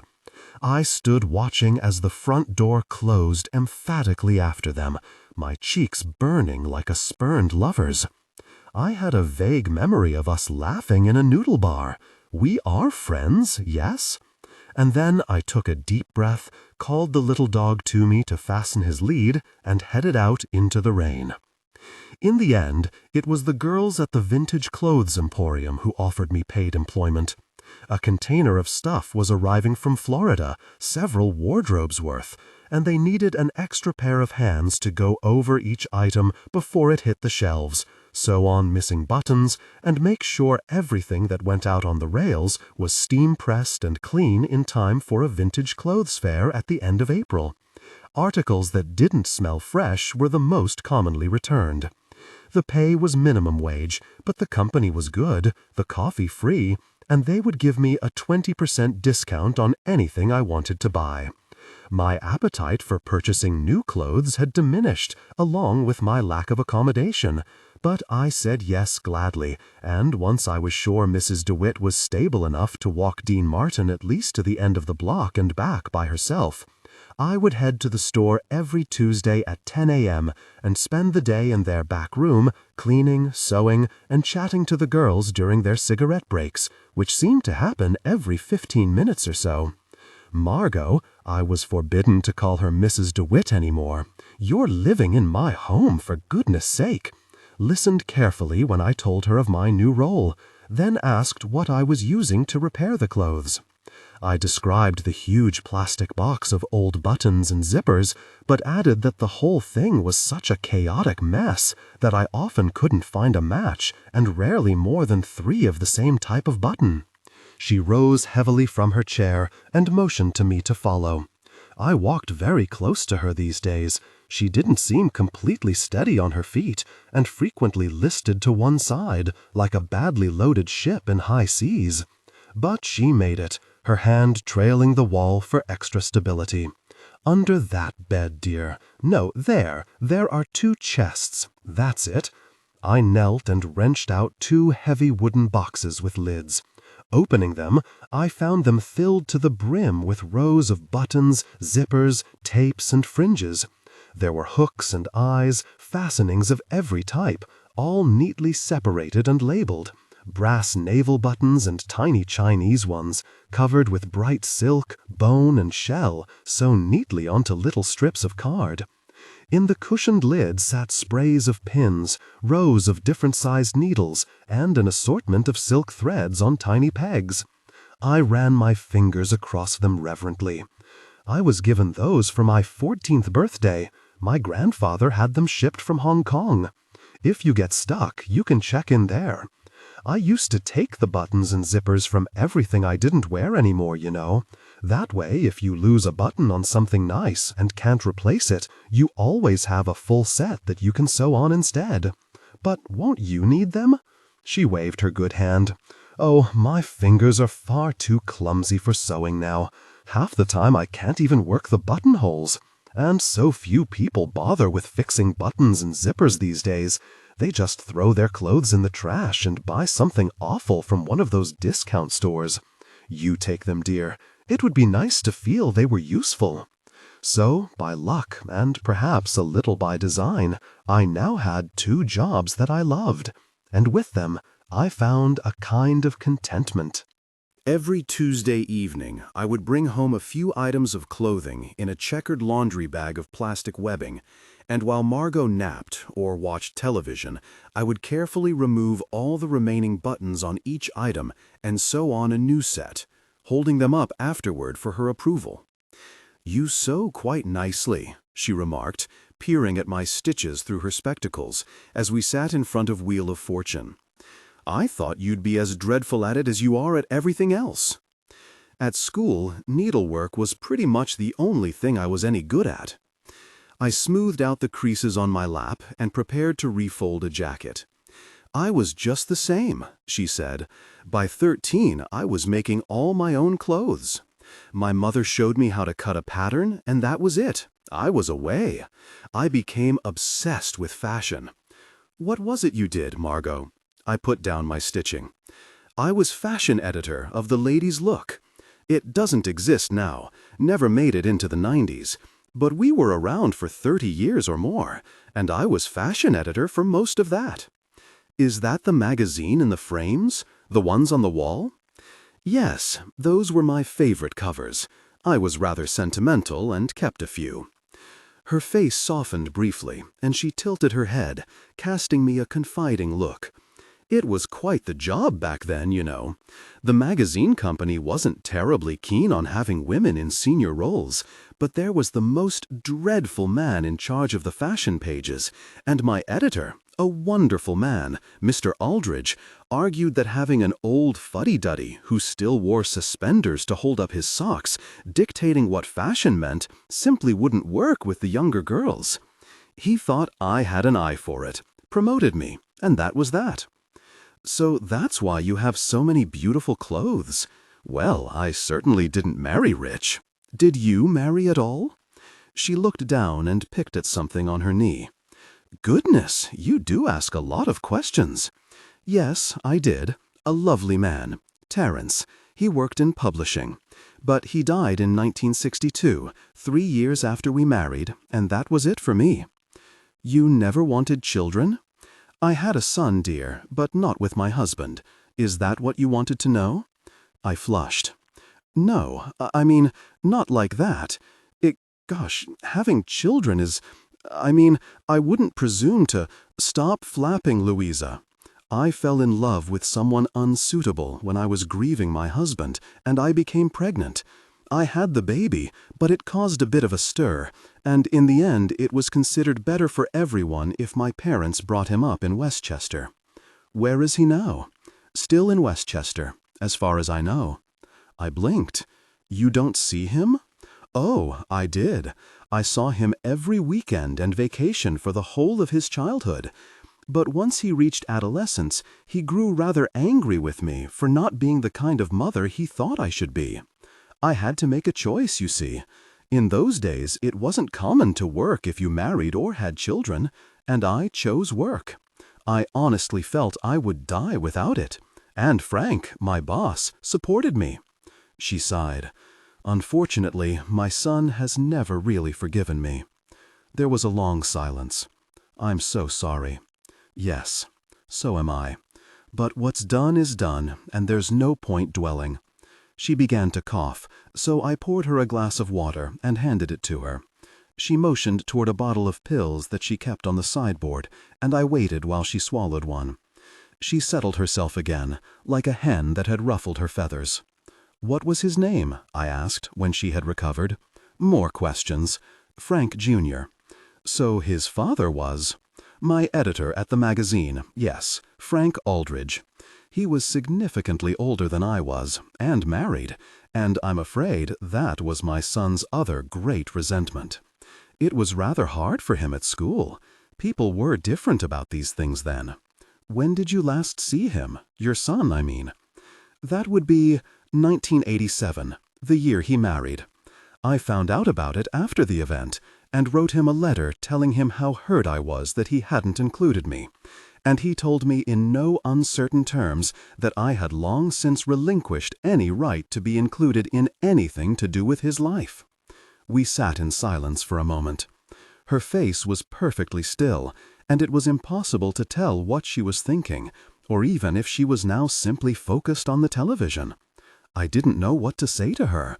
I couldn't find any words that were up to a hurt that great. But then she turned to me. And that was it. My mother died a couple of years later, and she was my last point of contact with him. I do sometimes wonder how he is, if he's even alive, whether he had children. I wrote to him for a while, but over the years I suppose I've become rather philosophical about the whole thing. He was quite right, of course. I had no right to him, really, to anything to do with his life. But he was your son, I whispered. He was. But I hadn't really behaved like a mother, had I? She took a shaky breath. I've had a very good life, Louisa. I loved my job, and I worked with some wonderful people. I traveled to Paris, Milan, Berlin, London, far more than most women my age.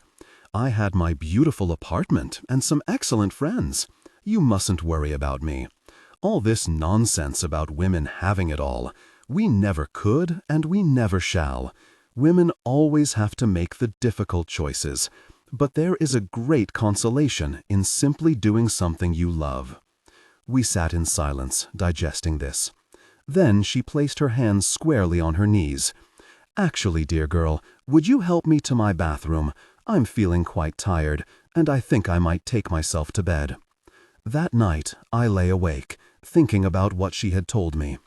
I thought about Agnes and the fact that these two women, living yards away from each other, both cloaked in a very specific sadness, might, in another world, have been a comfort to each other. I thought about the fact that there seemed to be such a high cost to anything a woman chose to do with her life, unless she simply aimed low. But I knew that already, didn't I? I had come here, and it had cost me dear. Often, in the small hours, I conjured Will's voice telling me not to be ridiculous and melancholy, but to think instead of all the things I'd achieved. I lay in the dark and ticked off my achievements on my fingers. I had a home, for the time being at least. I had paid employment. I was still in New York, and I was among friends. I had a new relationship, even if sometimes I wondered how I had ended up in it. Could I really say that I would have done things any differently? But it was the old woman in the next room I was thinking of when I finally slept. There were 14 sporting trophies on Josh's shelf, 4 of them the size of my head, for American football, baseball, something called track and field, and a junior trophy for a spelling bee. I had been there before, but it was only now, sober and unhurried, that I was able to take in my surroundings and the scale of his achievements. There were pictures of him in sporting garb, preserved at the moment of his triumphs, his arms clasped around his teammates, those perfect teeth in a perfect smile. I thought of Patrick and the multitude of certificates on the wall of his apartment, and wondered at the male need to display achievements, like a peacock permanently shimmering his tail. When Josh put down the phone, I jumped. "It's only takeout. I'm afraid with everything at work I don't have time for anything else right now. But this is the best Korean food south of Koreatown." "I don't mind," I said. I had no other Korean food experiences to judge it by. I was just enjoying the prospect of coming to see him. Walking to catch the subway south, I had relished the novelty of heading downtown without battling either Siberian winds, deep snow, or torrential icy rain. And Josh's apartment was not quite the rabbit hutch he described, unless your rabbit had decided to move into a renovated loft in an area that had apparently once housed artist studios, but now formed a base for 4 different versions of Marc Jacobs, punctuated by artisan jewelers, specialist coffee shops, and boutiques that employed men with earpieces on the doorstep. It was all whitewashed walls and oak floors, with a modernistic marble table and a distressed leather sofa. The smattering of a few carefully chosen ornaments and pieces of furniture suggested everything had been carefully considered, sourced, and earned, perhaps through the services of an interior designer. He had brought me flowers, a delicious mix of hyacinths and freesias. "What are these for?" I said. He shrugged as he shepherded me in. "I just saw them on the way home from work and thought you might like them." "Wow, thank you." I inhaled deeply. "This is the nicest thing that's happened to me in ages. The flowers or me?" He raised an eyebrow. "Well, I suppose you are quite nice." His face fell. "You're amazing, and I love them." He smiled broadly then and kissed me. "Well, you're the nicest thing that's happened to me in ages," he said softly when he pulled back. "Feels like I waited a long time for you, Louisa." "We only met in October." "Ah, but we live in an age of instant gratification, and we're in the city where anything you want, you get yesterday." There was a strange potency to being wanted as much as Josh seemed to want me. I wasn't quite sure what I'd done to deserve it. I wanted to ask him what he saw in me, but I suspected it would sound oddly needy to say it aloud, so I tried to work it out in other ways. "Tell me about the other women you've dated," I said from the sofa, as he moved around the little kitchenette, pulling out plates and cutlery and glasses. "What were they like?" "Aside from Tinder hookups." "Smart, pretty, usually successful." He stooped to pull a bottle of fish sauce from the back of a cupboard. "But honestly, like self-obsessed," he said. Like they couldn't be seen without perfect makeup, or they would have a total meltdown if their hair wasn't right, and everything had to be Instagrammed or photographed or reported on social media and presented in the best light, including dates with me. Like they could never drop their guard. He straightened up, holding bottles. You want chili sauce or soy? I dated one girl who used to check what time I was getting up each day and set her alarm for half an hour before just so she could fix her hair and makeup, just so I would never see her not looking perfect, even if it meant getting up at like 4:30. Okay, I'm going to warn you now, I'm not that girl. I know that, Louisa. I've put you to bed. I kicked off my shoes and folded my legs under me. I suppose it's kind of impressive that they put in so much effort. Yeah, but it can be a little exhausting, and you never feel quite like you know what's really underneath. With you, I have to say, it's all pretty much out there. You are who you are. Should I take that as a compliment? Sure. You're like the girls I grew up with. You're honest. The Gopniks don't think so. Really? Them. His voice was uncharacteristically harsh. You know, I've been thinking about it. You can prove you didn't do what they said you did, right? So you should sue them for unfair dismissal and loss of reputation and hurt feelings. And I shook my head. Seriously. Gopnik trades on this reputation of being a decent, old-fashioned, good guy in business, and he's always doing stuff for charity. But he fired you for nothing, Louisa. You lost your job and your home with no warning and no compensation. He thought I was stealing. Yeah, but he must know there was something not quite right about what he was doing, or he would have called the cops. Given who he is, I'd bet there's some lawyer who would take this on a no-win, no-fee basis. Really? I'm fine. Lawsuits aren't my style. Yeah, well, you're too nice. You're being English about it. The doorbell rang.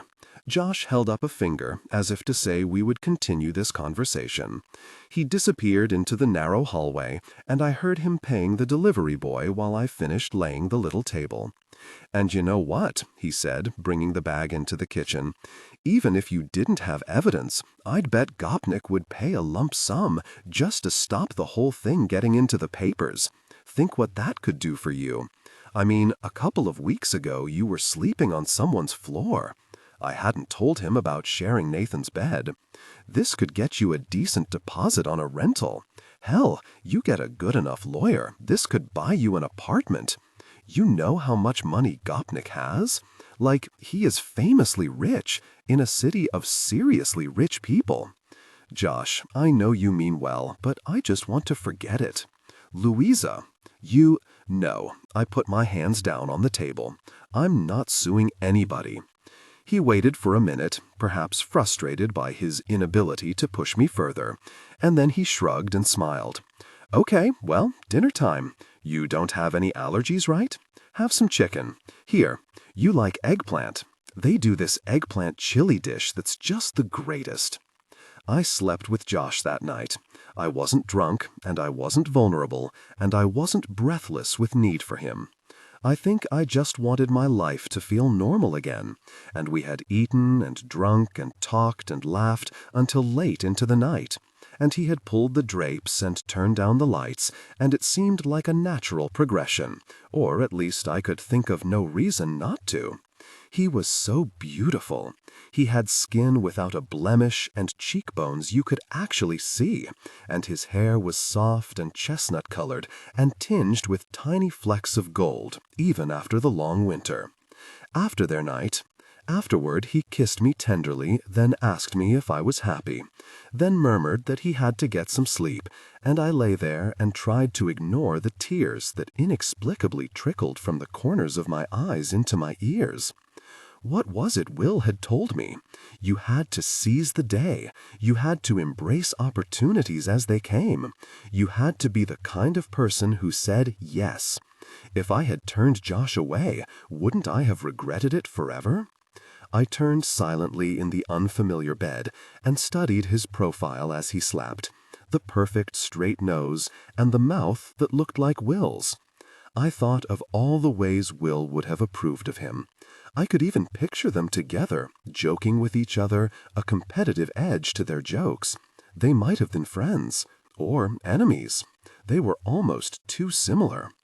Perhaps I was meant to be with this man, I thought, albeit via a strange, unsettling route. Perhaps this was Will come back to me. And with this thought, I wiped my eyes and fell into a brief, disjointed sleep. From busybwebmail.com to catclark@yahoo.com. Dear Treen, I know you think it's too soon, but what did Will teach me? You only get one life, right? And you're happy with Eddie, so why can't I be happy? You'll get it when you meet him, I promise. So this is the kind of man Josh is. Yesterday, he took me to the best bookshop in Brooklyn and bought me a bunch of paperbacks he thought I might like.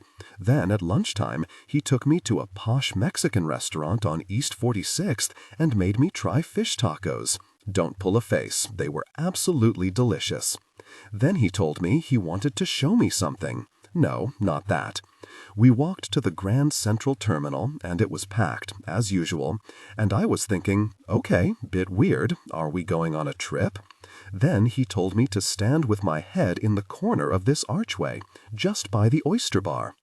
I laughed at him. I thought he was joking, but he insisted, told me to trust him. So there I am, standing with my head in the corner of this huge masonry archway, with all the commuters coming and going around me, trying not to feel like a complete idiot, and when I look round, he's walking away from me. But then he stops, diagonally across from me, maybe 50 feet away, and he puts his own face in the corner, and suddenly, above all the noise and chaos and rumbling trains, I hear murmured into my ear, like he was right beside me, "Louisa Clark, you are the cutest girl in the whole of New York City." Treen, it was like witchcraft. I looked up and he turned around and smiled, and I have no idea how it worked, but he walked across and just took me in his arms and kissed me in front of everyone, and someone whistled at us, and it was honestly the most romantic thing that has ever happened to me. So, yes, I'm moving on, and Josh is amazing. It would be nice if you could be pleased for me. Give Thom a big kiss. Weeks passed, and New York, as it did with most things, careered into spring at 1,000,000 miles an hour, with little subtlety and a lot of noise. The traffic grew heavier, the streets were thicker with people, and each day the grid around our block became a cacophony of noise and activity that barely dimmed until the small hours. I stopped wearing a hat and gloves to the library protests. Dean Martin's padded coat was laundered and went into the cupboard. The park grew green. Nobody suggested I move out. Margot, in lieu of any kind of helper's wage, pressed so many items of clothing on me that I had to stop admiring things in front of her because I became afraid she would feel obliged to give me more. Over the weeks, I observed that she might share an address with the Gopniks, but that was where the similarity between them ended. She survived, as my mother would have said, on shirt buttons. Between the health care bills and the maintenance fees, I don't know where they think I'm meant to find the money to feed myself, she remarked as I handed her another letter hand-delivered by the management company. The envelope said, "Open, legal action pending." She wrinkled her nose and put it neatly in a pile on the sideboard, where it would stay for the next couple of weeks, unless I opened it. She grumbled often about the maintenance fees, which totaled thousands of dollars a month, and seemed to have reached a point at which she had decided to ignore them, because there was nothing else she could do. She told me she had inherited the apartment from her grandfather, an adventurous sort, the only person in her family who didn't believe that a woman should restrict her sights to husband and children. My father was furious that he had been bypassed. He didn't talk to me for years. My mother tried to broker an agreement, but by then there were the other issues. She sighed. She bought her groceries from a local convenience store, a tiny supermarket that operated on tourist prices, because it was one of the few places she could walk to. I put a stop to that, and twice a week headed over to a Fairway on East 86th Street, where I loaded up on basics to the tune of about a third of what she had been spending. If I didn't cook, she ate almost nothing sensible herself, but bought good cuts of meat for Dean Martin or poached him whitefish in milk because it's good for his digestion. I think she had become accustomed to my company. Plus, she was so wobbly that I think we both knew she couldn't manage alone anymore. I wondered how long it took someone of her age to get over the shock of surgery. I also wondered what she would have done if I hadn't been there. "What will you do?" I said, motioning toward the pile of bills. "Oh, I'll ignore those." She waved a hand. "I'm leaving this apartment in a box. I have nowhere to go and no one to leave it to. And that crook Ovitz knows it. I think he's just sitting tight until I die, and then he'll claim the apartment under the non-payment of maintenance fees clause and make a fortune selling it to some .com person or awful CEO, like that fool across the corridor. Maybe I could help. I have some savings from my time with the Gopniks. I mean, just to get you through a couple of months. You've been so kind to me." She hooted. "Dear girl, you couldn't meet the maintenance fees on my guest bathroom." For some reason, this made her laugh so heartily that she coughed until she had to sit down. But I sneaked a look at the letter after she went to bed.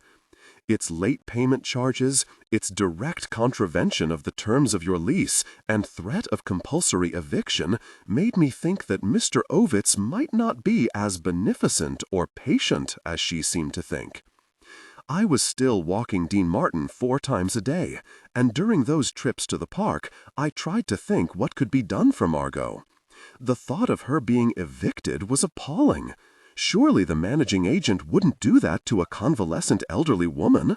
Surely the other residents would object. Then I remembered how swiftly Mr. Gopnik had evicted me, and how insulated the inhabitants of each apartment were from one another's lives. I wasn't entirely sure they'd even notice. I was standing on 6th Avenue, peering at a wholesale underwear store, when it hit me. The girls at the Emporium might not sell Chanel and Yves Saint Laurent, but they would if they could get it, or would know some dress agency that could. Margot had innumerable designer labels in her collection, things I was sure that collectors would pay serious money for. There were handbags alone that must be worth thousands of dollars. I took Margot to meet them under the guise of an outing. I told her it was a beautiful day and that we should go farther than usual and build up her strength with fresh air. She told me not to be so ridiculous, and nobody had breathed fresh air in Manhattan since 1937. But she climbed into the taxi without too much complaint, and, Dean Martin on her lap, we made our way to the East Village, where she frowned up at the concrete storefront as if somebody had asked her to enter a slaughterhouse for fun. "What have you done to your arms?" Margot paused at the checkout and gazed at Lydia's skin. Lydia was wearing an emerald green puffed sleeve shirt, and her arms displayed 3 neatly traced Japanese koi carp in orange, jade, and blue. "Oh, my tats! You like 'em?" Lydia put her cigarette in her other hand and raised her arm toward the light. If I wanted to look like a navvy, I began to shepherd Margot to a different part of the shop.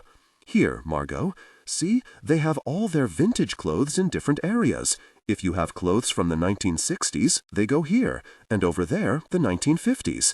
It's a little like your apartment." "It's nothing like my apartment. I just mean they trade in outfits like yours. It's quite a successful line of business these days."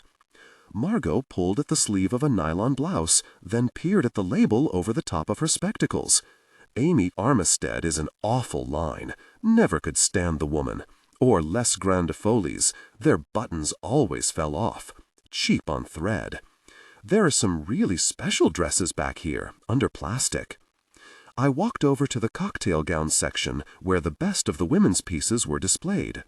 I pulled out a Saks Fifth Avenue dress in turquoise, trimmed with sequins and beads at the hem and cuffs, and held it up against myself, smiling. Margot peered at it, then turned the price tag in her hand. She pulled a face at the figure. Who on earth would pay this? People who love good clothes, said Lydia, who had appeared behind us. She was chewing noisily on a piece of gum, and I could see Margot's eyes flicker slightly every time her jaws met. There's an actual market for them? A good market, I said, especially for things in immaculate condition, like yours. All Margot's outfits have been kept in plastic and air conditioning. She has things that date back to the 1940s. Those aren't mine. Those are my mother's, she said stiffly. Seriously? What do you got? Said Lydia, giving Margot's coat a visible up and down.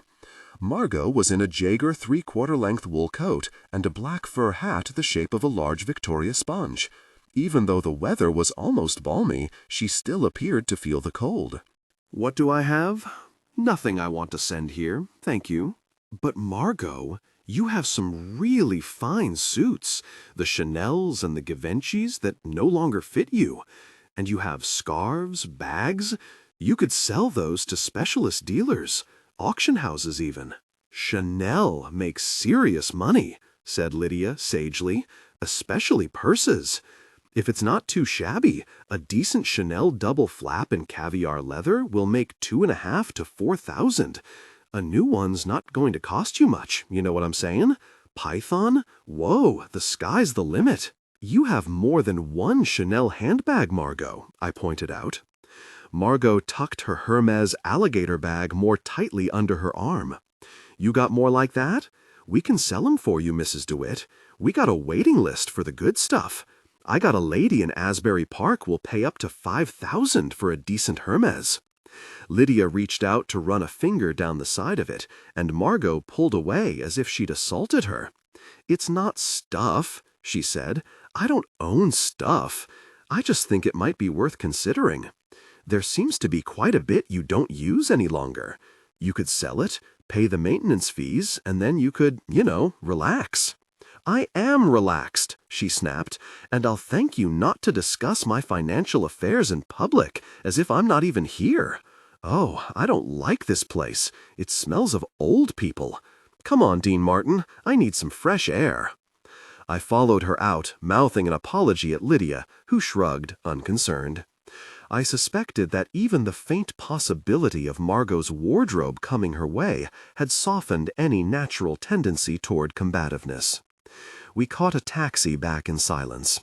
I was annoyed with myself for my lack of diplomacy and simultaneously irritated with Margot for her out-and-out rejection of what I had thought was quite a sensible plan. She refused to look at me during the whole journey. I sat beside her, Dean Martin panting between us, and rehearsed arguments in my head until her silence became unnerving. I glanced sideways and saw an old woman who had just come out of hospital. I had no right to pressure her into anything. I didn't mean to upset you, Margot, I said, as I helped her out in front of her building. I just thought it might be a way forward. With the debts and everything, I just don't want you to lose your home. Margot straightened up and adjusted her fur hat with a brittle hand. Her voice was querulous, almost tearful, and I realized she had also been rehearsing an argument in her head for the entire 50 or so blocks. You don't understand, Louisa. These are my things, my babies. They may be old clothes, potential financial assets to you, but they are precious to me. They are my history, beautiful, prized remnants of my life. I'm sorry, I wouldn't send them to that grubby second-hand shop if I were on my knees. And the thought of seeing a perfect stranger walking toward me on the street in an outfit I'd loved, I would feel utterly wretched. No, I know you were trying to help, but no. She turned and waved off my outstretched hand, waiting instead for Ashok to help her to the lift. Despite our occasional misfires, Margot and I were quite content that spring. In April, as promised, Lily came to New York, accompanied by Mrs. Traynor. They stayed at the Ritz-Carlton, a few blocks away, and invited Margot and me for lunch. Having them there together made me feel as if a threaded darning needle was quietly drawing the different parts of my life together. Mrs. Traynor, with her diplomat's good manners, was delightful to Margot, and they found common ground over the history of the building and of New York in general. At lunch, I saw another Margot, quick-witted, knowledgeable, and livened by new company. Mrs. Traynor, it emerged, had come here for her honeymoon in 1978, and they discussed restaurants, galleries, and exhibitions of the time. Mrs. Traynor talked of her time as a magistrate, and Margot discussed the office politics of the 1970s, and they laughed heartily in a way that suggested we younger people couldn't possibly understand. We ate salad and a small portion of fish wrapped in prosciutto. I noticed that Margot had a tiny forkful of everything, sliding the rest to one side, and despaired quietly of ever getting her to fill any of her clothes again. Lily, meanwhile, leaned into me and quizzed me about where she could go that didn't involve either old people or any kind of cultural improvement. Granny has packed these 4 days absolutely full of educational crap. I've got to go to the Museum of Modern Art and some botanical gardens and all sorts, which is fine, blah blah, if you like all that, but I really want to go clubbing and get wrecked and go shopping. I mean, this is New York. I've already spoken with Mrs. Traynor, and I'm taking you out tomorrow while she catches up with a cousin of hers. Seriously? Thank God. I'm going backpacking in Vietnam in the long vac. Did I tell you? I want to get some decent cutoff shorts, something I can wear for weeks and it won't matter if they don't get washed. And maybe an old biker jacket, something good and battered. Who are you going with? A friend? I raised an eyebrow. You sound like Granny. Well, a boyfriend. And then, as I opened my mouth, but I don't want to say anything about him. Why? I'm delighted you have a boyfriend. It's lovely news. I lowered my voice. You know, the last person who got cagey like that was my sister, and she was basically hiding the fact that she was about to come out. I am not coming out. I do not want to engage in that kind of physical intimacy. Blur. I tried not to laugh. Lily, you don't have to keep everything close to your chest. We all just want you to be happy. It's okay if people know your business. Granny does know my business, as you so quaintly call it. Then why can't you tell me? I thought you and I could tell each other anything. Lily bore the resigned expression of someone cornered. She sighed theatrically and put down her knife and fork. She looked at me as if braced for a fight. Because it's Jake. Jake! Sam's Jake! The restaurant ground to a gentle halt around me. I forced my face into a smile. Okay. Wow. She scowled. I knew you'd react like that. Look, it just happened. And it's not like we talk about you all the time or anything. I just ran into him a couple of times. You know, we met at that letting go thing for that cringy grief counseling group you used to go to, and we got on okay, and we liked each other. Well, we sort of get each other's situations, so we're going backpacking together. No biggie. My brain was spinning. Has Mrs. Traynor met him? Yes. He comes to ours and I go to his. She looked almost defensive. So you see a lot of his dad? I mean, I do see Ambulance Sam, but I mostly see Jake's dad, who is okay, but still quite depressed and eats about a ton of cake a week, which is stressing Jake out a lot. That's partly why we want to get away from everything, just for 6 weeks or so.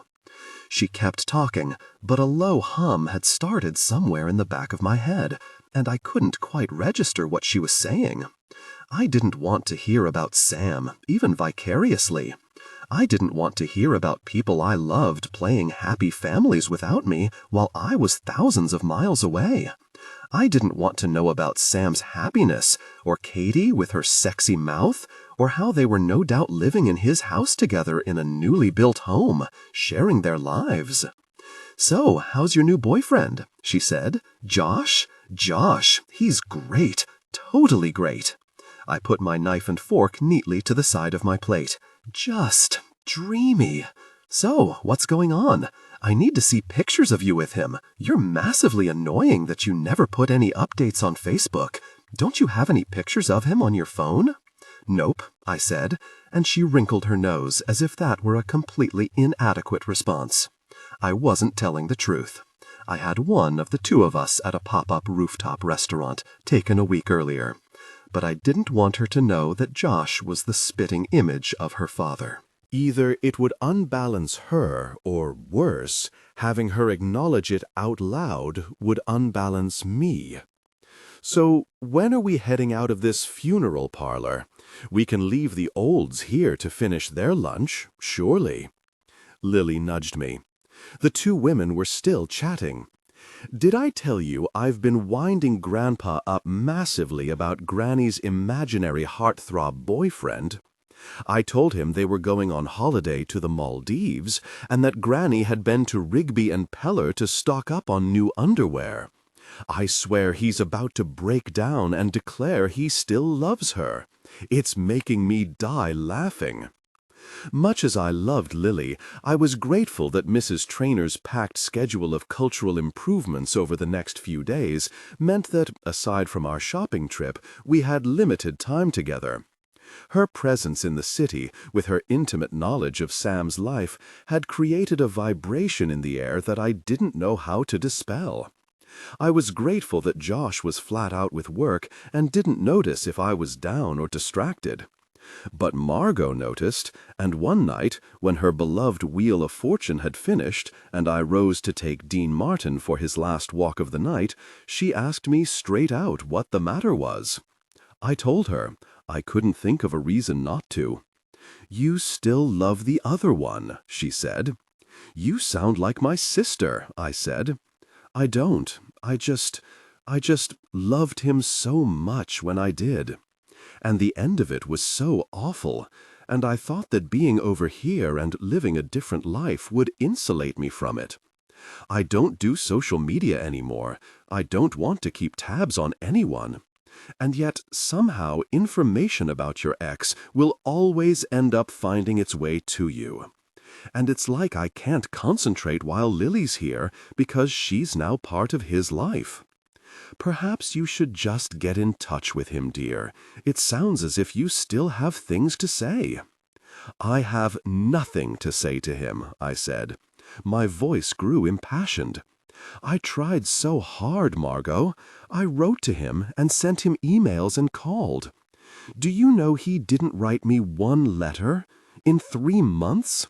I asked if he would write, because I thought it would be a really lovely way for us to stay connected, and we could learn things about each other, and look forward to speaking, and have something to remind us of our time apart. And he just wouldn't." She sat and watched me, her hands folded across the remote control. I straightened my shoulders. "But it's fine, because I've moved on, and Josh is just terrific. I mean, he's handsome, and he's kind, and he has this great job, and he's ambitious. Oh, he is so ambitious. He's really going places, you know. He has things he wants, houses and career, and giving things back. He wants to give back, and he hasn't even really got anything to give back yet." I sat down. Dean Martin stood in front of me, confused. "And he's totally clear that he wants to be with me. No ifs and no buts. He literally called me his girlfriend from our first date, and I've heard all about the serial daters in this town. Do you know how lucky that makes me feel?" She gave a small nod. I stood again. "So I don't really give a monkey's about Sam. I mean, we hardly even knew each other when I came over here. I suspect if it hadn't been for each of us requiring emergency medical help, we might not have been together at all. In fact, I'm sure of it. And I plainly wasn't right for him, or he would have waited, right? Because that's what people do. So, all in all, it's great, and I'm actually really happy with how everything has turned out. It's all good. All good." There was a short silence. "So," said Margot, quietly, "I'm really happy. I can see that, dear." She watched me for a moment, then placed her hands on the arms of her chair. "Now, perhaps you could take that poor dog out. His eyes have started to bulge." It took me 2 evenings to locate Margot's grandson. Josh was busy with work, and Margot went to bed most nights by 9, so one evening I sat on the floor by the front door, the one place where I could pick up the Gopnik's Wi-Fi, and I started Googling her son, testing the name Frank DeWitt, and when nothing of that name came up, Frank Aldridge, Jr. There was nobody who could have been him, unless he'd moved to a different part of the country, but even then, the dates and nationalities of all the men who came up under that name were wrong. On the second night, on a whim, I looked up Margot's married name in some old papers that were in the chest of drawers in my room. I found a card for a funeral service for Terence Weber, so I tried Frank Weber, and discovered, with some wistfulness, that she had named her son after her beloved husband, who had died years before he was even born, and that sometime further down the line she had changed her name back to her maiden name, DeWitt, and reinvented herself completely. Frank Weber, Jr. was a dentist who lived somewhere called Tuckahoe in Westchester County. I found a couple of references to him on LinkedIn and on Facebook through his wife, Lainey. The big news was that they had a son, Vincent, who was a little younger than me. Vincent worked in Yonkers with a not-for-profit educational center for underprivileged children, and it was he who decided it for me. Frank Weber Jr. might be too angry with his mother to rebuild a relationship, but what harm would there be in trying Vincent? I found his profile, took a breath, sent him a message, and waited.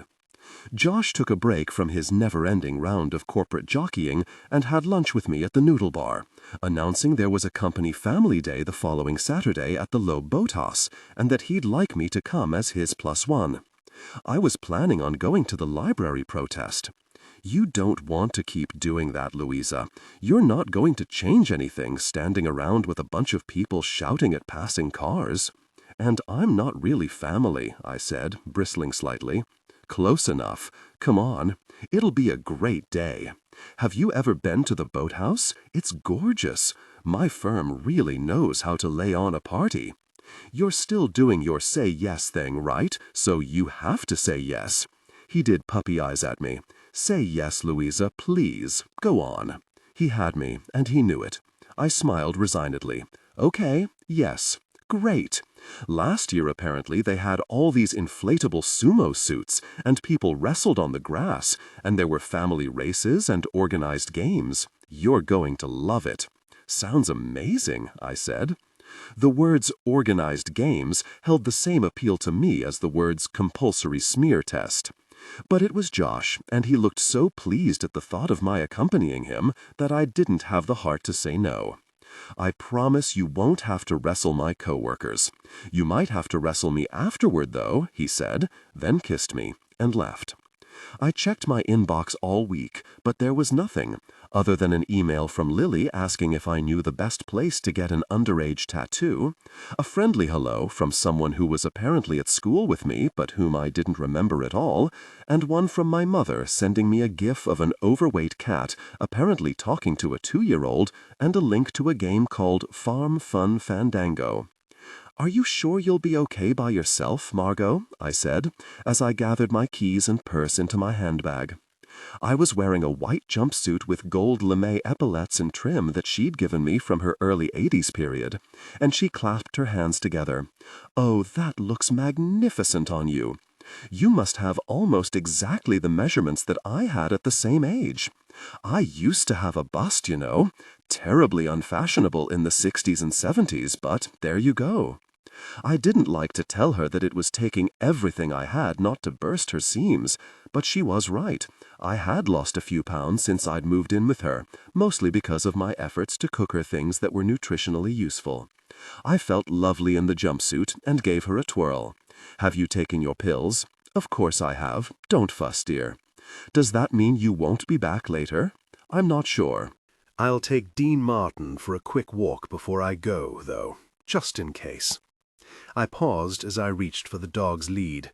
Margot? Why did you call him Dean Martin? I never asked. The tone of her response told me it was an idiotic question.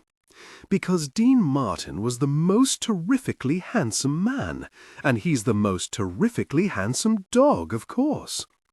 The little dog sat obediently, his bulging, mismatched eyes rolling above his flapping tongue. "Silly of me to ask," I said, and let myself out of the front door. "Well, look at you!" A shock whistled as Dean Martin and I ran down the last flight of stairs to the ground floor. "Disco diva?" "You like it?" I said, throwing a shape in front of him. It was Margot's. "Seriously? That woman is full of surprises. Watch out for her, will you? She's pretty wobbly today. Kept back a piece of mail just so I have an excuse to knock on her door at 6 o'clock. You're a star." We jogged outside to the park, and Dean Martin did what dogs do, and I did what you do with a little bag and a certain amount of shuddering, and various passers-by stared in the way you do if you see a girl in a lame-trimmed jumpsuit running around with an excitable dog and a small bag of poo. It was as we sprinted back in, Dean Martin yapping delightedly at my heels, that we bumped into Josh in the lobby. "Oh, hey," I said, kissing him. "I'll be 2 minutes, okay? Just have to wash my hands and grab my handbag." "Grab your handbag?" "Yes." I gazed at him. "Oh, purse. You call it a purse? I just meant, you're not getting changed?" I looked down at my jumpsuit. "I am changed." "Sweetheart, if you wear that to our office day out, they're going to wonder if you're the entertainment." It took me a moment to realize he wasn't joking. "You don't like it?" "Oh, no, you look great. It's kind of a bit drag queeny. We're an office full of suits. Like, the other wives and girlfriends will be in shift dresses or white pants. It's just smart casual." "Oh." I tried not to feel disappointed. "Sorry, I don't really get U.S. dress codes." Okay. Wait there, I'll be right back." I took the stairs 2 at a time and burst into Margot's apartment, throwing Dean Martin's lead toward Margot, who had gotten up out of her chair for something and now followed me down the hallway, one thin arm braced against the wall. "Why are you in such a tearing hurry? You sound like a herd of elephants charging around the apartment." "I have to change." "Change? Why?" "I'm not suitable, apparently." I rattled my way through my wardrobe. Shift dresses? The only clean shift dress I had was the psychedelic one Sam had given me, and it felt somehow disloyal to wear that. "I thought you looked very nice," said Margot pointedly. Josh appeared at the open front door, having made his way up behind me. "Oh, she does. She looks great. I just want her to be talked about for the right reasons." He laughed. Margot didn't laugh back. I rifled through my wardrobe, throwing things onto my bed, until I found my navy Gucci-style blazer and a striped silk shirt dress. I threw that over my head and slid my feet into my green Mary Janes. "How's that?" I said, as I ran into the hallway, trying to straighten my hair. "Great," he said, unable to hide his relief. "Okay, let's go." "I leave the door unlocked, dear," I heard Margot mutter as I ran after Josh, who was headed out, "just in case you want to come back." The Loeb Boathouse was a beautiful venue, sheltered by its position from the noise and chaos outside Central Park, its vast windows offering a panoramic view of the lake glinting in the afternoon sun. It was packed with smartly dressed men in identikit chinos, women with professionally blow-dried hair, and was, as Josh had predicted, a sea of pastels and white trousers. I took a glass of champagne from a tray being proffered by a waiter, and watched quietly while Josh worked the room, glad-handing various men, who all seemed to look the same, with their short, neat haircuts, square jaws, and even white teeth. I had a brief memory of events I had been to with Agnes. I had fallen into my other New York world again, a world away from the vintage clothes stores and mothballed jumpers and cheap coffee I had been immersed in more recently. I took a long sip of my champagne, deciding to embrace it. Josh appeared beside me. "Quite something, isn't it? It's very beautiful. Better than sitting in some old woman's apartment all afternoon, huh?" "Well, I don't think My boss is coming. Okay, I'm going to introduce you. Stay with me. Mitchell." Josh lifted an arm, and the older man walked over slowly, a statuesque brunette woman at his side, her smile oddly blank. Perhaps if you had to be nice to everyone all the time, that was what eventually happened to your face. Are you enjoying the afternoon? Very much so, sir, Josh said. What a truly beautiful setting. May I introduce my girlfriend? This is Louisa Clark, from England. Louisa, this is Mitchell Dumont. He's head of mergers and acquisitions. English, eh? I felt the man's huge hand close over mine and shake it emphatically. Yes, good. He turned back to Josh. So, young man, I hear you're making quite a splash in your department. Josh couldn't hide his delight. His smile spread across his face. His eyes flickered to me and then to the woman beside me, and I realized he was expecting me to make conversation with her. Nobody had bothered to introduce us. Mitchell Dumont put a paternal arm around Josh's shoulders and walked him a few feet away. So, I said. I raised my eyebrows and lowered them again. She smiled blankly at me. I love your dress, I said, the universal smoother for two women who have absolutely nothing to say to each other. Thank you. Cute shoes, she said, but she said it in the way that meant they weren't cute at all. She glanced over, plainly wondering if she could find someone else to talk to. She had taken one look at my outfit and deemed herself way beyond my pay grade. There was nobody else nearby, so I tried again. So, do you come here a lot? To the Loeb boathouse, I mean? It's Loeb, she said. Lub?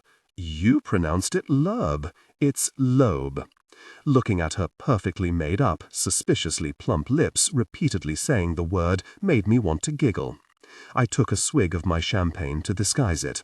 So, do you to the Loeb birthhouse often? I said, unable to help myself.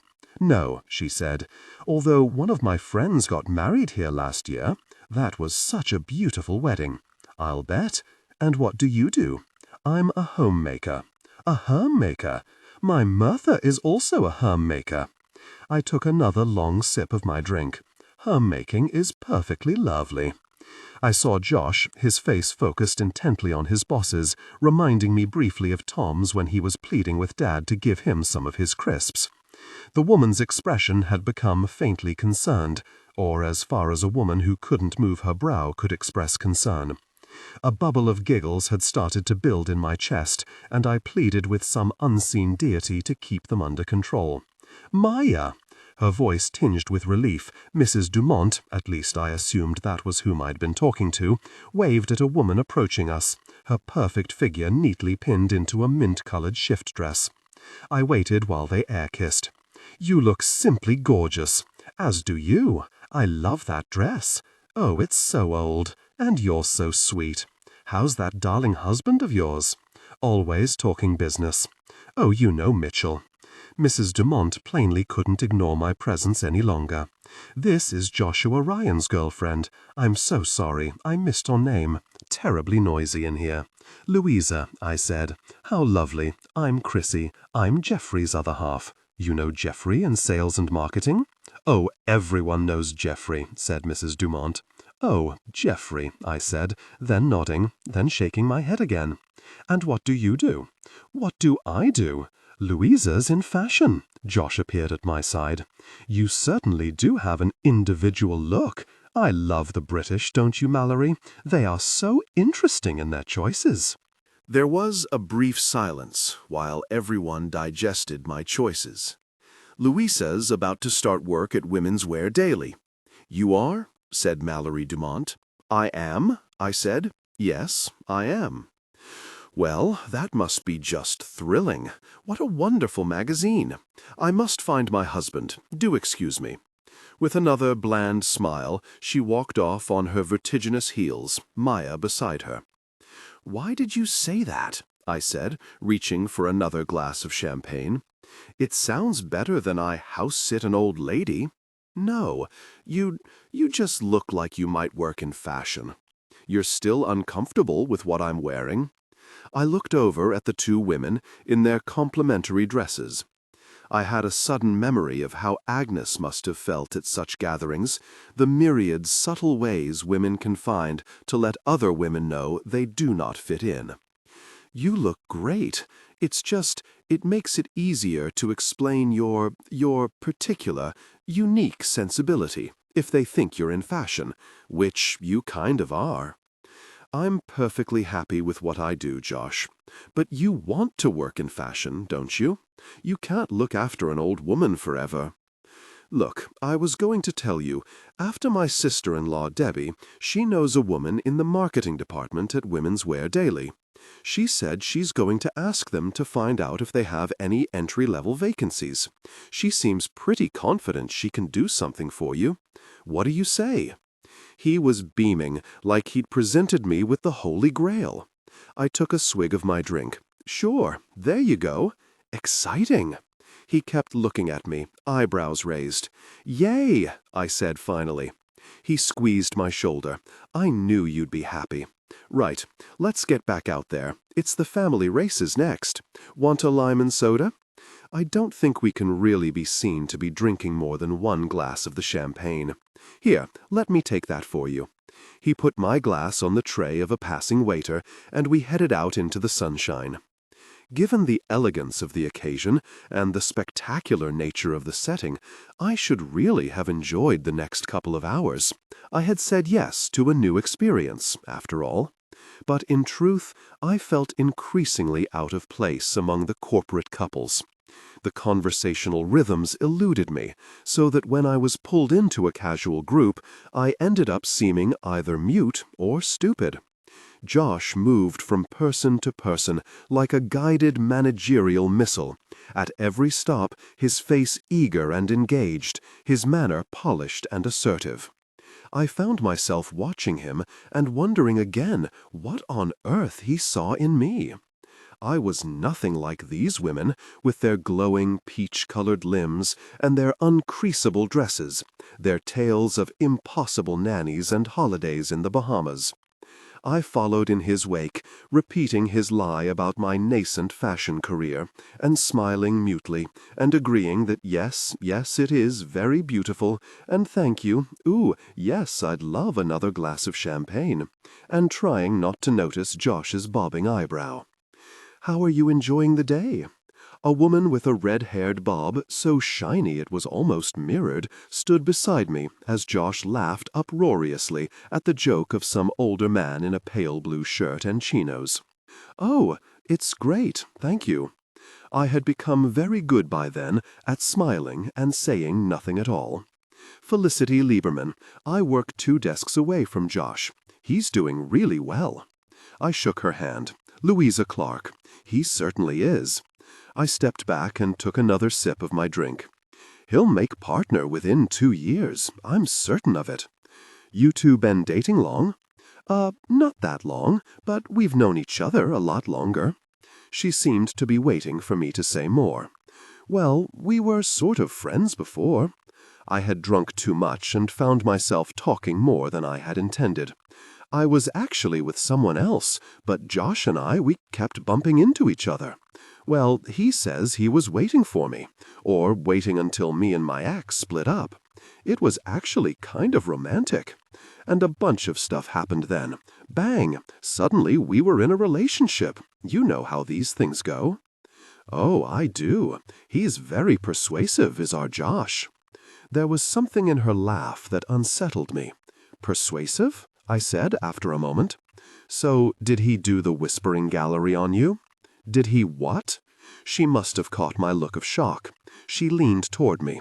Felicity Lieberman, you are the cutest girl in New York. She glanced at Josh, then backtracked. Oh, don't look like that. We weren't serious. And Josh really does like you. He talks about you a lot at work. He's definitely serious. But geez, these men and their moves, right? I tried to laugh. Right. By the time Mr. Dumont had made a self-congratulatory speech and couples had begun to float off to their homes, I was sinking under an early hangover. Josh held open the door of a waiting taxi, but I said I'd walk. You don't want to come back to my place? We could grab a bite to eat. I'm tired, and Margot has an appointment in the morning, I said. My cheeks were aching from all the fake smiling. His eyes searched my face. "You're mad at me." "I'm not mad at you. You're mad at me because of what I said about your job." He took my hand. "Louisa, I didn't mean to upset you, sweetheart, but you wanted me to be someone else. You thought I was beneath them. No, I think you're great. It's just you could do better because you have so much potential and don't say that, okay? The potential thing. It's patronizing and it's insulting and, well, I don't want you to say it to me, ever, okay?" "Whoa!" Josh glanced behind him, perhaps checking to see if any work colleagues were watching. He took my elbow. "Okay, so what is really going on here?" I stared at my feet. I didn't want to say anything, but I couldn't stop myself. "How many?" "How many what?" "How many women have you done that thing to? The whispering gallery?" It threw him. He rolled his eyes and briefly turned away. "Felicity. Yeah, Felicity. So you're not the first. But it's a nice thing, right? I thought you'd enjoy it. Look, I just wanted to make you smile." We stood on each side of the door as the taximeter ticked, and the driver raised his eyes to the rearview mirror, waiting. "And it did make you smile, right? We had a moment. Didn't we have a moment? But you'd already had that moment. With someone else. Come on, Louisa. Am I the only man you've ever said nice things to, dressed up for, shared intimacy with? We're not teenagers. We've got history and tried and tested moves. That's not fair." I took a breath. "I'm sorry. It's not just the whispering gallery thing. I find these events a little tricky. I'm not used to having to pretend to be someone I'm not." His smile returned, his face softening. "Hey, you'll get there. They're nice people once you know them, even the ones I've dated." He tried to smile. "If you say so. Well, go on one of the softball days. That's a bit lower key. You'll love it." I raised a smile. He leaned forward and kissed me. "We okay?" he said. "We're okay. You sure you don't want to come back with me? I need to check on Margot, plus I have a headache." "That's what you get for knocking it back. Drink lots of water. It's probably dehydration. I'll speak to you tomorrow." He kissed me, climbed into the taxi, and closed the door. As I stood there watching, he waved, then tapped twice on the screen to send the taxi forward. I checked the clock in the lobby when I arrived back, and was surprised to find it was only 6:30. The afternoon seemed to have lasted several decades. I removed my shoes, feeling the utter relief that only a woman knows when pinched toes are finally allowed to sink into deep pile carpet, and walked up to Margot's apartment barefoot, with them dangling from my hand. I felt weary and cross in a way I couldn't quite articulate, like I'd been asked to play a game whose rules I didn't understand. I'd actually felt as if I'd rather be anywhere else than where I was. And I kept thinking about Felicity Lieberman's "Did he do the whispering gallery on you?" As I walked through the door, I stooped to greet Dean Martin, who bounced his way up the hall to me.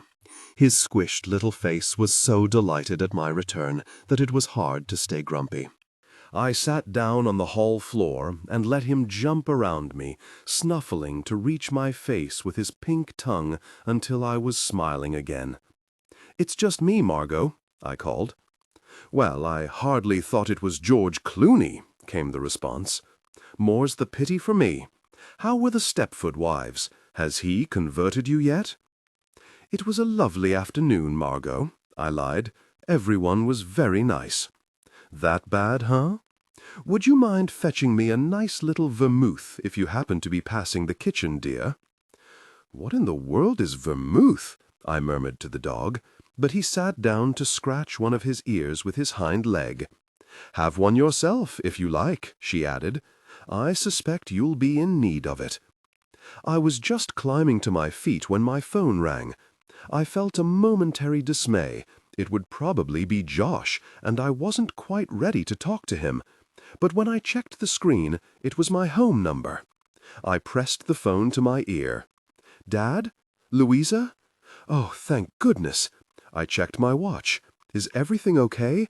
It must be the middle of the night there." "Sweetheart, I've got bad news. It's your granddad."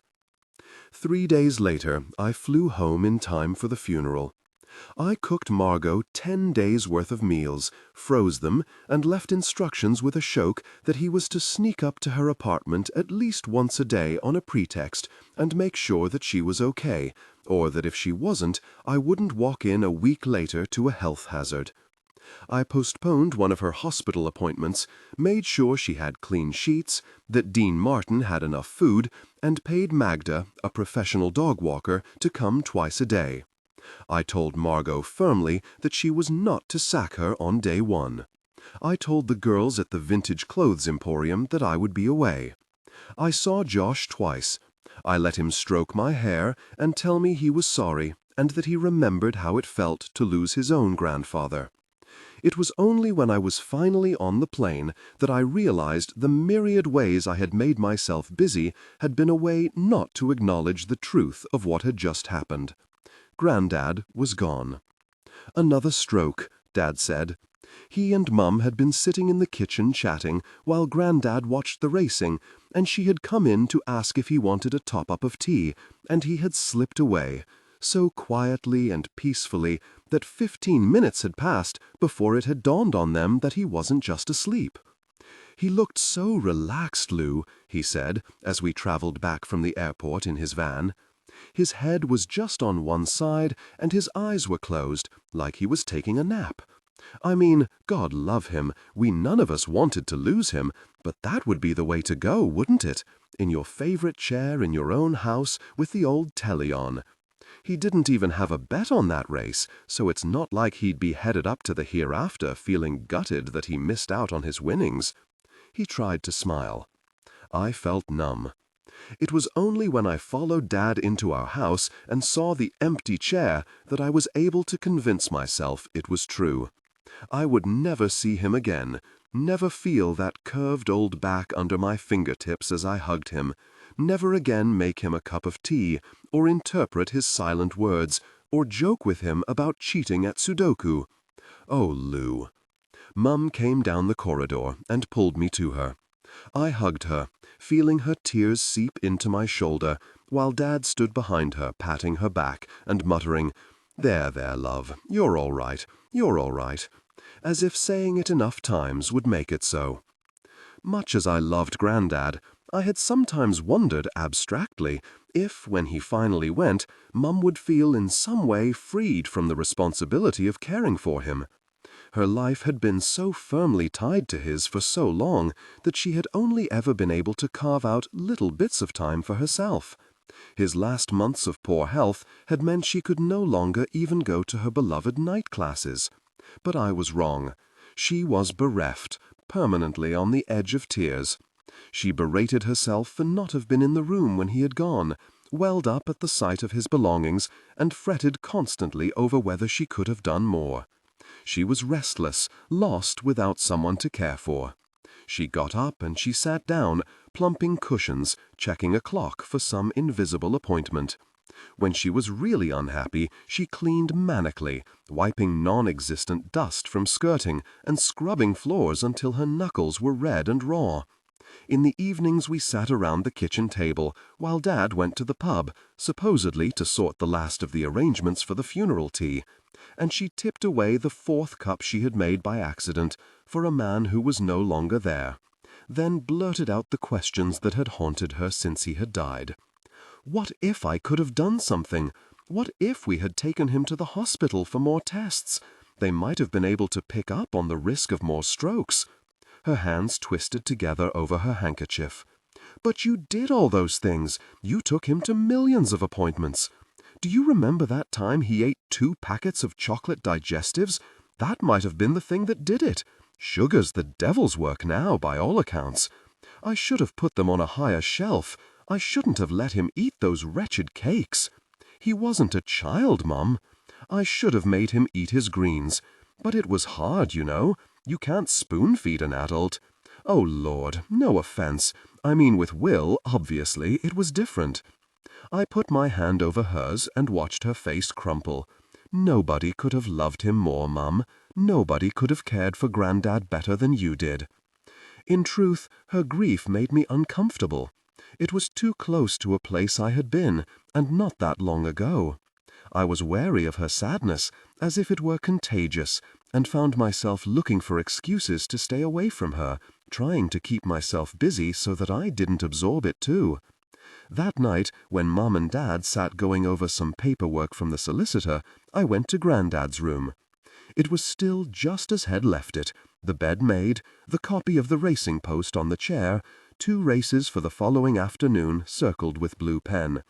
I sat on the side of the bed, tracing the pattern on the candlewick counterpane with my index finger.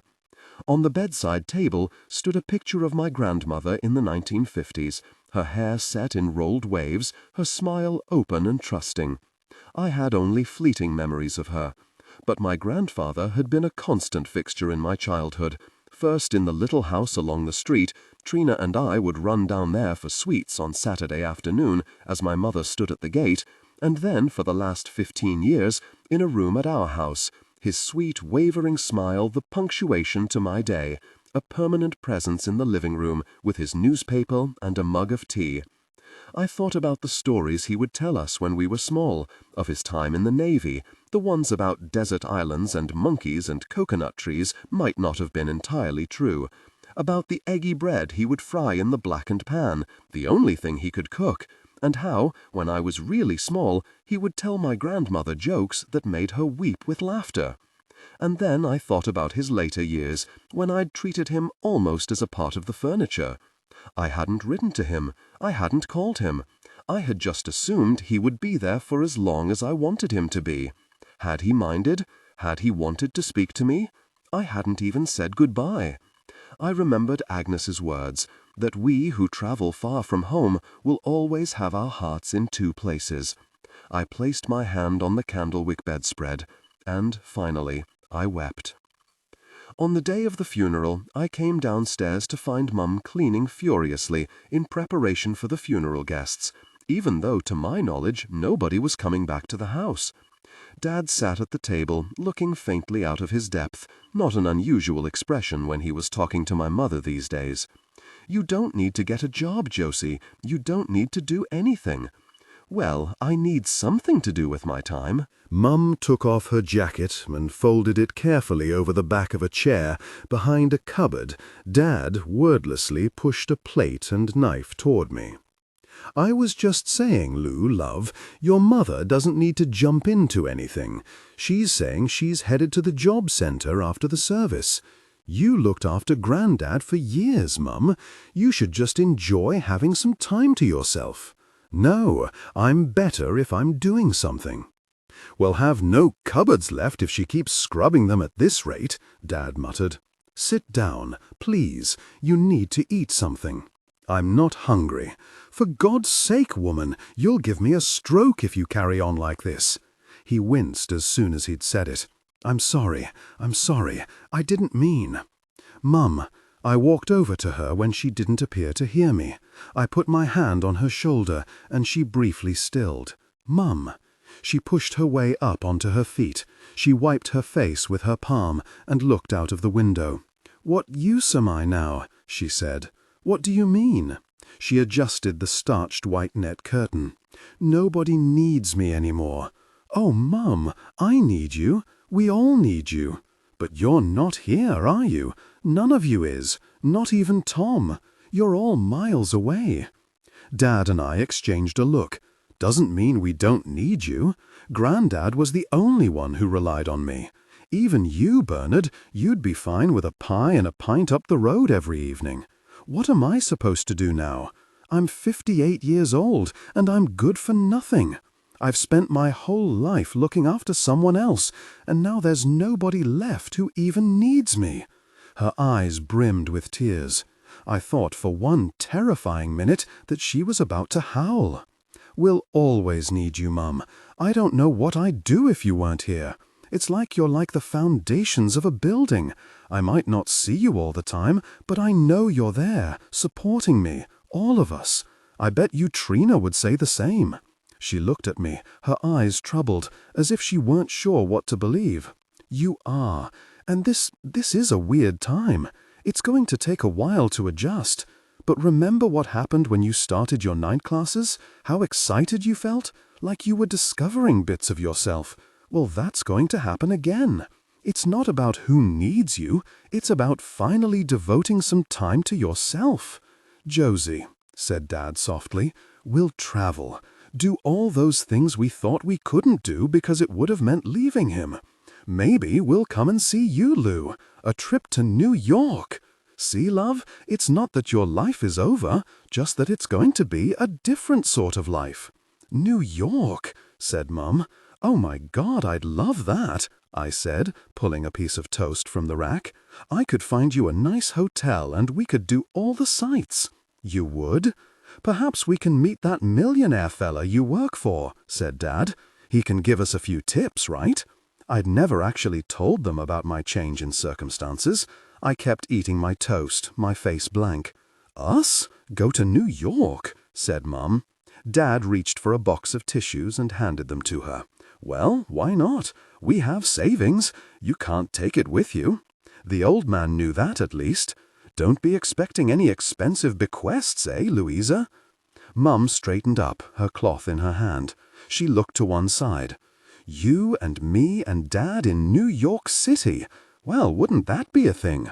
We can look up flights this evening if you like.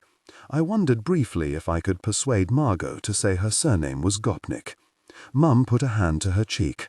Oh, gracious, listen to me making plans and Grandad not cold in his grave yet.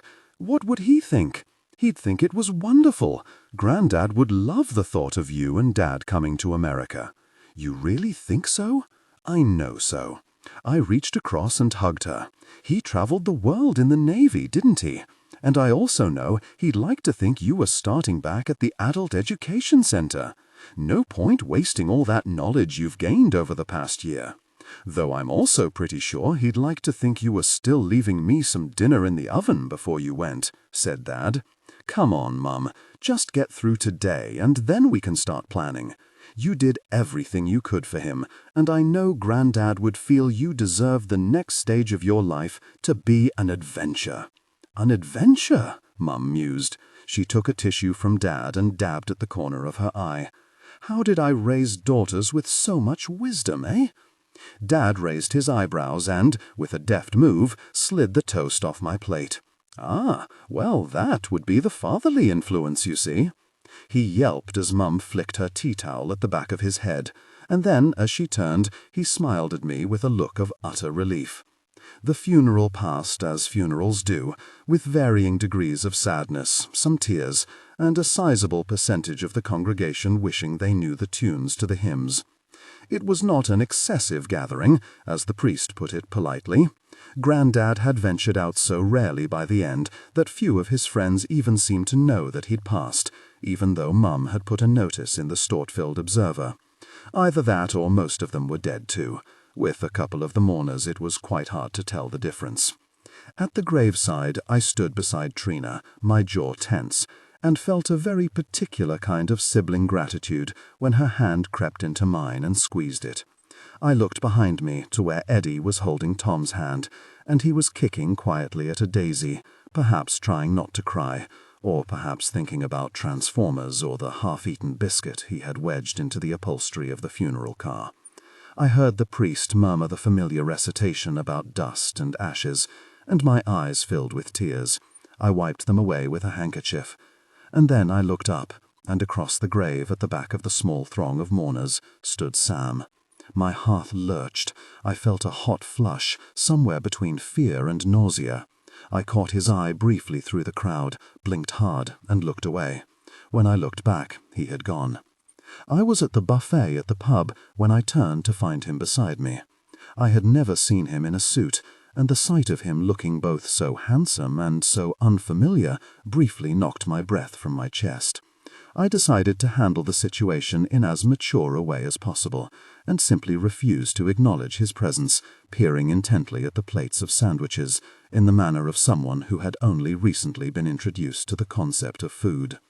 He stood there, perhaps waiting for me to look up, and then said softly, "I'm sorry about your Grandad.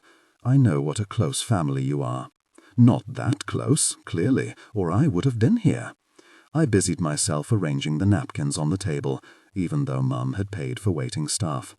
Yes, well, life doesn't always work like that. So, I've gathered.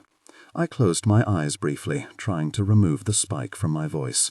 I took a breath, then finally looked up at him, my face arranged carefully into something neutral. So, how are you? Not bad, thanks. You? Oh, fine. We stood for a moment. How's your house? Coming on, moving in next month. Wow. I was briefly startled from my discomfort. It seemed improbable to me that someone I knew could build a house from nothing. I had seen it when it was just a patch of concrete on the ground, and yet he'd done it. That's amazing. I know. I'll miss the old railway carriage, though. I quite liked being in there. Life was simple. We looked at each other, then away. How's Katie? The faintest of pauses. She's fine. My mother appeared at my shoulder with a tray of sausage rolls. Lou, sweetheart, would you see where Trina's is? She was going to hand these round for me. Oh, no, there she is. Perhaps you could take them to her. There's people over there haven't had anything to eat yet. She suddenly grasped who I was talking to. She snatched the tray away from me. Sorry, I'm sorry. Didn't mean to interrupt. You weren't, I said, slightly more emphatically than I'd intended. I took hold of the tray's edge. "I'll do it, love," she said, pulling the tray toward her waist. "I can do it." I held tight, my knuckles glowing white. "Lou, let go," she said firmly. Her eyes burned into mine. I finally relinquished my grip, and she hurried away. Sam and I stood by the table. We smiled awkwardly at each other, but the smiles fell away too quickly. I picked up a plate and put a carrot stick on it. I wasn't sure I could eat anything, but it seemed odd to stand there with an empty plate. "So, are you back for long?" "Just a week." "How's life treating you over there?" "It's been interesting. I got the sack. Lily told me. I see a fair bit of her now with the whole Jake thing." "Yeah, that was surprising." I wondered briefly what Lily had told him about her visit. "Not to me. I could see it from the first time they met. You know, she's great. They're happy." I nodded, as if in agreement. "She talks a lot about your amazing boyfriend and how you picked yourself up after the firing thing and found another place to live and your job at that vintage clothes emporium." He was apparently as fascinated as I was by the cheese straws. "You've got it all sorted then. She's in awe of you." "I doubt that." She said, "New York suits you." He shrugged. But I guess we both knew that. I snuck a look at him while his gaze was elsewhere, marveling with the small part of me that wasn't actually dying, that two people who were once so comfortable with each other could now barely work out how to string a sentence together in conversation. "I have something for you. In my room at home," I said, abruptly. I wasn't entirely sure where it came from. I brought it back last time, but, you know. "Something for me?" "Not you exactly. It's a Knicks baseball cap. I bought it a while back. That thing you told me about your sister. She never made it to 30 Rock, but I thought, well, maybe Jake might like it." He stared at me. It was my turn to look down at my feet. "It's probably a stupid idea, though," I said. "I can give it to someone else. It's not like I can't find a home for a Knicks cap in New York. And it might be a bit weird me giving you stuff." No, he'd love it. "That's very kind of you." Someone beeped a horn outside, and Sam glanced toward the window. I wondered idly if Katie was waiting in the car for him. I didn't know what to say. There didn't seem to be a right answer to any of it. I tried to fight the lump that had risen to my throat. I thought back to the stranger ball. I'd assumed that Sam would hate it, that he wouldn't have a suit. Why did I think that? The one he was wearing today looked like it had been made for him. I'll send it. Do you know what?" I said when I couldn't bear it any longer. "I think I'd better help Mum with there are sausages, that." Sam took a step backward. "Sure, I just wanted to pay my respects. I'll leave you to it." He turned away, and my face crumpled. I was glad I was at a wake where nobody would think this particular expression worthy of attention. And then, before I could straighten my face, he turned back to me. "Lou," he said quietly. I couldn't speak. I just shook my head. And then I watched him as he made his way through the mourners and out through the pub door. That evening, Mum handed me a small parcel. "Is this from Grandad?" I said. "Don't be daft," she said. "Grandad never gave anyone a present for the last 10 years of his life. This is from your man, Sam. Seeing him today reminded me. You left it here the last time you came. I wasn't sure what you wanted me to do with it." I held the little box and had a sudden memory of our argument at the kitchen table. "Happy Christmas," had said, and dropped it there as he left. Mum turned away and began washing up. I opened it carefully, peeling off the layers of wrapping paper with exaggerated care, like someone opening an artifact from a previous age. Inside the little box lay an enamel pin in the shape of an ambulance, perhaps from the 1950s. Its red cross was made of tiny jewels that might have been rubies or might have been paste. Either way, it glittered in my hand. A tiny note was folded in the roof of the box. "To remind you of me while we're apart. All my love, your ambulance Sam. XX." I held it in the palm of my hand, and Mum came to look over my shoulder. It's rare that my mother chooses not to speak, but this time she squeezed my shoulder, dropped a kiss on the top of my head, and went back to the washing up. "Dear Louisa Clark, my name is Vincent Weber, grandson of Margot Weber, as I know her, but you seem to know her by her maiden name of DeWitt. Your message came a surprise, because my dad doesn't really talk about his mom. To be honest, for years I was led to believe that she wasn't even alive, although I realize now that nobody ever put it in those exact terms. After I got your message, I asked my mom, and she said there had been some big falling out way before I was born. But I've been thinking and have decided that's really nothing to do with me, and I would love to know some more about her. You seemed to hint that she'd been unwell. Can't believe I have another grandma. Please email back, and thank you for your efforts. Vincent Weber, Vinny." He came at the agreed time on a Wednesday afternoon, the first really warm day of May, when the streets were full of abruptly exposed flesh and newly purchased sunglasses. I didn't tell Margot because, A, I knew she'd be furious, and B, I had a strong feeling she would simply go out for a walk until he had left. I opened the front door, and there he stood, a tall, blond man with his ear pierced in 7 places, wearing a pair of 1940s-style baggy trousers with a bright scarlet shirt, highly polished brown brogues, and a Fair Isle sweater draped around his shoulders. "Are you Louisa?" he said, as I stooped to pick up the flailing dog.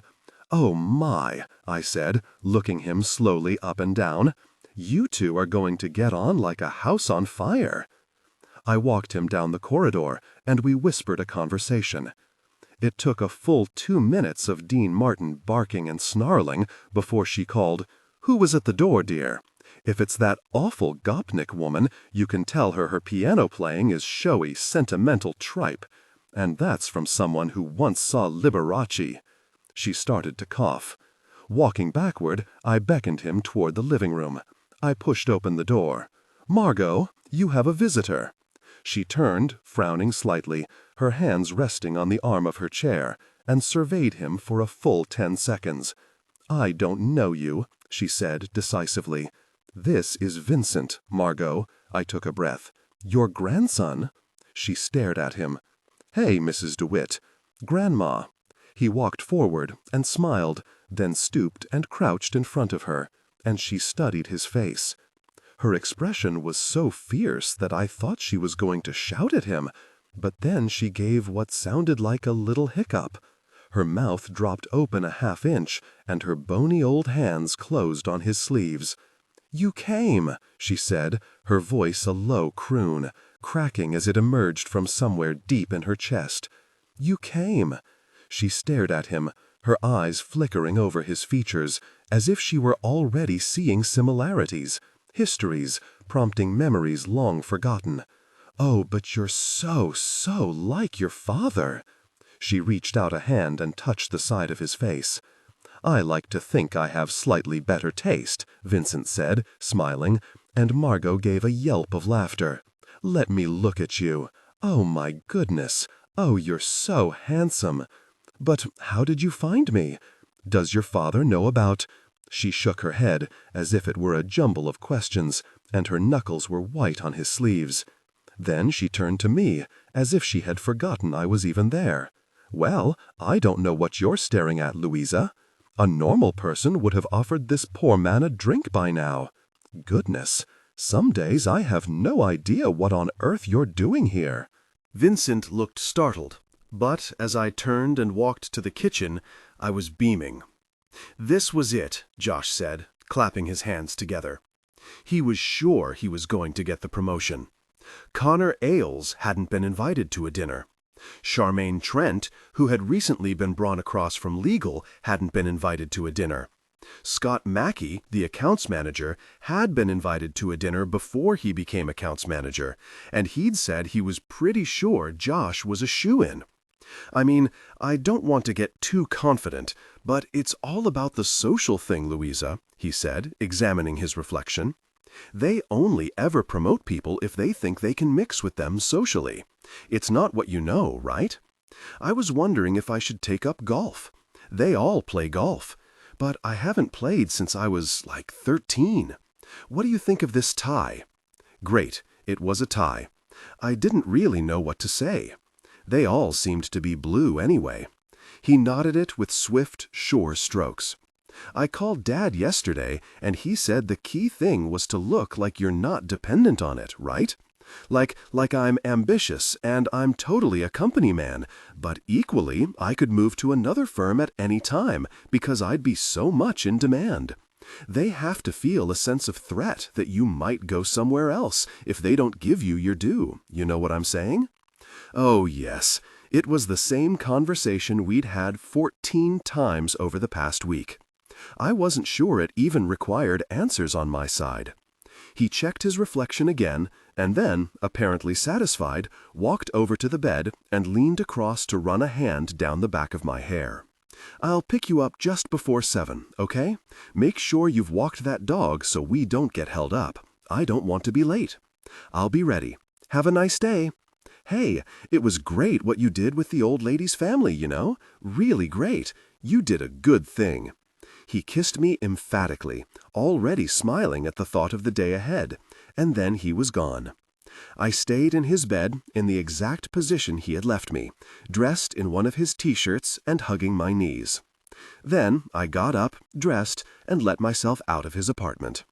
I was still distracted when I took Margot to her morning hospital appointment, leaning my forehead against the taxi window and trying to sound like I understood what she was talking about. "Just drop me here, dear," said Margot as I helped her out. I let go of her arm as she reached the double doors, and they slid open as if to swallow her. This was our pattern for every appointment. I would stay outside with Dean Martin, she would make her way in slowly, and I would come back in an hour or whenever she chose to call me. "I don't know what's got into you this morning. You're all over the place." Useless. She stood in the entrance and handed me the lead. "Thanks, Margot." "Well, it's like traveling with a half-wit. Your brain is clearly somewhere else, and you're no company at all. I've had to speak to you 3 times just to get you to do a thing for me." "Sorry." "Well, make sure you devote your full attention to Dean Martin while I'm inside. He gets very distressed when he knows he's being ignored." She lifted a finger. "I mean it, young lady. I'll know." I was halfway to the coffee shop with the outside tables and the friendly waiter when I found I was still holding her handbag. I cursed and ran back up the street.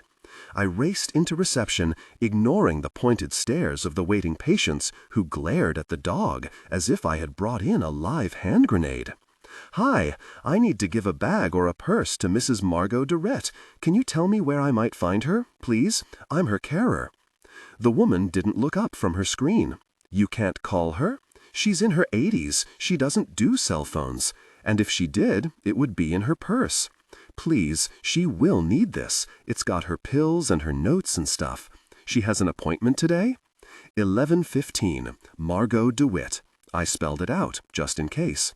She went through the list, one extravagantly manicured finger tracing the screen. Okay, yeah, I got her. Oncology is down there, through the double doors on the left. I'm sorry, what? Oncology, down this main corridor through the double doors on the left. If she's in with the doctor, you can leave her purse with one of the nurses there, or just leave a message with them to tell her where you'll be waiting. I stared at her, waiting for her to tell me she'd made a mistake. Finally, she looked up at me, her face a question, as if waiting to hear why I was still standing stupefied in front of her. I gathered the appointment card off the desk and turned away. Thank you, I said weakly, and walked Dean Martin out into the sunshine. Why didn't you tell me? Margot sat in the taxi, turned mullishly away from me, Dean Martin panting on her lap. Because it's none of your business. You would have told Vincent, and I didn't want him to feel he has to come and see me just because of some stupid cancer. What's your prognosis? None of your business. How do you feel? Exactly how I felt before you started asking all these questions. It all made sense now. The pills, the frequent hospital visits, the diminished appetite. The things I had thought were simply evidence of old age, of over-attentive private IUS medical care, had all been disguising the much deeper fault line. I felt sick. I don't know what to say, Margot. I feel like I'm not interested in your feelings. But don't you dare get all goopy on me now, she snapped. What happened to that English stiff upper lip? Yours made of marshmallow? Margot, I'm not discussing it. There is nothing to discuss. If you're going to insist on getting all wishy-washy with me, you can go stay in someone else's apartment. When we arrived at the Lavery, she was out of the taxi with unusual vigor. By the time I had finished paying the driver, she was already in the lobby without me. I wanted to talk to Josh about what had happened, but when I texted him, he said he was flat out and I could fill him in that evening. Nathan was busy with Mr. Gopnik. Ilaria might freak out, or worse, would insist on stopping by all the time and smothering Margot with her own brand of brusque care and reheated pork casseroles. There was really nobody else I could talk to. While Margot had her afternoon nap, I moved quietly into the bathroom, and, under pretext of cleaning, I opened the cabinet and looked at the shelf of drugs, noting down the names, until I found the confirmation: morphine. I looked up the other drugs in the cabinet and searched them online until I got my answers. I felt shaken to the core. I wondered how it must feel to be looking death so squarely in the face. I wondered how long she had left. I realized that I loved the old woman, with her sharp tongue and her sharper mind, like I loved my family. And some tiny part of me, selfishly, wondered what it meant for me. I had been happy in Margot's apartment. It might not have felt permanent, but I'd thought I might have a year or more there at least. Now I had to face the fact that I was on shifting sands again. I had pulled myself together a little by the time the doorbell rang, promptly at 7. I answered, and there was Josh, immaculate. Not even a hint of 5 o'clock shadow. How? I said. How do you look like that after a whole day at work? He leaned forward and kissed my cheek. Electric razor, and I left another suit at the dry cleaners and changed at work. Didn't want to turn up crumpled. But surely your boss will be in the same suit he's been in all day. Maybe, but he's not the one angling for a promotion. You think I look okay? Hello, Josh, dear. Margot walked past on her way to the kitchen. Good evening, Mrs. DeWitt. How are you doing today? I'm still here, dear. That's about as much as you need to know. Well, you look wonderful, and you talk a lot of old bobbins. He grinned and turned back to me. So, what are you wearing, Shortcake? I looked down. This? A short silence. Those. Pantyhose? I glanced at my legs. Oh, those. I've had a bit of a day. They're my feel-better tights, my equivalent of a fresh suit from the dry cleaners. I smiled ruefully. If it helps, I only wear them on the most special occasions." He stared at my legs a moment longer, then dragged a hand slowly over his mouth. "Sorry, Louisa, but they're not really appropriate for this evening. My boss and his wife are pretty conservative. And it's a really upscale restaurant, like Michelin-starred. This dress is Chanel. Mrs. DeWitt lent it to me." "Sure, but the whole effect is just a little—" he pulled a face. "Crazy town?" When I didn't move, he reached out his hands and took hold of my upper arms. "Sweetheart, I know you love dressing up, but could we keep it a little straighter, just for my boss? This evening is really important for me." I looked down at his hands and flushed. I felt suddenly ridiculous. Of course my bumblebee tights were wrong for dinner with the financial CEO. What had I been thinking? "Sure," I said. "I'll go and change." "You don't mind?" "Of course not." He almost deflated with relief. "Great. Can you make it super quick? I really don't want to be late, and the traffic is backed up all the way down 7th. "Margot, would it be all right if I used your bathroom?" She nodded wordlessly. I ran into my bedroom and started hauling my way through my belongings. What did one wear to a posh dinner with finance people? "Help me, Margot," I said, hearing her behind me. "Do I just change the tights? What should I wear?" "Exactly what you have on," she said. I turned to her. "But he said it's not suitable." "For who? Is there a uniform? Why aren't you allowed to be yourself? Are these people such fools that they can't cope with someone who doesn't dress exactly like them? Why do you have to pretend to be someone you're so clearly not? Do you want to be one of those women?" I dropped the hanger I was holding. "I don't know." Margot lifted a hand to her newly set hair. She gave me what my mother would have called an old-fashioned look. Any man lucky enough to be your date shouldn't give a fig if you come out in a trash bag and galoshes. But Margot sighed and pressed her fingers to her mouth, like people do when they have a lot more they'd like to say but won't. A moment passed before she spoke again. "I think, at some point, dear, you're going to have to work out who Louisa Clark really is." She patted my arm. And with that, she walked out of the bedroom. I stood, staring at the space where she had been. I looked down at my stripy legs and back up at the clothes on my rail. I thought of Will and the day he had given the tights to me. A moment later, Josh appeared in the doorway, straightening his tie. "You're not him," I thought suddenly. "In fact, you're really nothing like him at all." "So?" he said, smiling. Then his face fell. I thought you were going to be ready?" I stared at my feet. "Actually," I said, "Margot told me I should go away for a few days to clear my head. When I said I wouldn't, she asked me why ever not, and added that she plainly hadn't been thinking straight for a while. I needed to sort myself out.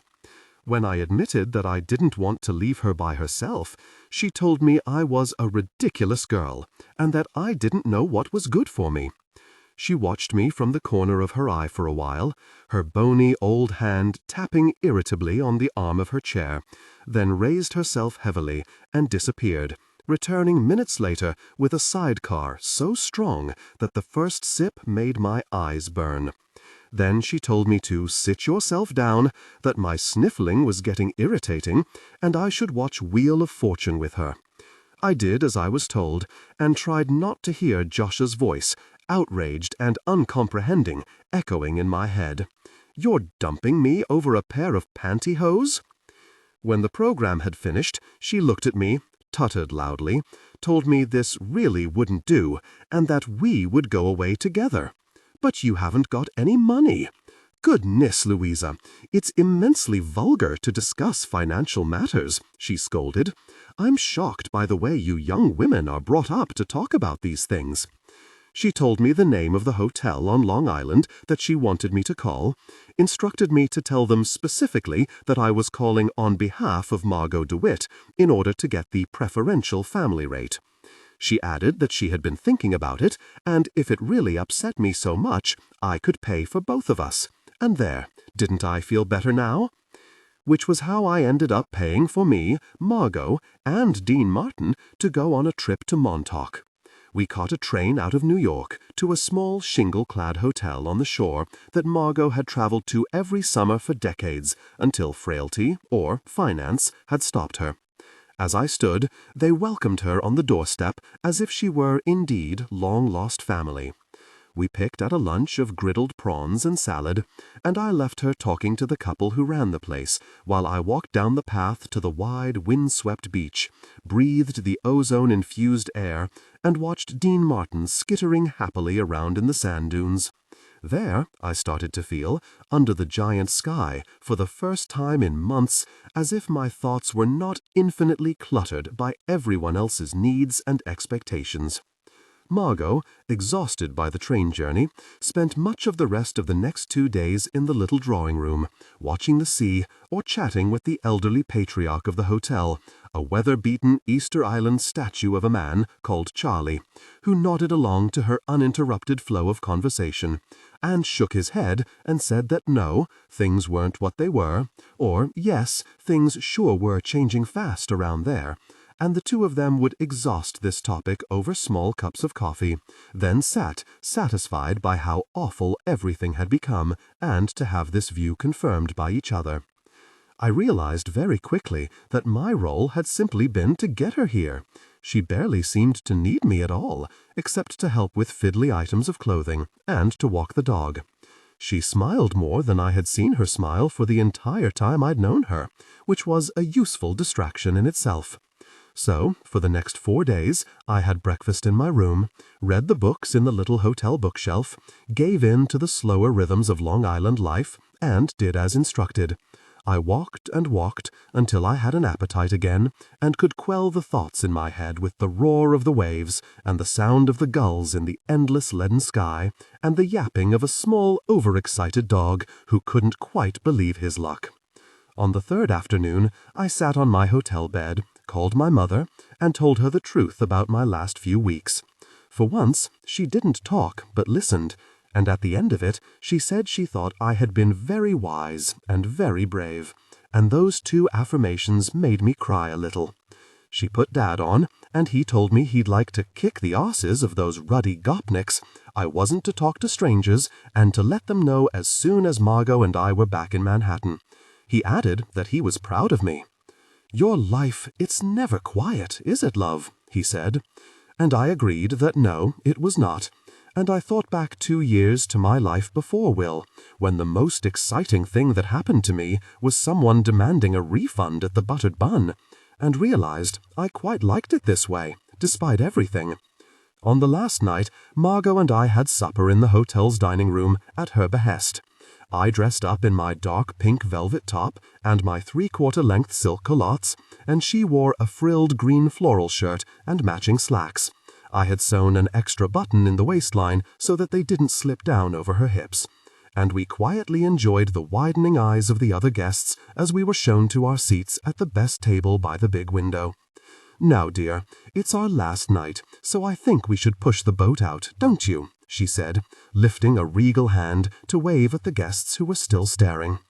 I was just wondering whose particular boat was being pushed when she added, "I think I'll have the lobster, and perhaps some champagne. I suspect this is the last time I shall come here, after all." I started to protest, but she cut me off. "Oh, for goodness sake, it's a fact, Louisa, a bald fact. I thought you British girls were made of sterner stuff." So we ordered a bottle of champagne and 2 lobsters, and as the sun set, we picked at the delicious garlicky flesh, and I cracked open the claws that Margot was too frail to manage, and handed them back to her. She sucked at them with little delighted noises, and passed tiny bits of flesh down to where Dean Martin was being diplomatically ignored by everyone else. We shared a huge bowl of French fries. I ate most of them, and she scattered a few on her plate and said they were really quite good. We sat in companionable, overstuffed silence as the restaurant slowly emptied, and she paid with a seldom-used credit card. "I'll be dead before they come looking for payment." Then Charlie walked over stiffly and put a giant hand on her tiny shoulder. He said he would be getting off to bed, but he hoped he would see her in the morning before she left, and that it had been a true pleasure to see her again after all these years. "The pleasure was all mine, Charlie. Thank you for the most wonderful stay." Her eyes wrinkled with affection, and they clutched each other's hands until he released hers reluctantly and turned away. "They shared intimacy once," she said, as he walked off. "Lovely man. No good for me, of course." As I coughed out my last French fry, she gave me a weary look. It was the 70s, Louisa. I'd been alone for a long time. It's been rather nice seeing him again. Widowed now, of course. She sighed. At my age, everybody is. We sat in silence for a while, gazing out at the endless, inky black ocean. A long way off, you could just make out the tiny winking lights of the fishing vessels. I wondered how it would feel to be out there, on your own, in the middle of nowhere. And then Margot spoke. "I didn't expect to come back here," she said quietly. "So I should thank you. It's been something of a tonic. For me too, Margot. I feel unscrambled." She smiled at me before reaching down to pat Dean Martin. He was stretched out under her chair, snoring quietly. "You did the right thing, you know, with Josh. He wasn't for you." I didn't respond. There was nothing to say. I had spent 3 days thinking of the person I might have become if I had stayed with Josh. Affluent, semi-American, mostly happy even, and had discovered that, after a few short weeks, Margot understood me better than I understood myself. I would have molded myself to fit him. I would have shed the clothes I loved, the things I cared most about. I would have transformed my behavior, my habits, lost in his charismatic slipstream. I would have become a corporate wife, blaming myself for the bits of me that wouldn't fit, never-endingly grateful for this will in American form. I didn't think about Sam. I'd become very good at that. "You know," she said, "when you get to my age, the pile of regrets becomes so huge it can obscure the view terribly." She kept her eyes fixed on the horizon, and I waited, wondering who she was addressing. 3 weeks passed uneventfully after we returned from Montauk. My life no longer felt as if it had any real certainties at all, so I had decided to live as Will had told me, simply existing in each moment, until my hand was forced again. At some point, I supposed, Margot would be either unwell enough or in debt enough that our contented little bubble would pop and I would have to book my flight home. Until then, it was not an unpleasant way to live.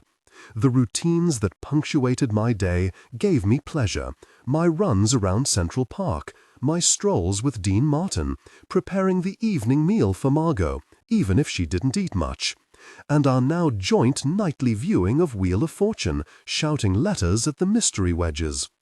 I upped my wardrobe game, embracing my New York self with a series of looks that left Lydia and her sister slack-jawed in admiration. Sometimes I wore things that Margot lent me, and sometimes I wore things I had bought from the Emporium. Every day I stood in front of the mirror in Margot's spare room and surveyed the racks I was allowed to pick from, and a part of me sparked with joy. I had work, of sorts, doing shifts for the girls at the Vintage Clothes Emporium while Angelica was away, doing a sweep of a women's garment factory in Palm Springs that had apparently kept samples of every item it had made since 1952. I manned the till alongside Lydia, helping pale-skinned young girls into vintage prom dresses and praying the zippers would hold, while she reorganized the layout of the racks and fretted noisily about the amount of wasted space in their outlet. "You know what square footage costs now around here," she said, shaking her head at our lone rotating rail in the far corner. "Seriously." I would be renting out that corner as valet parking if we could work out how to get the cars in. I thanked a customer who had just bought a sequined tool bolero and slammed the till drawer shut. So why don't you let it? To a shop or something? It would give you more income. Yeah, we've talked about it. It's complicated. As soon as you've got other retailers involved, you need to build a partition and separate access and get insurance, and then you don't know who you got coming in at all hours. Strangers in our stuff. It's too risky. She chewed her gum and blew a bubble, popping it absently with a purple-nailed finger. Plus, we don't like anybody. Louisa, a shock was standing on the carpet and clapped his gloved hands together as I arrived home. You coming to our place next Saturday? Mina wants to know. Is the protest still on? The 2 previous Saturdays, I couldn't help but notice there had been a distinct dwindling of the numbers. The hopes of local residents were almost non-existent now. The chanting had become half-hearted as the city's budgets tightened, the seasoned protesters slowly drifting away. Months after the action had started, just our little core remained, Mina rallying everyone with bottles of water and insisting it wasn't over till it wasn't. It's still happening. You know my wife. Then I'd love to, thank you. Tell her I'll bring dessert. You got it. He made a happy sound to himself at the prospect of good food, and called as I reached the elevator, "Hey, what? Nice threads, lady." That day I was dressed in homage to desperately seeking Susan.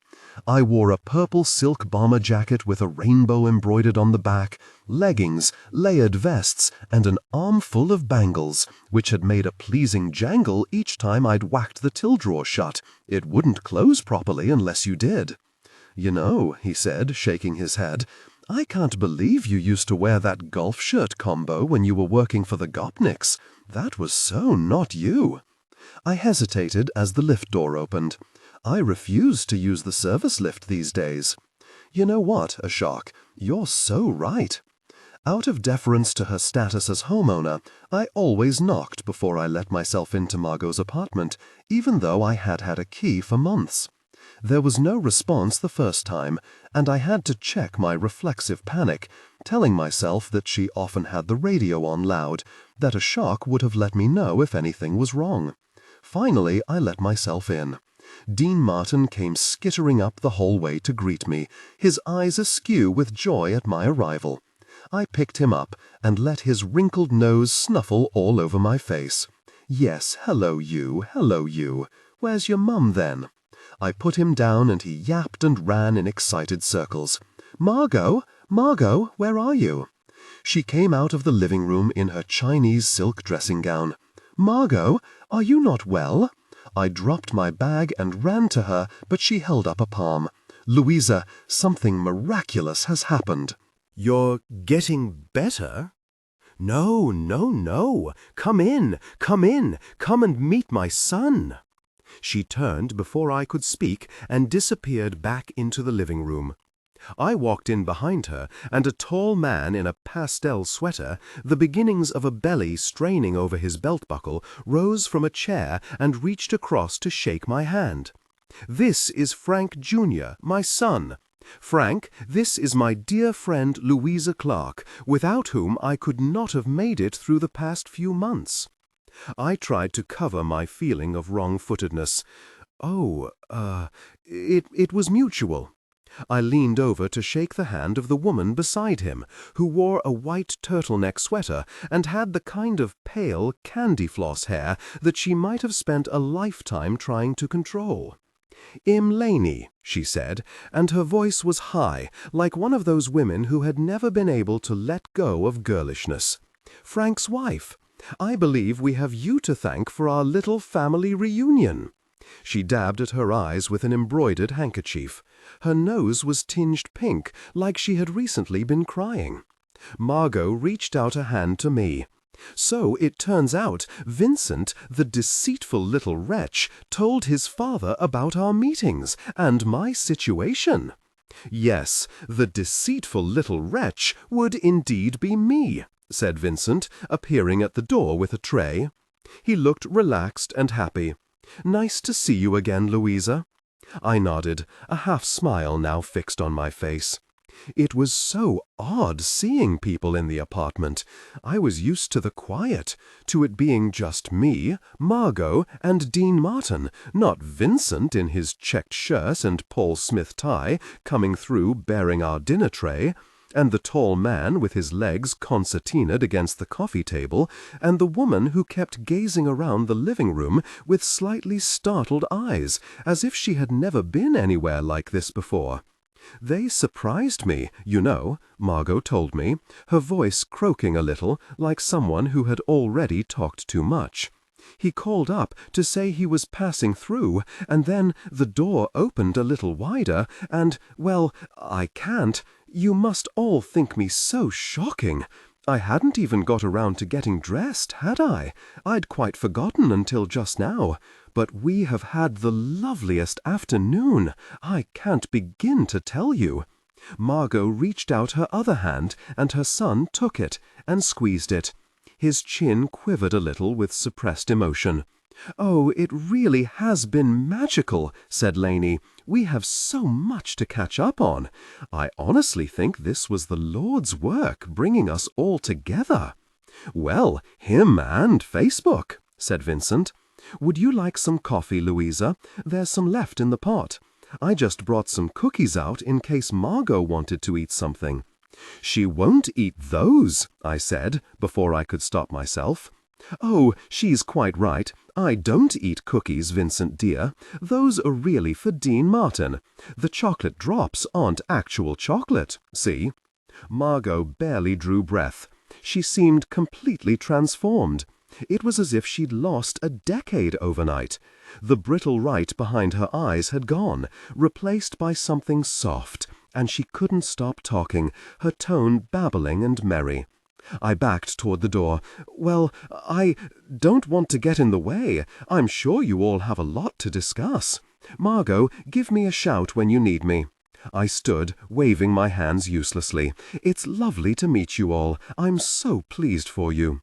"We think it would be the right thing if Mom came back with us," said Frank Jr. There was a brief silence. "Came back where?" I said. "To Tuckahoe," said Lainey. "To our home." "For how long?" I said. They looked at each other. "I mean, how long will she be staying, just so I can pack for her?" Frank Jr. was still holding his mother's hand. "Miss Clark, we've lost a lot of time, Mom and I, and we both think it would be a fine thing if we could make the most of what we have. So we need arrangements." The words held a hint of possession, as if he were already telling me of his greater claim over her. I looked at Margot, who looked back at me, clear-eyed and serene. "That's right," she said. "Hold on. You want to leave?" I said, and, when nobody spoke, "Here, the apartment." Vincent's expression was sympathetic. He turned to his father. "Why don't we head out for now, Dad?" he said. "Everyone has a lot to process. We certainly have a lot to work out. And I think Louisa and Grandma need to have a talk, too." He touched my shoulder lightly as he left. It felt like an apology. "You know, I thought Frank's wife was actually quite pleasant, though not a clue how to dress, poor thing. He had such awful girlfriends when he was younger, according to my mother. She wrote me letters for a while describing them. But a white cotton turtleneck! Can you imagine the horror? A white turtleneck!" The memory of this travesty, or perhaps the speed at which Margot was talking, brought on a bout of coughing. I fetched a glass of water and waited until she recovered. They had left within minutes after Vincent had spoken up. I got the feeling it was done at his urging, and that neither of his parents really wanted to leave Margot. I sat down on the chair. "I don't understand. This must all seem very sudden to you. It was just the most extraordinary thing, Louisa dear. We talked and talked, and we may even have shed a tear or two. He's just the same. It was like we'd never been apart. He's the same, so serious and quiet, but actually quite gentle, just as he was as a boy. And that wife of his is just the same. But then, out of the blue, they asked me to come and stay with them. I got the distinct feeling they had all discussed it before they came. And I said I would. She looked up at me. Oh, come on, you and I know it won't be forever. There is a very nice place 2 miles from their home that I can move to when it all becomes too difficult. Difficult? I whispered. Louisa, don't get all sappy on me again, for heaven's sake. When I can't do things for myself, when I'm properly unwell. Honestly, I don't imagine I'll be with my son for more than a few months. I suspect that's why they felt so comfortable asking me. She let out a dry chuckle. But I don't understand. You said you'd never leave this place. I mean, what about all your things? You can't just go. She gave me a look. That's exactly what I can do. She took a breath, her bony old chest lifting painfully underneath the soft fabric. I'm dying, Louisa. I'm an old woman, and I'm not going to get an awful lot older, and my son, who I thought was lost to me, has been gracious enough to swallow his pain and his pride and reach out. Can you imagine what it is to have someone do that for you? I thought of Frank Jr., his eyes on his mother, their chairs pressed together, his hand holding hers tightly. Why on earth would I choose to stay in this place a moment longer if I have a chance to spend time with him? To wake up and see him over breakfast and chat about all the things I've missed and see his children. And Vincent, dear Vincent, do you know he has a brother? I have 2 grandchildren. 2! Anyway, I got to say sorry to my son. Do you know how important that was? I got to say sorry. Oh, Louisa, you can hang on to your hurt out of some misplaced sense of pride, or you can just let go and relish whatever precious time you have. She placed her hands firmly on her knees. So that's what I plan to do. But you can't just go. I had started to cry. I'm not sure where it came from. Oh, darling girl, I hope you're not going to fuss about it. Now, no tears, please. I have a favor to ask. I wiped my nose. This is the difficult bit. She swallowed, with some effort. They won't take Dean Martin. They're very apologetic, but there are allergies or some such. And I was going to tell them not to be ridiculous and that he had to come with me, but, to be honest, I've been rather anxious about what will happen to him, you know, after I've gone. He's got years left, after all, certainly a lot longer than I have. So I wondered whether you would take him for me. He seems to like you. Goodness knows why, after how dreadfully you used to cart the poor creature around. The animal must be the very soul of forgiveness. I stared at her through my tears. You want me to take Dean Martin? I do. I looked down at the little dog, who waited expectantly at her feet. I'm asking you, as my friend, if you would consider it, for me. She was peering at me intently, her pale eyes scanning mine, her lips pursed. My face crumpled. I was glad for her, but I felt heartbroken at the thought of losing her. I didn't want to be on my own again. Yes, you will? Of course. And then I started to cry again. Margot sagged with relief. Oh, I knew you would. I knew it. And I know you'll take care of him. She smiled, for once not scolding me for my tears, and leaned forward, her fingers closing over my hand. You're that kind of person. They came 2 weeks later to take her away. I had thought it faintly indecent haste, but I supposed that none of us was sure quite how much time she had left. Frank Jr. had paid off the mountain of management charges, a situation that could be seen as only slightly less altruistic when you realized that this meant he could inherit the apartment rather than it being claimed by Mr. Ovitz, but Margot chose to see it as an act of love, and I had no reason not to do the same. He certainly seemed happy to have her with him again. The couple fussed over her, checking that she was okay, that she had all her medication, that she wasn't too tired or dizzy or feeling unwell or in need of water, until she flapped her hands and rolled her eyes in mock irritation. But she was going through the motions. She had barely stopped talking about him since she had told me. I was to stay and look after the place for the foreseeable, according to Frank Jr. I think that meant until Margot died, although nobody said it out loud. Apparently, the realtor had said that nobody would want to rent it as it stood, and it was a little unseemly to gut it before the foreseeable, so I had been awarded the role of temporary caretaker. Margot also made the point several times that it would help Dean Martin to have some stability while he adjusted to his new situation. I'm not sure Frank Jr. felt that the dog's mental well-being was quite as high on his own list of concerns. She took only 2 suitcases and wore one of her favorite suits to travel, the jade boucle jacket and skirt with the matching pillbox hat. I dressed it with a midnight blue Saint Laurent scarf knotted around her narrow neck, to disguise the way it now emerged, painfully bony, from her collar, and dug out the turquoise cabochon earrings as a final touch. I worried that she might be too hot, but she seemed to have grown ever tinier and frailer, and complained of cold even on the warmest of days. I stood on the sidewalk outside, Dean Martin in my arms, watching as her son and Vincent oversaw the packing up of her cases.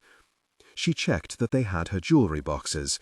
She planned to give some of the more valuable items to Frank Jr.'s wife, and some to Vincent for when he gets married. And then, apparently satisfied that they were safely stowed, she walked over to me slowly, leaning heavily on her stick. "Now, dear, I've left you a letter with all my instructions. I haven't told Ashok I'm going. I don't want any fuss. But I have left a little something for him in the kitchen. I'd be grateful if you could pass it on once we're gone." I nodded. "I've written everything you need for Dean Martin in a separate letter. It's very important that you stick to his routine. It's how he likes things. You mustn't worry. I'll make sure he's happy. And none of those liver treats. He begs for them, but they do make him sick. No liver treats." Margot coughed, perhaps with the effort of talking, and waited for a moment until she could be sure of her breath. She steadied herself on her cane and looked up at the building that had housed her for more than half a century, holding up a frail hand to shield her eyes from the sun. Then she turned stiffly and surveyed Central Park, the view that had been hers for so long. Frank Jr. was calling from the car, stooping so that he could see us more clearly.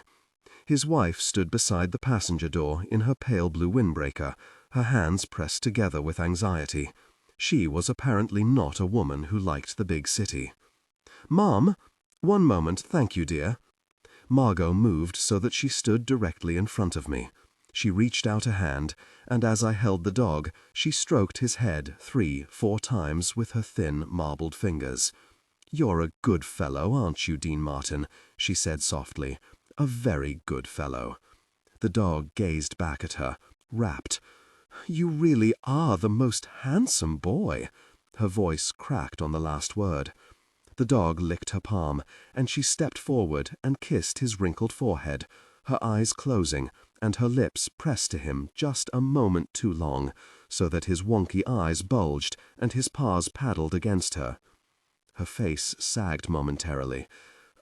"I could bring him to see you." She kept her face to his, her eyes shut, oblivious to the noise and the traffic and the people around her. "Did you hear what I said? I mean, once you're settled, we could get the train out and—" She straightened up and opened her eyes, glancing down for a moment. "No, thank you." Before I could say anything else, she turned away. "Now, take him for a walk, please, dear. I don't want him to see me go." Her son had climbed out of the car and stood on the sidewalk, waiting. He offered her a hand, but she waved him away. I thought I saw her blink back tears, but it was hard to tell as my own eyes seemed to be streaming. "Thank you, Margot," I called, "for everything." She shook her head, her lips set. "Now, go. Please, dear." She turned toward the car just as her son approached, his hand outstretched toward her. And I don't know what she did next, because I put Dean Martin on the sidewalk as she had told me, and walked briskly toward Central Park, my head down, ignoring the stares of the curious people, wondering why a girl in glittery hot pants and a purple silk bomber jacket was crying openly at 11 o'clock in the morning. I walked for as long as Dean Martin's little legs could stand, and then, when he stopped mutinously near the azalea pond, his tiny pink tongue hanging out and one eye drooping slightly, I picked him up and carried him, my eyes swollen with tears, my chest one breath away from another racking sob. I have never really been an animal person, but I suddenly understood what comfort could be gained from burying your face in the soft pelt of another creature, the consolation of the many small tasks that you're obliged to perform for its welfare. Mrs. DeWitt off on vacation? A shock was behind his desk as I entered, my head down and my blue plastic sunglasses on. I didn't have the energy to tell him just yet. Yup, she never told me to cancel her papers. I'd better get on to it. He shook his head, reaching for a ledger. Know when she's coming home? Let me get back to you. I walked upstairs slowly, the little dog not moving in my arms, as if he were afraid that if he did, he might be asked to use his legs again. And then I let myself into the apartment. It was dead silent, already shot through with her absence in a way it had never been when she was in the hospital. Dust motes settling in the still, warm air. In a matter of months, I thought, somebody else would live here, tearing off the 1960s wallpaper, scrapping the smoked glass furniture. It would be transformed, redesigned, a bolt hole for busy executives or a terrifyingly wealthy family with small children. The thought of it made me feel hollow inside. I gave Dean Martin some water and a handful of kibble as a treat, then made my way slowly through the apartment, with its clothes and its hats and its walls of memories, and told myself not to think about the sad things, but about the delight on the old woman's face at the prospect of living out her days with her only child. It was a joy that had been transformative, lifting her tired features and making her eyes shine. It made me wonder how much all this stuff, all this memorabilia, had been her way of insulating herself from the lengthy pain of his absence. Margot DeWitt, style queen, fashion editor extraordinaire, woman ahead of her time, had built a wall, a lovely, gaudy, multicolored wall, to tell herself it had all been for something. And the moment he had returned to her, she had demolished it without a backward glance. Some time later, when my tears had slowed to intermittent hiccups, I picked the first envelope off the table and opened it. It was written in Margot's beautiful, looping script, a remnant of an age when children were judged by their penmanship. As promised, it contained details of the little dog's preferred diet, times of eating, veterinary needs, vaccinations, flea prevention, and worming schedules. It told me where to find his various winter coats. There were different ones for rain, wind, and snow, and his favorite brand of shampoo. He would also require his teeth descaling, his ears cleaning, and, I winced, his anal glands emptying. "She didn't tell me that when she asked me to take you on," I said to him, and he lifted his head, groaned, and lowered it again. Further on, she gave details of where any post should be forwarded, the contact details for the packing company. The items they were not to take were to remain in her bedroom, and I should write a note and pin it to the door to tell them not to enter. All the furniture, the lamps, the curtains could go. Her sons' and daughter-in-law's cards were in the envelope should I wish to reach them for further clarification. And now to the important things. Louisa, I didn't thank you in person for finding Vincent, the act of civil disobedience that has brought me so much unexpected happiness, but I'd like to thank you now. And for looking after Dean Martin. There are few people I would trust to do as I ask and love him as I do, but you are one of them. Louisa, you are a treasure. You were always too discreet to tell me the details, but do not let whatever happened with that foolish family next door dim your light.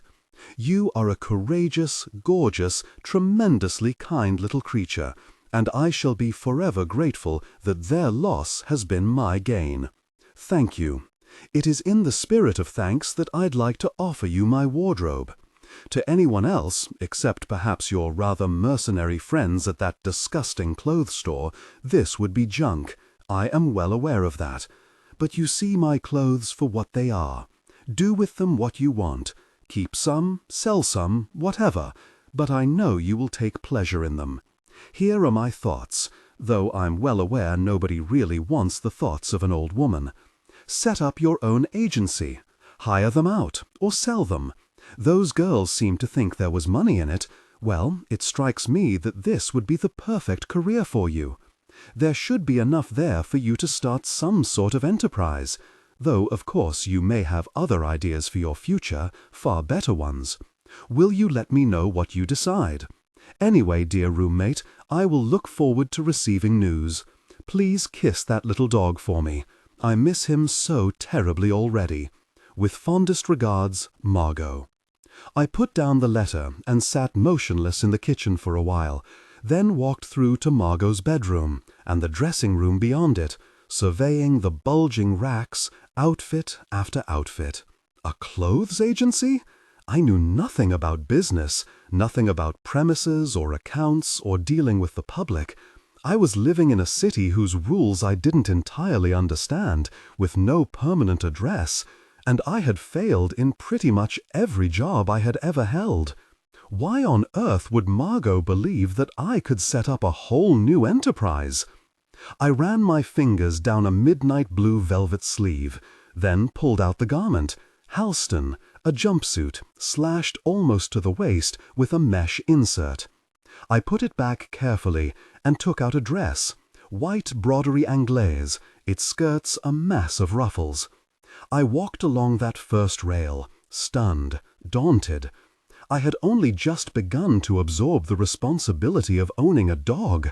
What was I supposed to do with 3 rooms full of clothes? That night I sat in Margot's apartment and turned on Wheel of Fortune.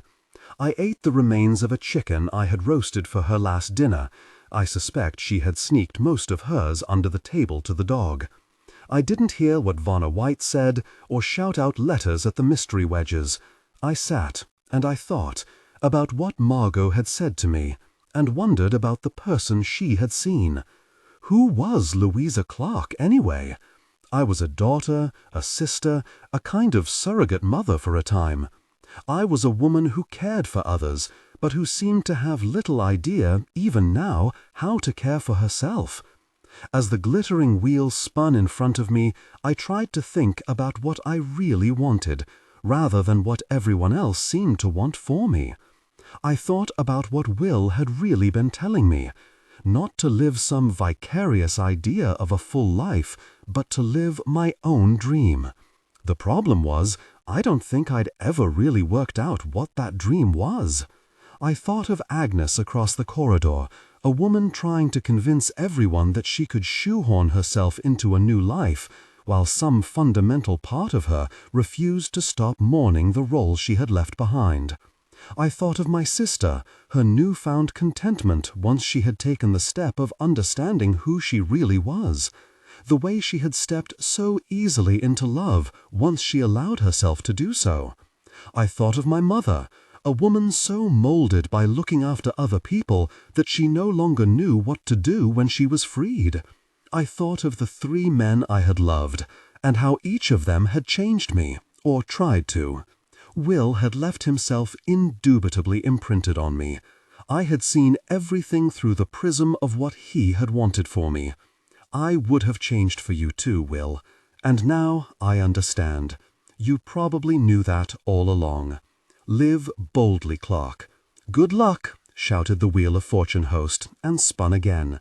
And I realized what I really wanted to do. I spent the next 3 days collating Margot's wardrobe, sorting the clothing into different sections, 6 different decades, and within those, day wear, evening wear, special occasion. I took out everything that needed repairing in any small way, buttons missing, gaps in lace, tiny holes, marveling at how she had managed to avoid moths, and how many seams were not stretched, still perfectly aligned. I held pieces up against myself, tried things on, lifting off plastic covers and letting out little noises of delight and awe that made Dean Martin prick up his ears, then walk away in disgust.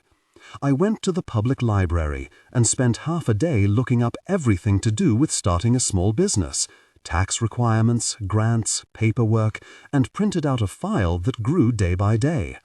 Then I took a trip to the vintage clothes emporium with Dean Martin and sat down with the girls to ask for the best places to get delicate items dry cleaned, and the names of the best haberdashers to find silk lining fabric for repair. They were agog at the news of Margot's gift. "We could take the whole lot off you," said Lydia, blowing a smoke ring upward. "I mean, for something like that, we could get a bank loan, right? We'd give you a good price, enough for a deposit on a really nice rental. We've had a lot of interest from this television company in Germany. They've got a 24-episode multi-generational series that they want to—" "Thanks, but I haven't decided what I want to do with it all yet," I said, trying not to notice their faces fall. I already felt a little protective about those clothes. I leaned forward over the counter. But I have had another idea. The following morning, I was trying on a 1970 green Judy Aussie Clark trouser suit, checking for rotting seams or tiny holes, when the doorbell rang. "Hold on, Ashok, hold on. Let me just grab the dog," I called, scooping him up as he barked furiously at the door. Michael stood in front of me. "Hello," I said, coldly, when I had recovered from the shock. "Is there a problem?" He struggled not to raise an eyebrow at my outfit. "Mr. Gopnik would like to see you. I'm here legitimately. Mrs. DeWitt invited me to stay on. It's not about that. I don't know what it is, to tell you the truth, but he wants to talk to you about something." I don't really want to talk to him, Michael, but thanks anyway. I made to close the door, but he put his foot in it, stopping me. I looked down at it. Dean Martin let out a low growl. "Louisa, you know what he's like. He said I wasn't to leave until you agreed." "Tell him to walk down the corridor himself, then. It's hardly far." He lowered his voice. "He doesn't want to see you here. He wants to see you in his office, in private." He looked uncharacteristically uncomfortable, as someone might who had professed they were your best friend, then dropped you like a hot stone. "Tell him I might come by later this morning then, when Dean Martin and I have had our walk." Still he didn't move. "What?" He looked almost pleading. "The car is waiting outside. I brought Dean Martin. He was a useful distraction from my vague sense of anxiety." Michael sat beside me in the limousine, and Dean Martin glared at him and at the back of the driver's seat simultaneously. I sat in silence, wondering what on earth Mr. Gopnik was going to do now. If he had decided to press charges, surely he would have sent the police rather than his car. Had he waited deliberately until Margot had gone? Had he uncovered other things I was about to be blamed for? I thought of Stephen Lipcott and the pregnancy test, and wondered what my response would be if he asked point-blank what I knew. Will had always said I had the worst poker face. I practiced in my head, "I know nothing," until Michael shot me a sharp look, and I realized I'd started saying it out loud. We were discharged in front of a huge glass building. Michael walked briskly through the cavernous marble-clad lobby, but I refused to hurry, and instead let Dean Martin amble along at his own pace, even though I could tell it infuriated Michael. He collected a pass from security, handed it to me, then directed me toward a separate lift near the back of the lobby. Mr. Gopnik was plainly too important to travel up and down with the rest of his staff. We went up to the 46th floor, traveling at a speed that made my eyes bulge almost as much as Dean Martin's, and I tried to hide the slight wobble in my legs as I stepped out into the hushed silence of the offices. A secretary, immaculately dressed in a tailored suit and spike heels, did a double-take at me. I guessed they didn't get too many people dressed in 1970s emerald Aussie Clark trouser suits with red satin trim, clutching furious small dogs. I followed Michael along a corridor to another office, in which sat another woman, also immaculately dressed in her office uniform. "I have Miss Clark to see Mr. Gopnik, Diane," he said. She nodded and lifted a phone, murmuring something into it. "He'll see you now," she said with a small smile. Michael pointed me toward the door. "Do you want me to take the dog?" he said. He was plainly desperate for me not to take the dog. "No, thank you," I said, holding Dean Martin a little tighter to me. The door opened, and there stood Leonard Gopnik in his shirt-sleeves. "Thank you for agreeing to see me," he said, closing the door behind him. He gestured toward a seat on the other side of the desk and walked slowly around him. I noticed his limp was pronounced and wondered what Nathan was doing with him. He always was too discreet to discuss it. I said nothing. He sat down heavily in his chair. He looked tired, I noticed, the expensive tan unable to hide the shadows under his eyes, the strain lines at their edges. "You're taking your duties very seriously," he said, gesturing at the dog. "I always do," I said, and he nodded, as if that were a fair comeback. Then he leaned forward over the desk and steepled his fingers. "I'm not someone, Louisa, used to finding myself lost for words, but I confess I am right now. I discovered something 2 days ago, something which has left me rather shaken." He looked up at me. I looked steadily back at him, my expression a study in neutrality. My daughter Tabitha had become suspicious about some things she'd heard, and put a private investigator on the case.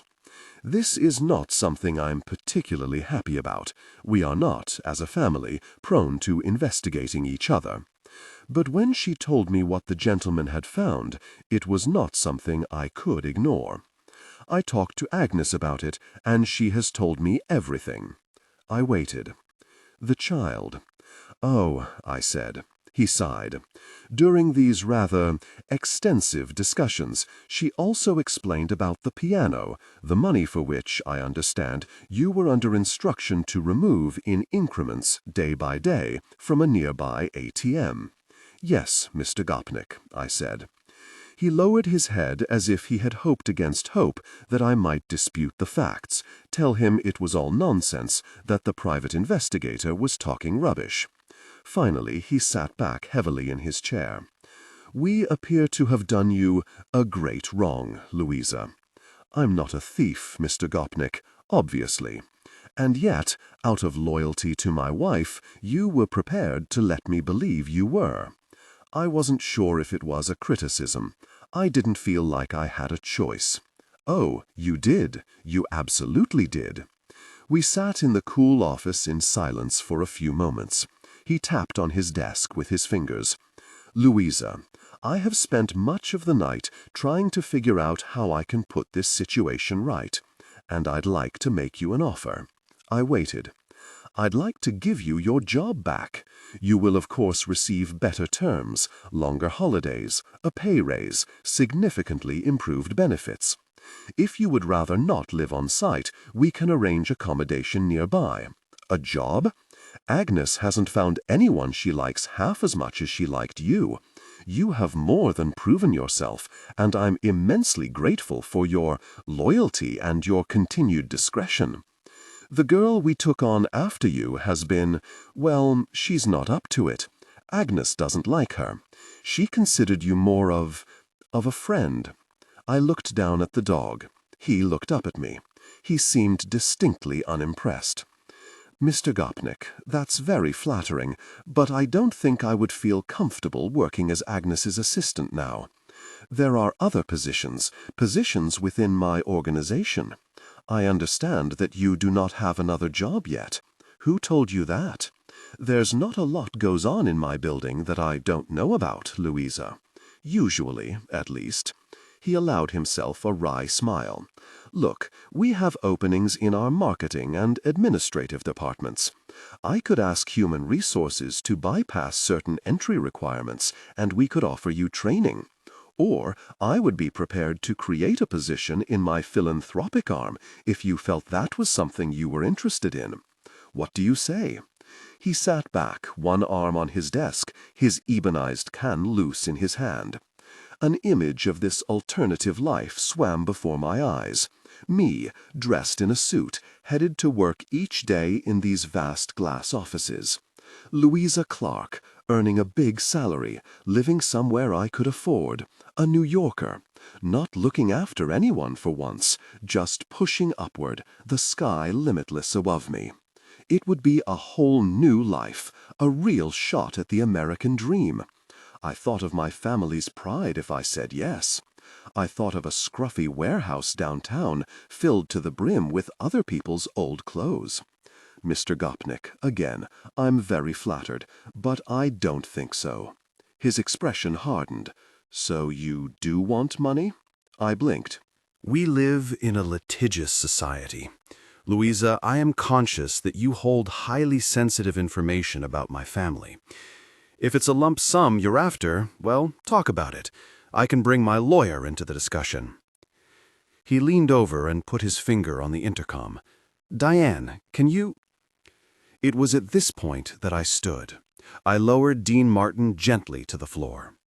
Mr. Gopnik, I don't want your money. If I'd wanted to sue you or make money from your secrets, I would have done it weeks ago when I was left without a job or anywhere to live. You've misjudged me now as you misjudged me back then, and I'd like to leave now. He took his finger off the phone. Please, sit. I didn't mean to offend you. He motioned to the chair. Please, Louisa, I need to get this matter sorted out. He didn't trust me. I saw now that Mr. Gopnik lived in a world where money and status were prized so far above everything else that it was inconceivable to him that somebody wouldn't try to extract some given the opportunity. You want me to sign something? I said coolly. I want to know your price. And then it occurred to me. Perhaps I did have one after all. I sat down again, and after a moment I told him, and for the first time in the 9 months that we'd met, he looked properly surprised. That's what you want? That's what I want. I don't care how you do it. He leaned back in his chair and placed his hands behind his head. He looked off to the side, thinking for a moment, then turned back to me. I rather wish you would come back and work for me, Louisa Clark, he said. And then he smiled, for the first time, and reached across the desk to shake my hand. Letter for you, said Ashok as I walked in. Mr. Gopnik had instructed that the car should bring me home, and I had asked the driver to drop me 2 blocks away so that Dean Martin could stretch his legs. I was still shaking from the encounter. I felt lightheaded, elated, as if I were capable of anything. Ashok had to call twice before I registered what he'd said. For me? I stared down at the address. I couldn't think who knew I was living at Mrs. DeWitt's, aside from my parents, and my mother always liked to email me to tell me that she'd written me a letter, just so I could keep a lookout. I ran upstairs, gave Dean Martin a drink, then sat down to open it. The handwriting was unfamiliar, so I flicked the letter over. It was written on cheap copier paper, in black ink, and there were a couple of crossings out, as if the writer had struggled with what he wanted to say. Sam. Dear Lou, I wasn't entirely truthful when we last met, so I'm writing to you now, not because I think it will change anything, but because I deceived you once, and it's important to me that you never feel I did that again. I'm not with Katie. I wasn't when I last saw you. I don't want to say too much, but it became clear pretty quickly that we are very different people, and that I had made a huge mistake. If I'm honest, I think I knew it from the start. She has put in for a transfer, and although they don't like it much at head office, it looks like they'll go ahead with it. I'm left feeling like a fool, and rightly so. Not a day goes by when I don't wish I'd just written you a few lines every day, like you asked, or sent the odd postcard. I should have hung on tighter. I should have told you what I felt when I felt it. I should have just tried a bit harder, instead of throwing myself a pity party at the thought of all the people who had left me behind. Like I said, I'm not writing to change your mind. I know you've moved on. I just wanted to tell you I'm sorry, and that I'll always regret what happened, and that I really hope you're happy. It's kind of hard to tell at a funeral. Take care of yourself, Louisa. Love always, Sam. I felt giddy, then I felt a bit sick, and then I gulped, swallowing a huge sob of an emotion I couldn't quite identify. And then I screwed the letter up in a ball and, with a roar, hurled it with force into the bin. I sent Margot a picture of Dean Martin and wrote her a short letter updating her on his well-being, just to calm my nerves. I walked up and down the empty apartment and swore a bit. I poured myself a sherry from Margot's dusty drinks cabinet and drank it in 3 gulps, although it wasn't even lunchtime. And then I pulled the letter out of the bin, opened my laptop, sat on the hall floor with my back to Margot's front door so that I could use the Gopnik's Wi-Fi, and emailed Sam. What kind of nonsense letter is that? Why would you send me that now, after all this time? The answer came back within minutes, as if he had been sitting waiting at his computer. I get your anger. I'd probably be angry too. But Lily said you were thinking of getting married, and the whole looking at apartments in Little Italy thing just made me think if I didn't tell you now, it was going to be too late. I stared at my screen, frowning. I reread what he'd written, twice. Then I typed, carefully. Sam, what did she tell you about the proposal? That Josh had gone down on one knee at the top of the Empire State Building? And about the opera singer he hired? Lou, don't be angry with her. I know I shouldn't have made her tell me. I know it's none of my business. But I just asked her how you were the other day. I wanted to know what was going on in your life. And then she kind of knocked me sideways with all this stuff. I told myself to just be glad you were happy.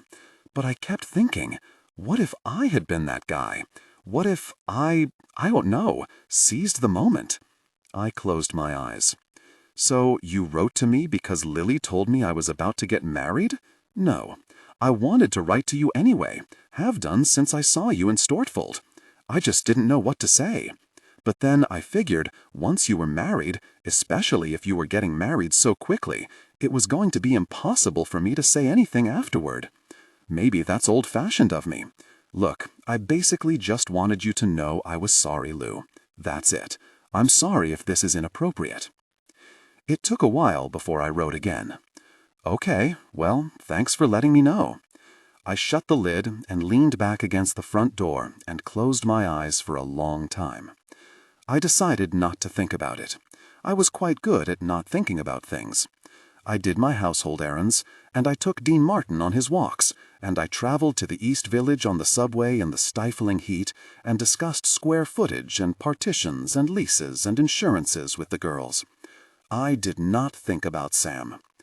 His next letter arrived 3 days later. I recognized the handwriting this time, scrawled across an envelope that Ashok had pushed under my door. So, I thought about our email exchange, and I just wanted to talk to you about a couple more things. You didn't say I couldn't, so I hope you're not going to rip this up. Lou, I never knew you even wanted to get married. I feel stupid for not asking you about that now. And I didn't realize you were the kind of girl who secretly wanted big romantic gestures. But Lily has told me so much about what Josh does for you, the weekly roses, the fancy dinners and stuff, and I'm sitting here thinking, Was I really so static? How did I just sit there and expect that everything was going to be okay if I didn't even try? Lou, did I get this so wrong? I just need to know if the whole time we were together, you were waiting for me to make some grand gesture. If I misread you, if I did, I'm sorry, again. It's kind of odd to have to think about yourself so much, especially if you're a bloke, not massively prone to introspection. I like doing stuff, not thinking about it. But I guess I need to learn a lesson here, and I'm asking you if you'd be kind enough to tell me. I took one of Margot's faded notelets with the address at the top. I crossed out her name, and I wrote, Sam, I never wanted anything grand from you. Nothing. Louisa, I ran down the stairs, handed it to Ashok for posting, and ran away again just as quickly, pretending I couldn't hear him asking if everything was okay. The next letter arrived within days. Each was express delivery. It had to be costing him an absolute fortune. You did, though. You wanted me to write, and I didn't do it. I was always too tired, or, I'm being honest, I felt self-conscious. It didn't feel like I was talking to you, just chuntering away on paper. It felt fake. And then the more I didn't do it, and the more you started adapting to your life there and changing, I felt like, well, what the hell do I have to tell her anyway? She's going to these fancy balls and country clubs and riding around in limousines and having the time of her life, and I'm riding around in an ambulance in East London, picking up drunks and lonely pensioners who have fallen out of bed. Okay, I'm going to tell you something else now, Lou, and if you never want to hear from me again, I will understand. But now we're talking again, I have to say it. I'm not glad for you. I don't think you should marry him. I know he's smart and handsome and rich and hires string quartets for when you're eating dinner on his roof terrace and stuff, but there's something there I don't trust. I don't think he's right for you. Ugh, rap. It's not even just about you. It's driving me nuts. I hate thinking of you with him. Even the thought of him with his arm around you makes me want to punch things. I don't sleep properly anymore because I've turned into this stupid, jealous guy who has to train his mind to think about other stuff. And you know me, I sleep anywhere. You are probably reading this now and thinking, good, you jerk, serves you right. And you'd be entitled. Just don't rush into anything, okay? Make sure he really is all the things you deserve. Or, don't marry him at all. Sam X.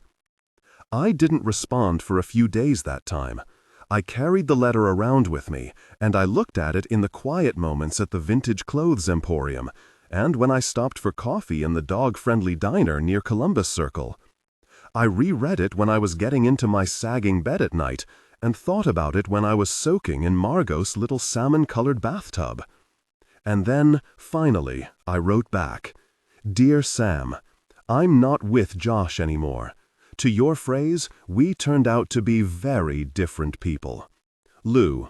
P.S. For what it's worth, the thought of a violinist hovering over me while I'm trying to eat makes my toes curl. Dear Louisa, so, I had my first decent night's sleep in weeks.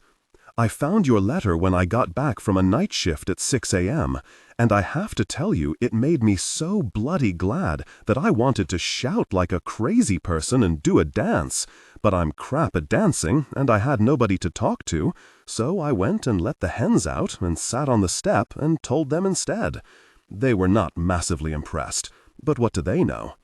So, can I write? I have stuff to say now. I also have a really stupid grin on my face for about 80% of my working day. My new partner, Dave, 45, definitely not about to bring me French novels, says I'm scaring the patients. Tell me what's going on with you. Are you okay? Are you sad? You didn't sound sad. Maybe I just want you not to be sad. Talk to me. Love, Sam X. The letters arrived most days. Some were long and rambling, some just a couple of lines, a few scribbles, or a photo of him showing different parts of his now completed house, or hens. Sometimes the letters were long, exploratory, fervent. We went too fast, Louisa Clark.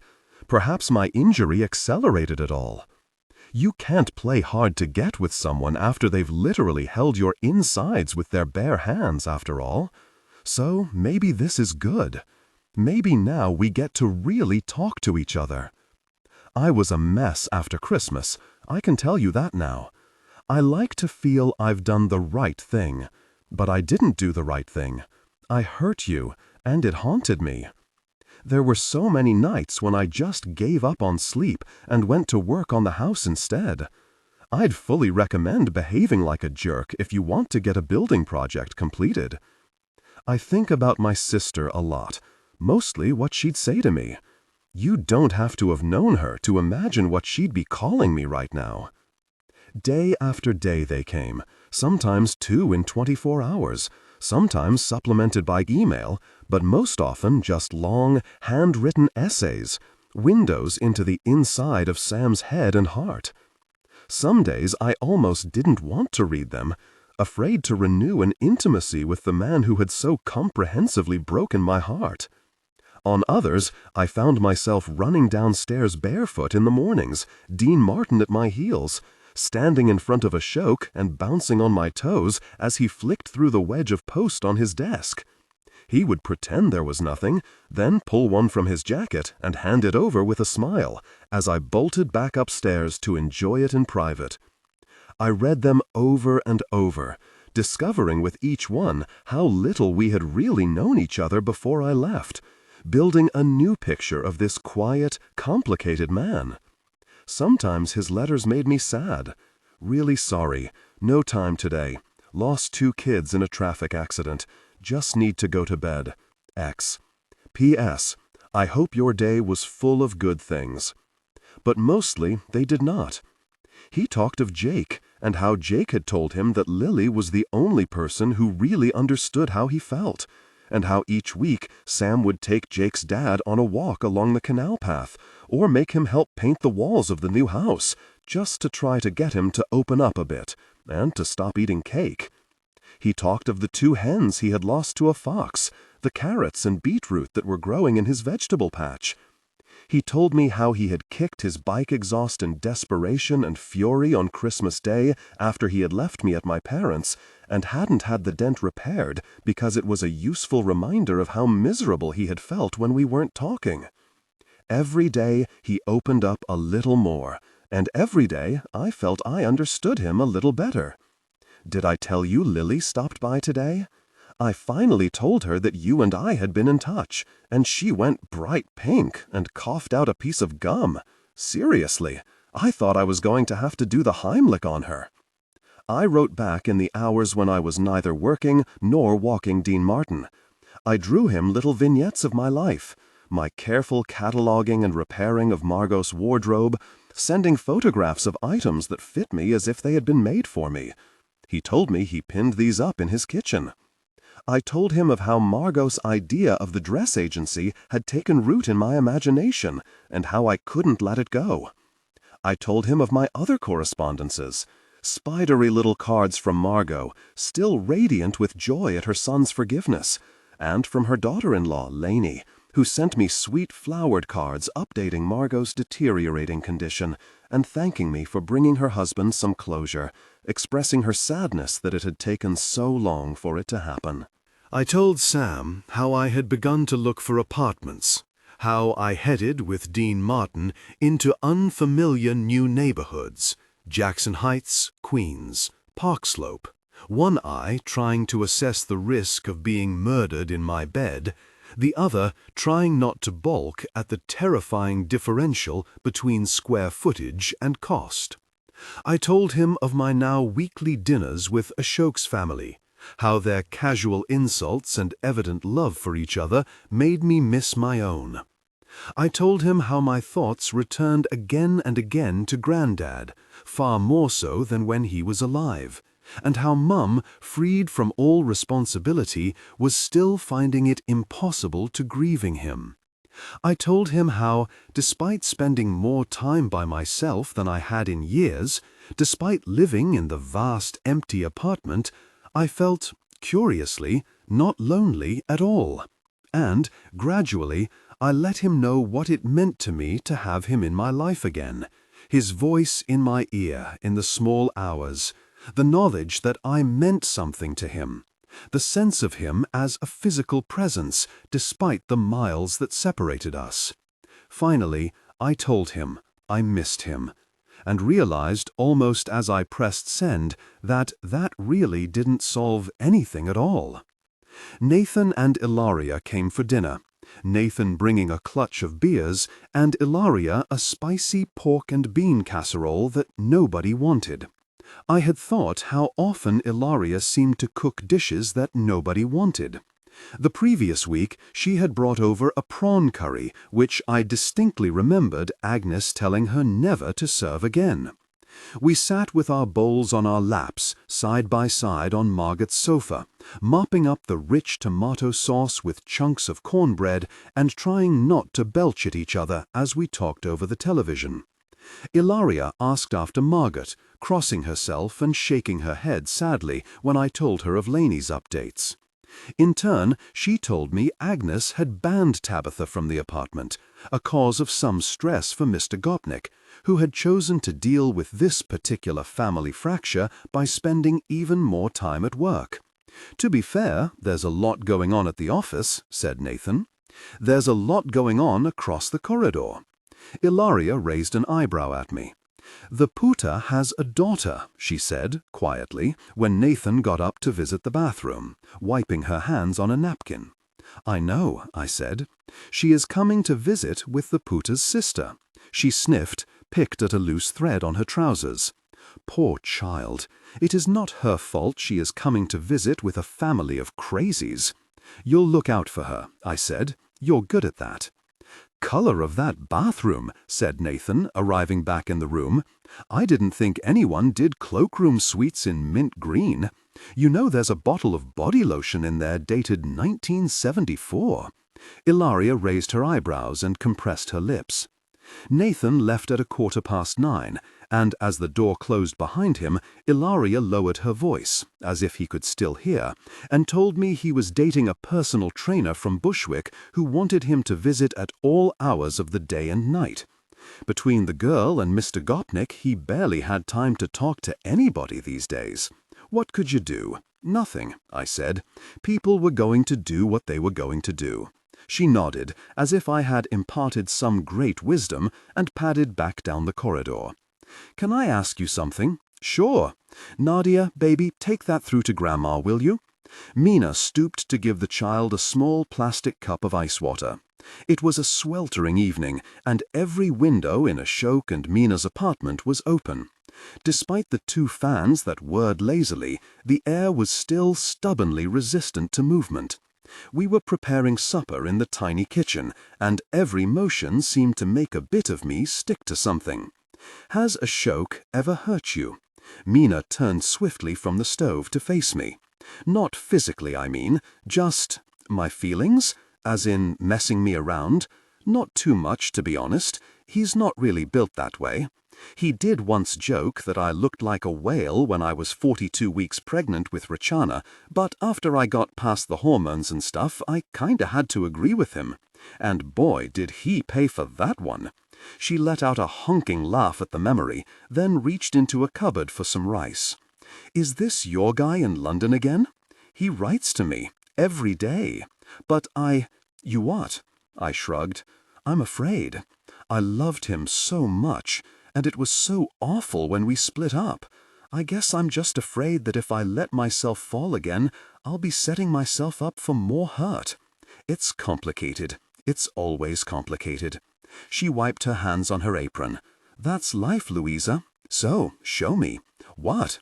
"The letters. Come on, don't pretend you don't carry them around all day. Ashok says your whole face goes kinda mushy when he hands one over. That man has no secrets from me. You know that. We are highly invested in the twists and turns of your life down there." She laughed and held out her hand, waggling her fingers impatiently. I hesitated just a moment, then pulled the letters carefully from my handbag. And, oblivious to the comings and goings of her small children, to the muffled laughter of her mother at the television comedy next door, to the noise and the sweat and the rhythmic click-click-click of the overhead fan, Mina bent her head over my letters and read them.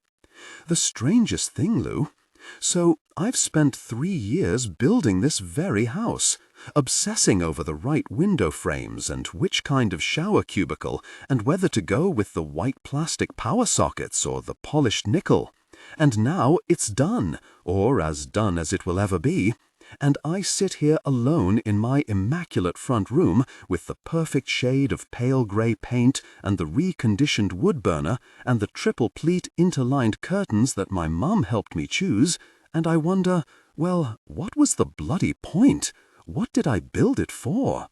I think I needed a distraction from the loss of my sister. I built a house so I didn't have to think.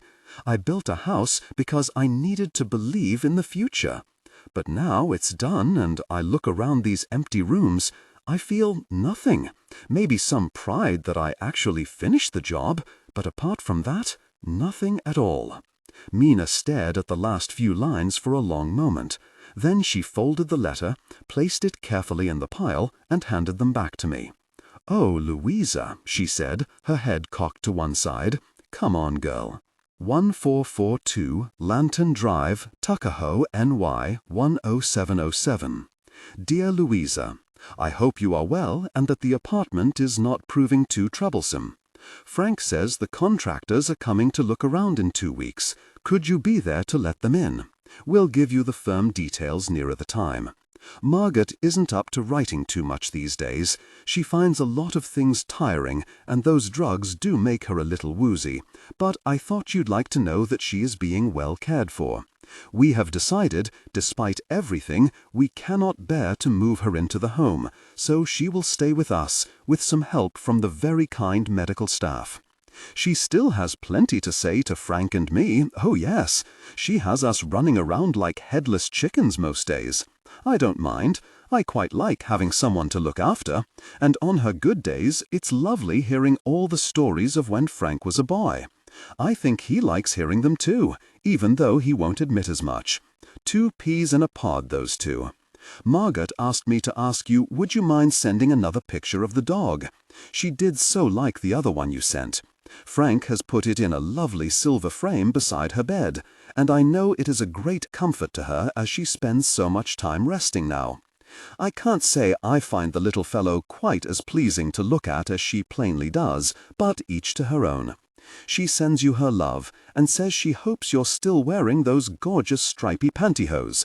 I'm not sure if that's the pharmaceuticals talking, but I know she means well. With warmest wishes, Lainey G. Weber. Did you hear? I was headed out with Dean Martin to work. Summer had begun to assert its presence forcefully, every day warmer and more humid, so that the short walk to the subway left my shirt stuck to my lower back, and delivery boys exposed pale, sunburnt flesh on their bikes and swore at jaywalking tourists. But I was wearing my 1960s psychedelic dress that Sam had bought me, and a pair of cork wedge shoes with pink flowers over the strap. And after the winter I'd had, the sun on my arms was like a balm. Did I hear what? The library! It's been saved! Its future has been secured for the next 10 years! Ashok thrust his phone at me. I stopped on the carpet and lifted my sunglasses to read the text message from Mina. I can't believe it! An anonymous donation in honor of some dead guy? Hang on, I got it here. He scanned the message with a finger. The William Traynor Memorial Library. But who cares who it is? Funding for 10 years, Louisa, and the city council has agreed. 10 years! Oh, man, Mina is over the moon. She was so sure we'd lost it. I peered at the phone, then handed it back to him. It's a nice thing, right? It's amazing! Who knew, Louisa? Huh? Who knew? One for the little people. Oh, yes. Ashok's smile was enormous. I felt something rise inside me then, a feeling of joy and anticipation so great that it seemed as if the world had briefly stopped turning, like there was just me and the universe and a million good things that could happen if you only hung on in there. I looked down at Dean Martin, then back at the lobby. I waved to Ashok, adjusted my sunglasses, and set off down Fifth Avenue, my own smile growing wider with every step. I had only asked for 5. So I guess at some point we have to talk about the fact that your year is nearly up. Do you have a date in mind to come home? I'm guessing you can't stay in the old woman's place forever. I've been thinking about your dress agency, Lou. You could use my house as a base if you wanted.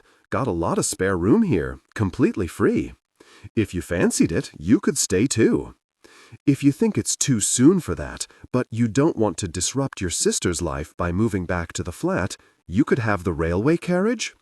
This is not my preferred option, by the way, but you always loved it, and there is something quite appealing in the thought of having you just across the garden.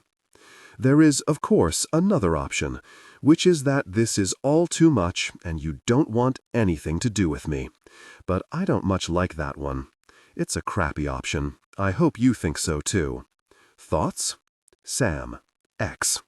P.S. Picked up a couple who had been married 56 years tonight. He had breathing difficulties, nothing too serious, and she wouldn't let go of his hand. Fussed over him until they got to hospital. I don't usually notice these things, but tonight? I don't know. I miss you, Louisa Clark. I walked the length of Fifth Avenue, with its clogged artery of traffic and its brightly colored tourists blocking the sidewalks, and I thought how lucky you might be to find not one, but two extraordinary men to love. And what a fluke it was if they happened to love you back. I thought about how you're shaped so much by the people who surround you, and how careful you have to be in choosing them for this exact reason. And then I thought, despite all that, in the end, maybe you have to lose them all in order to truly find yourself. I thought about Sam and a couple who had been married for 56 years, whom I would never meet. And his name in my head became the drumbeat of my footfall, as I walked past the Rockefeller Plaza, past the gaudy glitz of Trump Tower, past St. Patrick's, past the huge glowing Uniqlo with its dazzling pixelated screens, past Bryant Park, the vast and ornate New York Public Library with its vigilant masonry lions, the shops, the hoardings, the tourists, the street vendors and rough sleepers, all the daily features of a life I loved in a city that he didn't inhabit. And yet, above the noise and the sirens and the blare of the horns, I realized he was there at every step. Sam, Sam, Sam.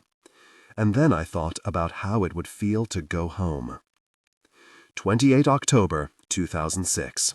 Mum, in haste, but I'm coming back to England. I got the job with Roop's firm, so I'll be handing in my notice tomorrow and no doubt headed out of the office with my belongings in a box minutes later.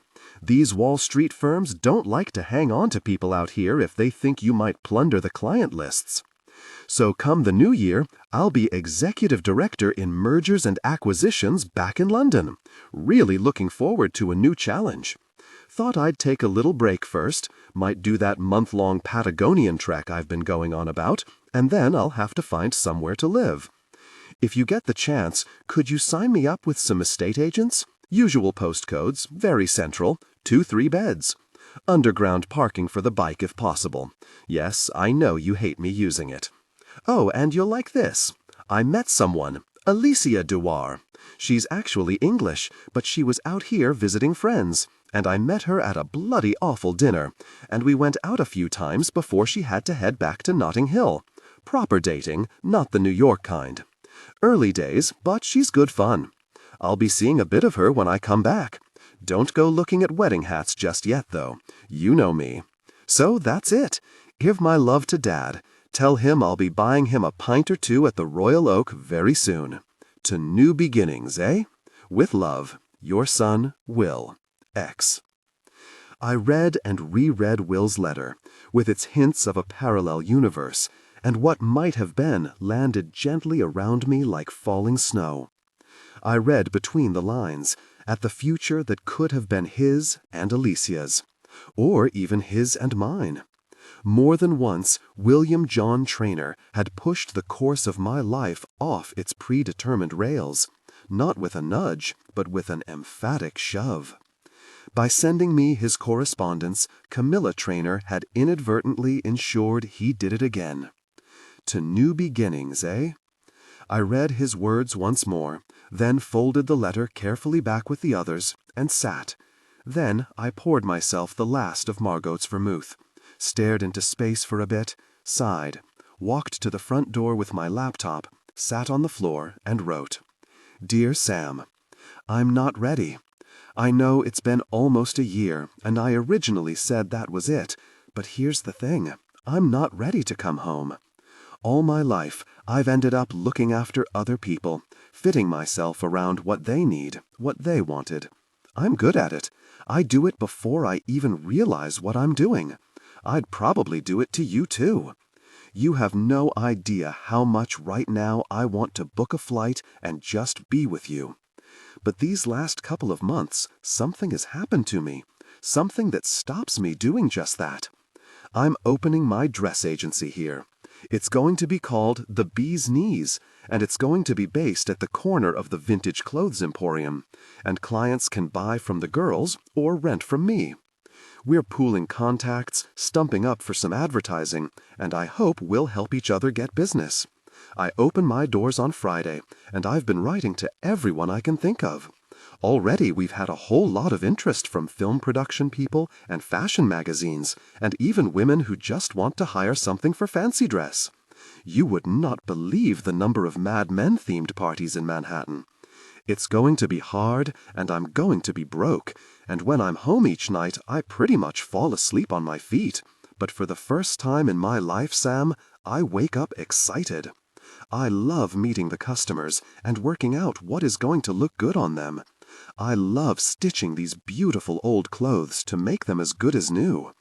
I love the fact that every day I get to reimagine who I want to be. You once told me you'd wanted to be a paramedic from when you were a boy. Well, I've waited nearly 30 years to work out who I'm meant to be. This dream of mine might last a week, or it might last a year. But every day I head down to the East Village with my holdalls full of clothes, and my arms ache, and I feel like I'll never be ready. And, well, I just feel like singing. I think about your sister a lot. I think about Will, too. When people we love die young, it's a nudge, reminding us that we shouldn't take any of it for granted, that we have a duty to make the most of what we have. I feel like I finally get that. So here it is. I've never really asked anyone for anything. But if you love me, Sam, I want you to join me, at least while I see if I can make this thing happen. I've done some research, and there's an exam you'd need to pass, and apparently hiring in New York State is seasonal, but they do need paramedics. You could rent out your house for an income, and we could get a little apartment in Queens, or maybe the cheaper reaches of Brooklyn. And every day we would wake up together, and, well, nothing would make me happier. And I would do everything I could, in the hours that I'm not covered with dust and moths and stray sequins, to make you glad you were here with me. I guess I want it all. You only get one life, right? You once asked me if I wanted a grand gesture. Well, here it is. I'll be where your sister always wanted to be, the evening of 25 July at 7 p.m. You know where to find me if the answer's yes. If not, I'll stand there for a while, take a long view, and just be glad that even if it was only in this way, we found each other again. All my love, always. Louisa, XX.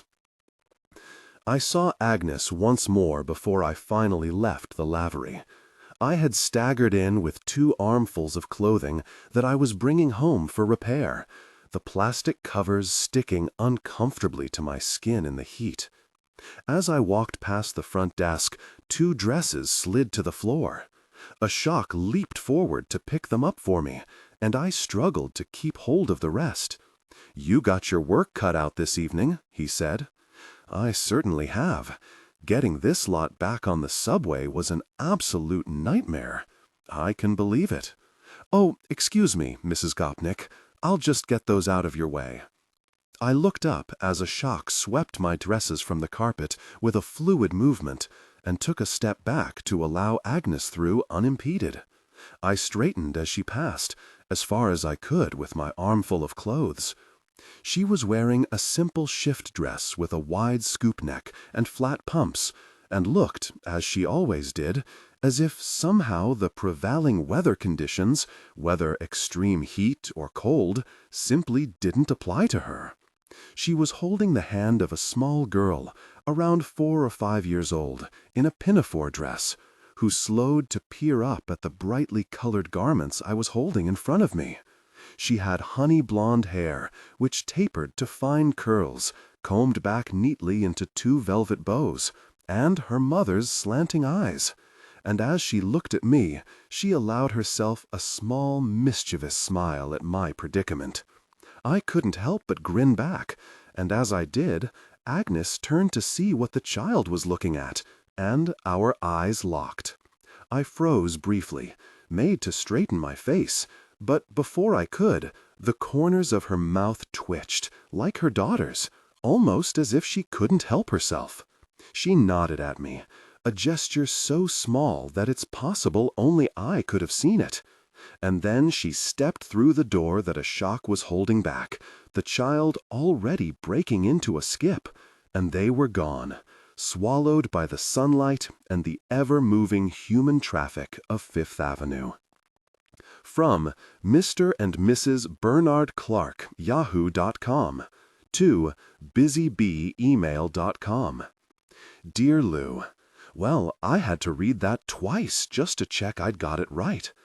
I looked at the girl in those newspaper pictures, and I thought, can this possibly be my little girl in an actual New York newspaper? Those are wonderful pictures of you with all your dresses, and you look so gorgeous dressed up with your friends. Did I tell you how proud Daddy and I are? We've cut out the ones from the free sheet, and Daddy has screenshotted all the ones we could find on the internet. Did I tell you he started a computer course at the Adult Education Center? He'll be Stortfield's Bill Gates next. We're sending you all our love, and I know you'll make a success of it, Lou. You sounded so upbeat and bold on the telephone.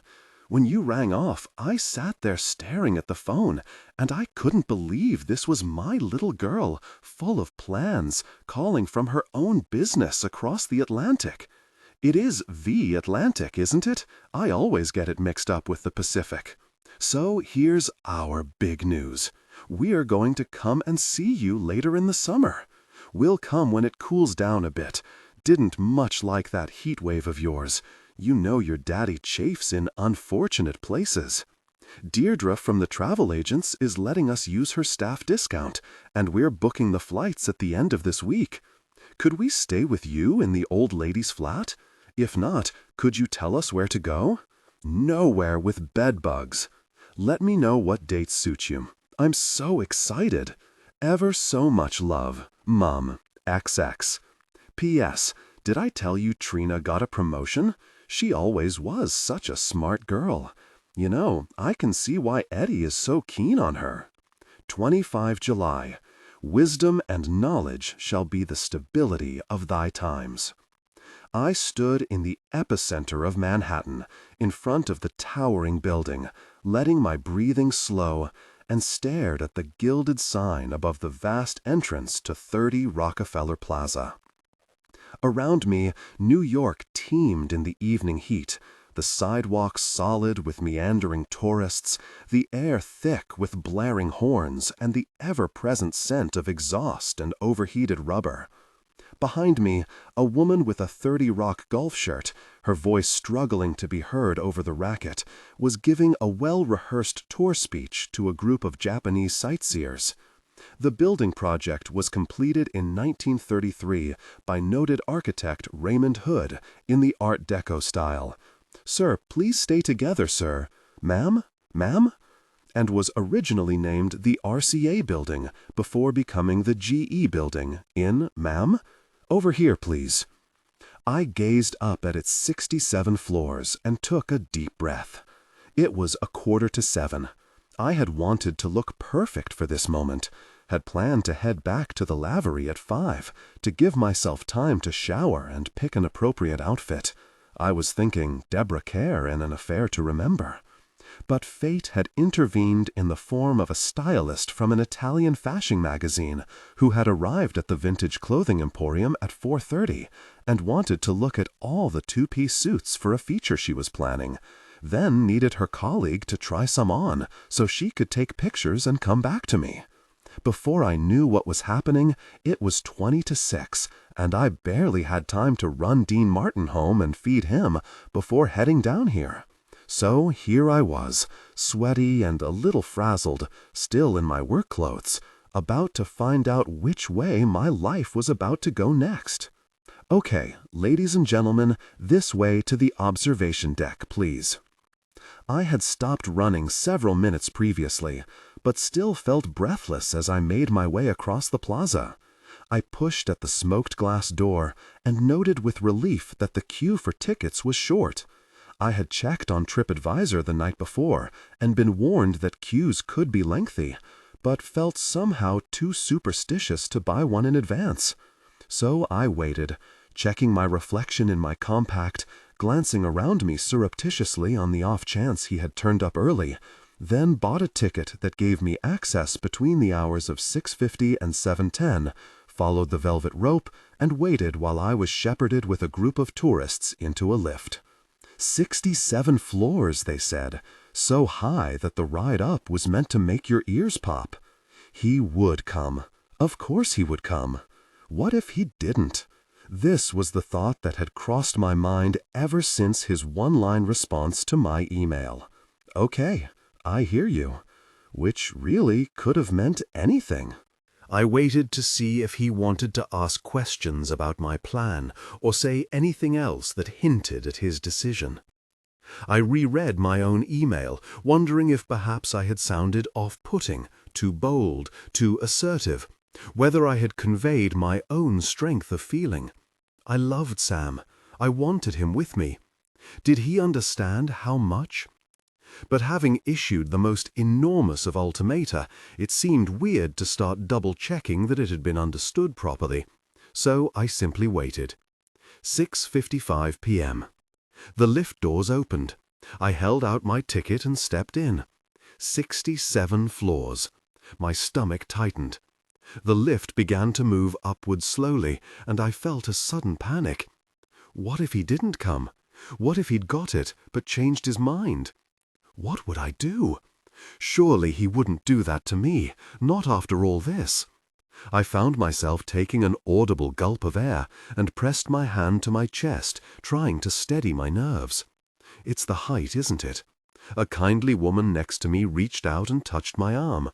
70 floors up is quite a distance. I tried to smile. Something like that. If you can't leave your work and your house and all the things that make you happy, I will understand. I'll be sad, but I'll get it. You'll always be with me one way or the other. I lied. Of course I lied. Oh, Sam, please say yes. Please be waiting when the doors open again. And then the lift stopped. Well, that wasn't 70 floors, someone said, and a couple of people laughed awkwardly. A baby in a pram gazed at me with wide brown eyes. We all stood for a moment, then someone stepped out. "Oh, that wasn't the main elevator," said the woman beside me, pointing. "That's the main elevator." And there it was, at the far end of an endless snaking horseshoe of people. I stared at it in horror. There must have been 100 visitors, 200 even, milling quietly, staring up at the museum exhibits, the laminated histories on the wall. I looked at my watch. It was already 1 minute to 7. I texted Sam, watching in horror as the message refused to send. I started to push my way through the crowd, muttering, I'm sorry," as people tutted loudly and yelled, "Hey lady, we're all waiting here." Head down, I made my way past the wallboards that told the story of the Rockefeller Building, of its Christmas trees, the video exhibit of NBC, bobbing and weaving, muttering my apologies. There are few grumpier people than overheated tourists who have found themselves waiting in an unexpected queue. One grabbed at my sleeve. "Hey, you! We're all waiting." "I'm meeting someone. I'm so sorry. I'm English. We're normally very good at queuing, but if I'm any later, I'm going to miss him." "You can wait like the rest of us." "Let her go, baby," said the woman beside him, and I mouthed my thanks, pushing on through the morass of sunburnt shoulders, of shifting bodies and querulous children and INT t-shirts, the lift doors coming slowly closer. But less than 20 feet away, the queue came to a solid stop. I hopped, trying to see over the top of people's heads, and came face to face with a fake iron girder. It rested against a huge black and white photographic backdrop of the New York skyline. Visitors were seating themselves in groups on the structure, mimicking the iconic photograph of workmen eating their lunch during the tower's construction, while a young woman behind a camera yelled at them, "Put your hands in the air, that's it. Now thumbs up for New York, that's it. Now pretend to push each other off. Now kiss. Okay, pictures available when you leave. Next." Time after time she repeated her 4 phrases as we shifted gradually closer. The only way to get past would mean ruining someone's possibly once-in-a-lifetime 30 Rock novelty photograph. It was 4 minutes past 7. I made to push through to see if I could edge behind her, but found myself blocked by a group of teenagers with rucksacks. Someone shoved my back, and we were moving. "On the girder, please." "Ma'am." The way through was blocked by an immovable wall of people. The photographer beckoned. I was going to do whatever would make this move faster. Obediently, I hoisted myself up onto the girder, muttering under my breath, come on, I need to move. Put your hands in the air, that's it. Now thumbs up for New York, that's it. Now kiss." A teenage boy with glasses turned to me, surprised and then delighted. I shook my head. "Not this one, bud. Sorry." I leapt off the girder, pushed past him, and ran to the final queue. It was 9 minutes past 7. It was at this point that I wanted to cry. I stood, squashed in the hot, grumbling queue, shifting from foot to foot, and watching as the other lift disgorged people, cursing myself for not doing my research. This was the problem with grand gestures, I realized. They tended to backfire in spectacular fashion. The guards observed my agitation with the indifference of service workers who have seen every kind of human behavior. And then, finally, at 12 minutes past, the elevator door opened and a guard shepherded people toward it, counting our heads. When he got to me, he pulled the rope across. "Next elevator." "Oh, come on. It's the rules, lady. Please, I have to meet someone. I'm so late. Just let me squeeze in, please. I'm begging you." Can't, strict on numbers. But as I let out a small moan of anguish, a woman a few yards away beckoned to me. "Here," she said, stepping out of the lift. "Take my place. I'll get the next one." Seriously? Gotta love a romantic meeting. "Oh, thank you," I said as I slid past. I didn't like to tell her that the chance of it being romantic, or even a meeting, was growing slimmer by the second. I wedged myself into the lift, conscious of the curious glances of the other passengers, and clenched my fists as the lift started to move. This time the lift flew upward at warp speed, causing children to giggle and point as the glass ceiling betrayed how fast we were going. Lights flashed overhead. My stomach turned somersaults. An elderly woman beside me in a floral hat nudged me. "Want a breath mint?" she said, and winked, "for when you finally see him." I took one and smiled nervously. "I want to know how this goes," she said, and tucked the packet back into her bag. "You come find me." And then, as my ears popped, the lift began to slow, and we were stopping. Once upon a time, there was a small-town girl who lived in a small world. She was perfectly happy, or at least she told herself she was. Like many girls, she loved to try different looks, to be someone she wasn't. But like too many girls, life had chipped away at her until, instead of finding what truly suited her, she camouflaged herself, hid the bits that made her different. For a while she let the world bruise her, until she decided it was safer not to be herself at all. There are so many versions of ourselves we can choose to be. Once my life was destined to be measured out in the most ordinary of steps. I learned differently from a man who refused to accept the version of himself had been left with, and an old lady who, conversely, that she could transform herself, right up to a point when many people would have said there was nothing left to be done. I had a choice. I was Louisa Clark from New York, or Louisa Clark from Stortford. Or there might be a whole other Louisa I hadn't yet met. The key was making sure that anyone you allowed to walk beside you didn't get to decide which you were, and pin you down like a butterfly in a case. The key was to know that you could always somehow find a way to reinvent yourself again. I would survive if he wasn't there, I reassured myself. After all, I had survived worse. It would just be another reinvention. I told myself this several times as I waited for the lift doors to open. It was 17 minutes past 7. I walked swiftly to the glass doors, telling myself that surely if he'd come this far, he would wait 20 minutes.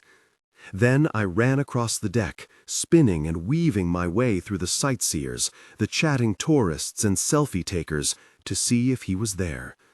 I ran back through the glass door and across the vast internal lobby until I came to a second deck. He must be on this side. I moved swiftly, in and out, turning to peer into the faces of strangers, eyes trained for one man, slightly taller than everyone around him, his hair dark, his shoulders square. I crisscrossed the tiled floor, the evening sun beating down on my head, sweat starting to bloom across my back as I looked and observed, with a sick feeling that he wasn't there. "Did you find him?" said the elderly woman, grabbing my arm. I shook my head. "Go upstairs, honey." She pointed toward the side of the building. "Upstairs? There's an upstairs?" I ran, trying not to look down, until I came to a small escalator. This led to yet another observation deck, this one even more packed with visitors. I felt despairing, had a sudden vision of him moving downstairs on the opposite side, even as we spoke, and I would have no way of knowing. "Sam!" I yelled, my heart thumping. "Sam!" A few people glanced at me, but most continued looking outward, taking selfies or posing against the glass screen. I stood in the middle of the deck and shouted, my voice hoarse, "Sam!" I jabbed at my phone, trying to send the message again and again. "Yeah, cell phone coverage is patchy up here." "You lost someone?" said a uniformed guard, appearing beside me. "You lost a kid?" "No, a man. I was meant to meet him here. I didn't know there were 2 levels, or so many decks. Oh, God. I don't think he's on either of them. I'll radio over to my colleague, see if he can give him a shout." He lifted his walkie-talkie to his ear. "But you do know there's actually 3 levels, lady." He pointed upward. At this point, I let out a muffled sob. It was 23 minutes past 7. I would never find him. He would have left by now. If he was ever even here in the first place. "Try up there." The guard took my elbow and pointed to the next set of steps, and turned away to speak into his radio. "That's it, right?" I said. "No more decks?" He grinned. "No more decks. There are 67 steps between the doors to the second deck of 30 Rockefeller Plaza and the final uppermost viewing deck. More if you are wearing vintage satin dancing heels in fuchsia pink with the elastic straps cut off that really weren't made for running in, especially in a heat wave. I walked slowly this time. I mounted the narrow flight of steps, and halfway up, when I felt something in me might actually burst with anxiety, I turned and looked behind me at the view. Across Manhattan, the sun glowed orange, the endless sea of glittering skyscrapers reflecting back a peach light, the center of the world, going about its business. A million lives below me, a million heartbreaks, big and small, tales of joy and loss and survival, a million little victories every day. There is a great consolation in simply doing something you love. In those last few steps, I considered all the ways in which my life was still going to be wonderful. I steadied my breath and thought of my new agency, my friends, my unexpected little dog with his wonky, joyful face. I thought of how in less than 12 months I had survived homelessness and joblessness in one of the toughest cities on earth. I thought of the William Trainer Memorial Library. And when I turned and looked up again, there he was, leaning on the ledge and looking out across the city, his back to me, hair ruffling slightly in the breeze. I stood for a moment as the last of the tourists pushed past me, and I took in his broad shoulders, the way his head tipped forward, the soft dark hair at his collar, and something altered in me, a recalibration of something deep within, so that I was calm just at the sight of him. I stood and I stared, and a great sigh escaped me. And, perhaps conscious of my gaze, at that moment he turned slowly and straightened, and the smile that spread slowly across his face matched my own. "Hello, Louisa Clark,"